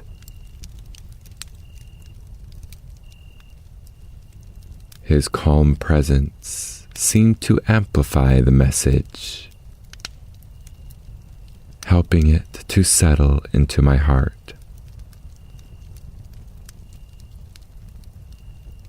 The whisper continued for a moment longer before fading into the background, leaving behind a lingering sense of peace and clarity. I opened my eyes slowly, feeling the warmth of the fire and the softness of the cushions beneath me.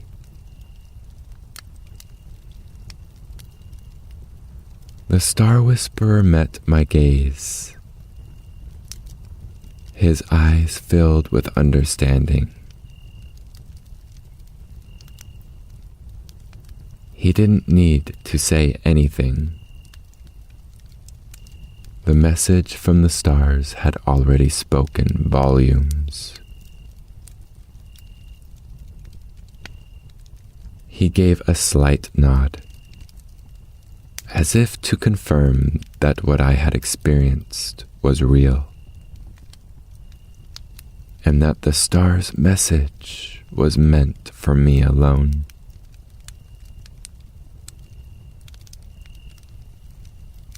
I took a deep breath, feeling a profound sense of connection and calm.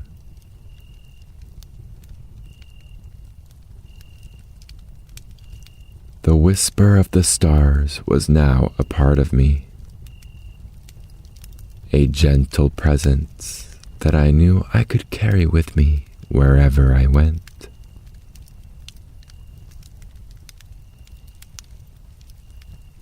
As the whisper of the stars lingered in my mind, the star whisperer stood and retrieved a small jar from a shelf. He handed it to me, the jar glowing softly with a light that pulsed gently, mirroring the whisper I had heard.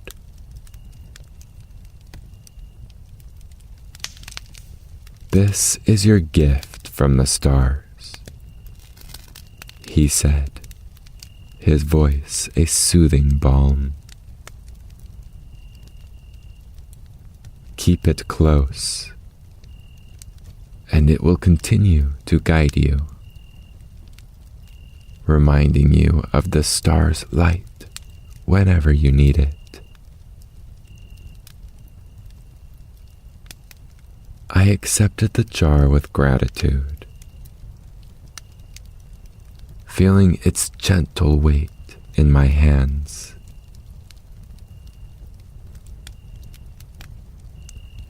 It was a tangible connection to the stars and their eternal wisdom,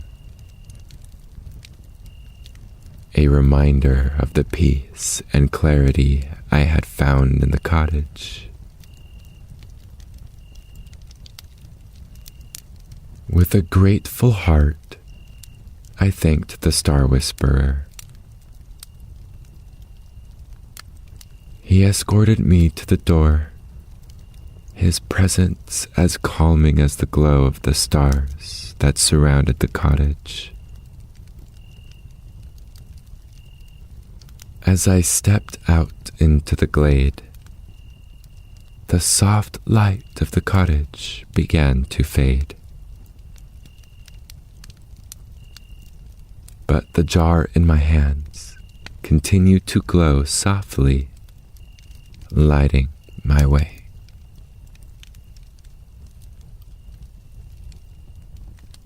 The night was still and serene. The stars above twinkling in silent communion with the gift I carried.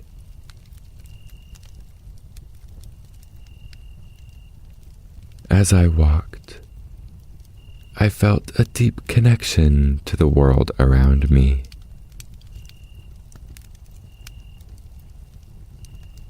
The whisper of the stars was a comforting presence, a gentle reminder that I was part of a greater whole.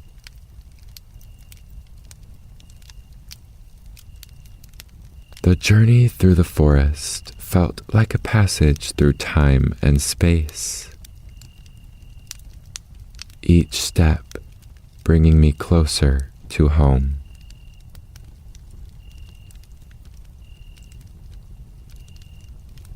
When I finally emerged from the forest, I felt a sense of renewal and tranquility. The jar in my hand was a beacon of hope and guidance, a symbol of the wisdom I had received from the stars.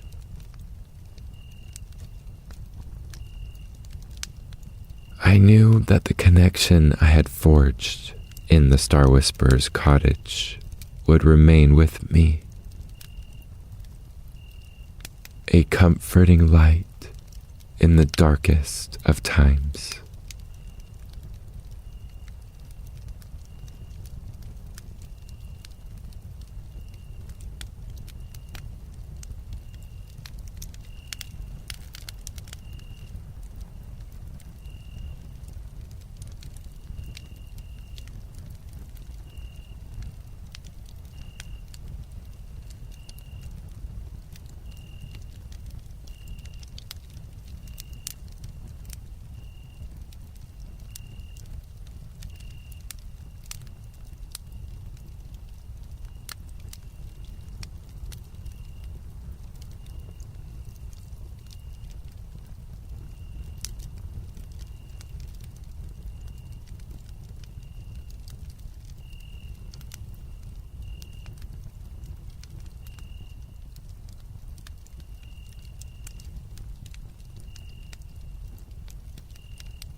The sun had just begun its descent beyond the distant hills,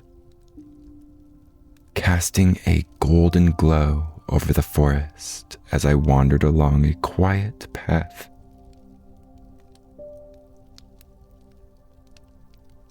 There was a sense of calm all around. The trees whispering softly in the breeze, their leaves painted with the colors of early evening.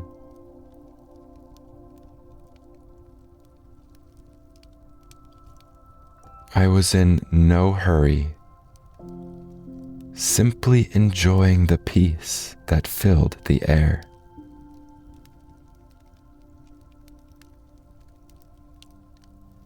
As I strolled, a delicate aroma wafted towards me, subtle yet distinct, a blend of herbs and spices that felt both familiar and entirely new.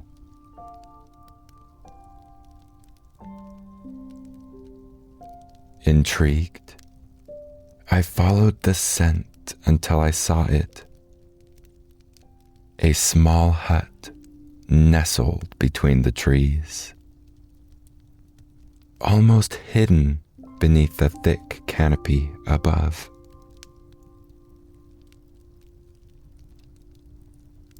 Smoke curled gently from its chimney, and a warm glow peeked from the windows, inviting yet mysterious.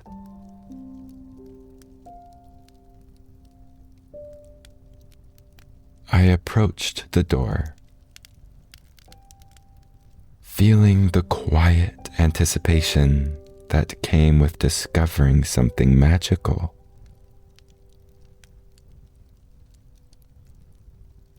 Just as I raised my hand to knock, the door creaked open on its own, revealing a cozy interior filled with shelves lined with jars, each containing an array of dried flowers, leaves, and roots.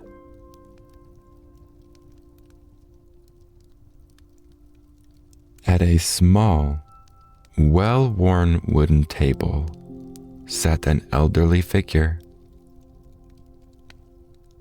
his eyes warm and wise as he looked up, a gentle smile lighting up his face.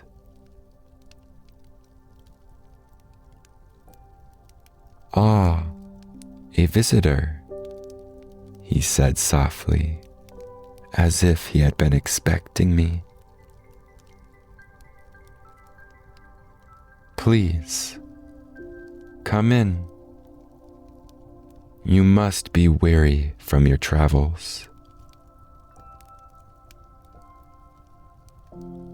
The invitation was too inviting to refuse, and I stepped inside, feeling the warmth of the room embrace me.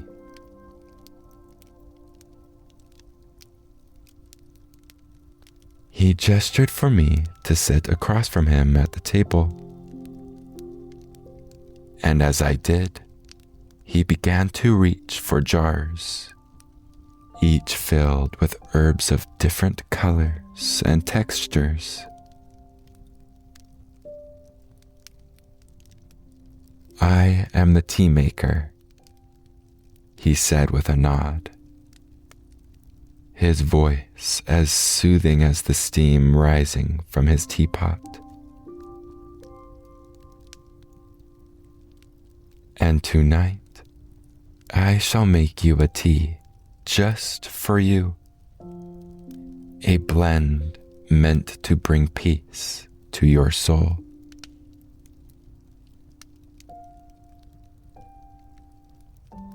As he spoke, he placed a pinch of golden leaves, a handful of delicate blue petals, and a sprinkle of fragrant spices into a small teapot.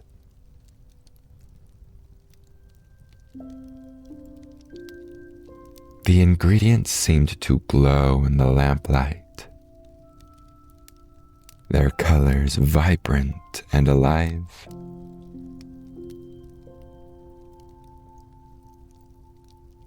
He poured hot water over them, releasing a cloud of fragrant steam that wrapped around us like a warm embrace.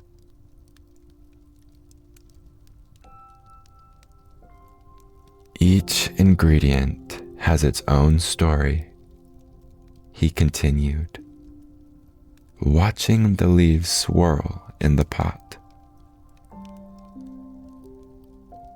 Some bring calm,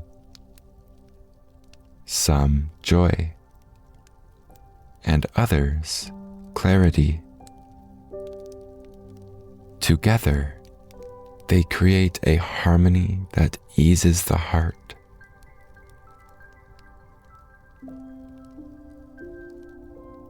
I felt myself sink into the gentle rhythm of his voice, watching the steam dance and swirl as if each tendril held a secret.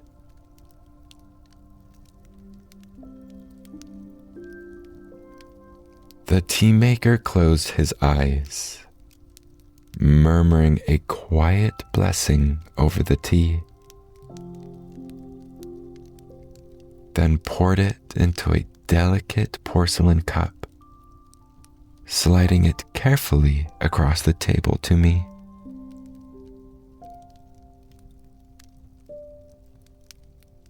Drink slowly, he advised, and let the warmth bring you peace.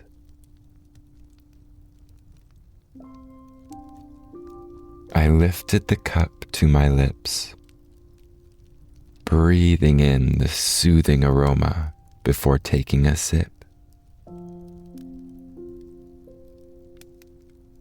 The taste was both comforting and surprising, with layers of sweetness and a warmth that settled deep within.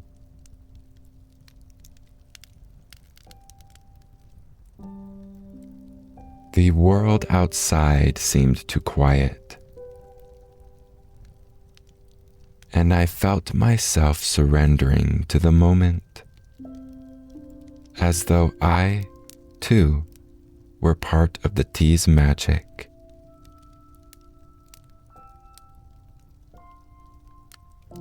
With each sip, I felt a gentle warmth spreading through me,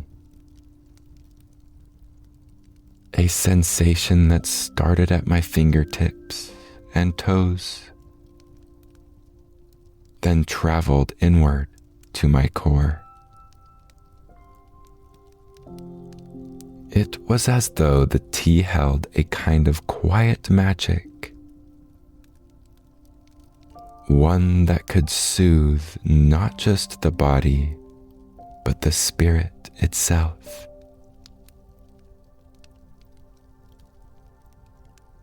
I watched the tea maker as he worked, carefully arranging and rearranging his jars. Each movement slow and deliberate, as though time moved differently in this little hut.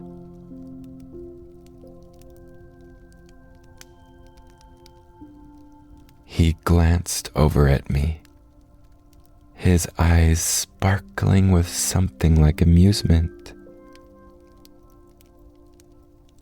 "You feel it, don't you?" he asked, though it wasn't really a question. The tea has a way of settling what is unsettled, of bringing calm where there was restlessness,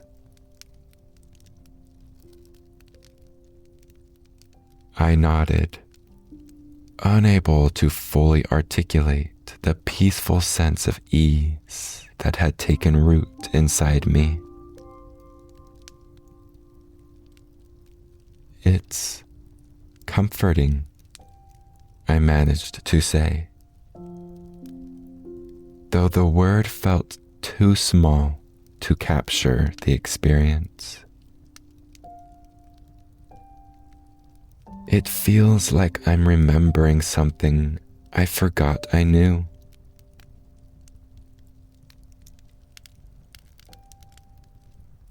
The tea maker smiled knowingly, nodding as he picked up a small, green sprig from one of his jars and held it to the light.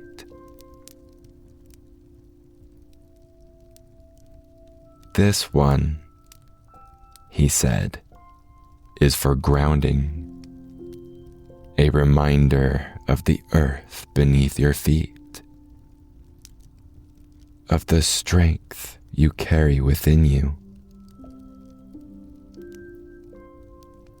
He set the sprig aside, then selected a bundle of lavender-colored leaves.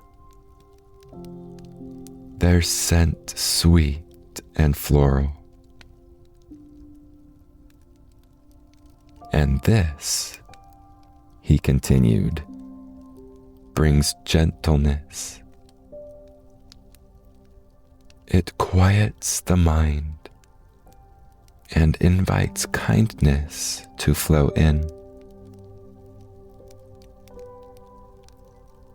As he spoke, he added each ingredient to a new teapot, his hands moving with a quiet reverence that made each leaf, each petal feel sacred. It was as though he were weaving a tapestry with the herbs.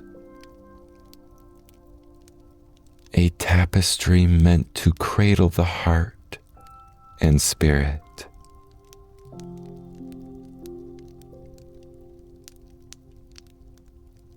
"Not every tea is meant to calm," he said, looking at me thoughtfully. "Some teas bring clarity, others courage. Some awaken the heart, while others help it to heal."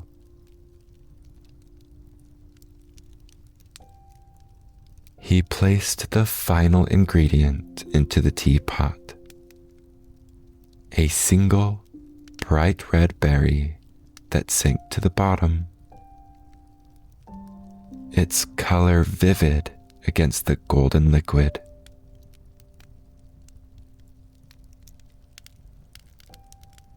Tonight's tea, however, is a tea of peace, made for those who wander.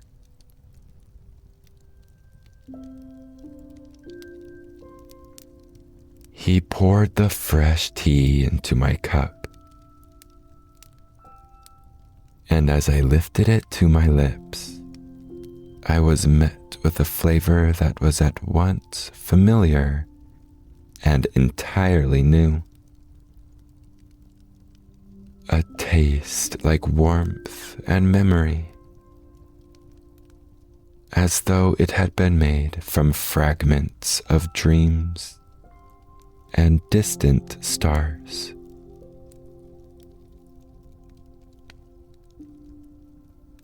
Each sip seemed to take me further inward, peeling back layers of worry and weariness that I hadn't even realized I carried.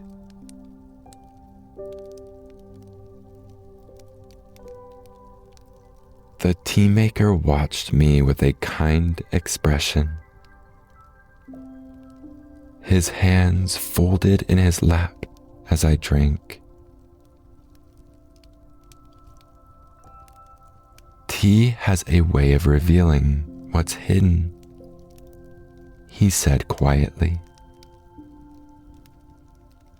of showing us the parts of ourselves that need to rest.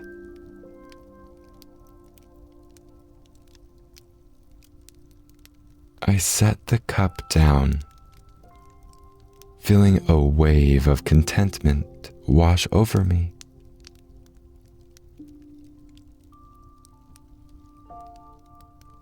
For the first time in a long time, I felt as though I were exactly where I needed to be. No place to go, no need to rush. Just in this moment, this warmth, and this gentle, unspoken magic.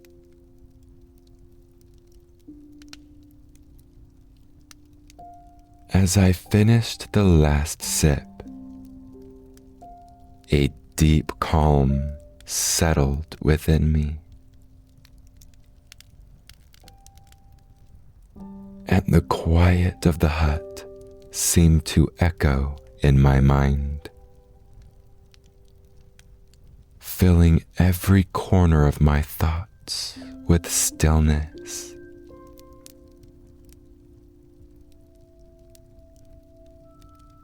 The tea maker's gaze softened as he watched me. His wise eyes reflecting a profound gentleness, as though he could see all that the tea had brought to the surface.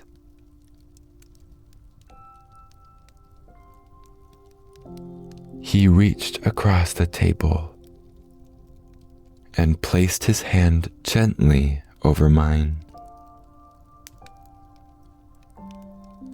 His touch light but grounding. "The path you've been walking," he murmured, "has led you here for a reason. Sometimes we wander not to find answers, but to find rest.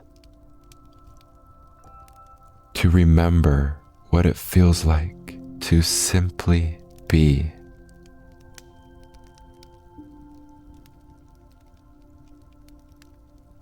I nodded, feeling a sense of gratitude well within me.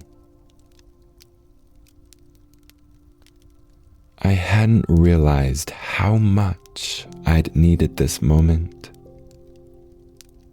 this pause.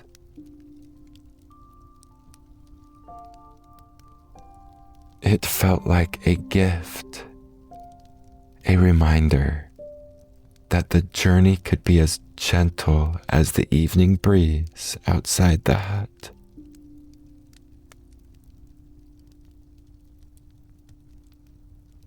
The tea maker rose from his chair and moved to one of the shelves, taking down a small cloth bundle.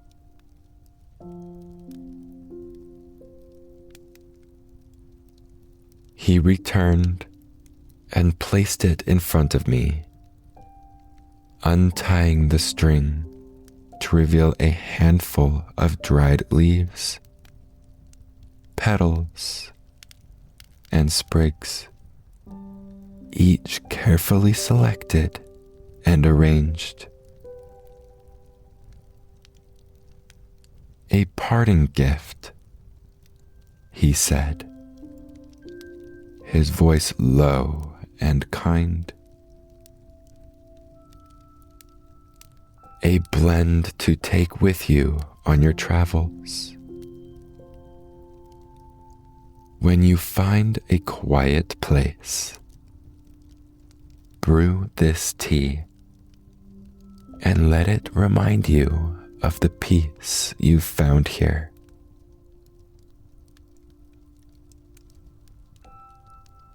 I carefully took the bundle, feeling the warmth of the herbs even through the cloth. "Thank you," I whispered, knowing that words could never fully convey my gratitude.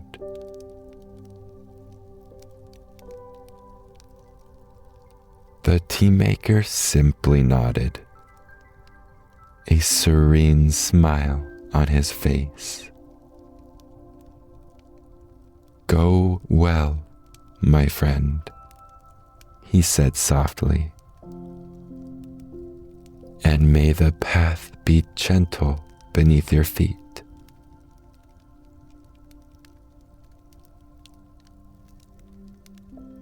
With one last glance around the cozy hut, I stepped outside,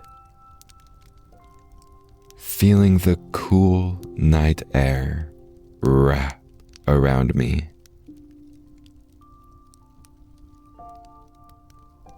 The forest seemed to glow in the moonlight.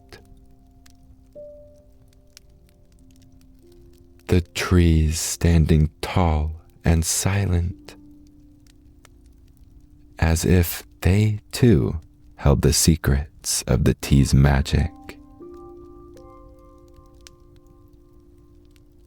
I breathed in deeply, the fresh scent of the night mingling with the lingering warmth of the tea within me.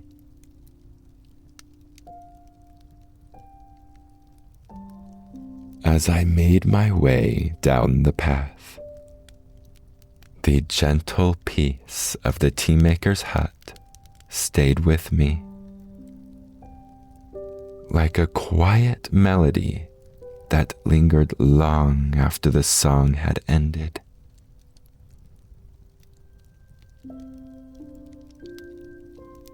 I knew that no matter where my journey took me, I would carry this moment in my heart, a memory of warmth, peace, and the simple magic of tea shared in the stillness of a hidden forest.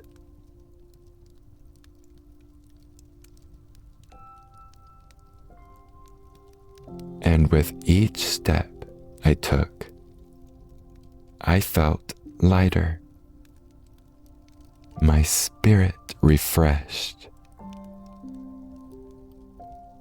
as though I had found something precious within myself, something that would remain long after the last sip of tea.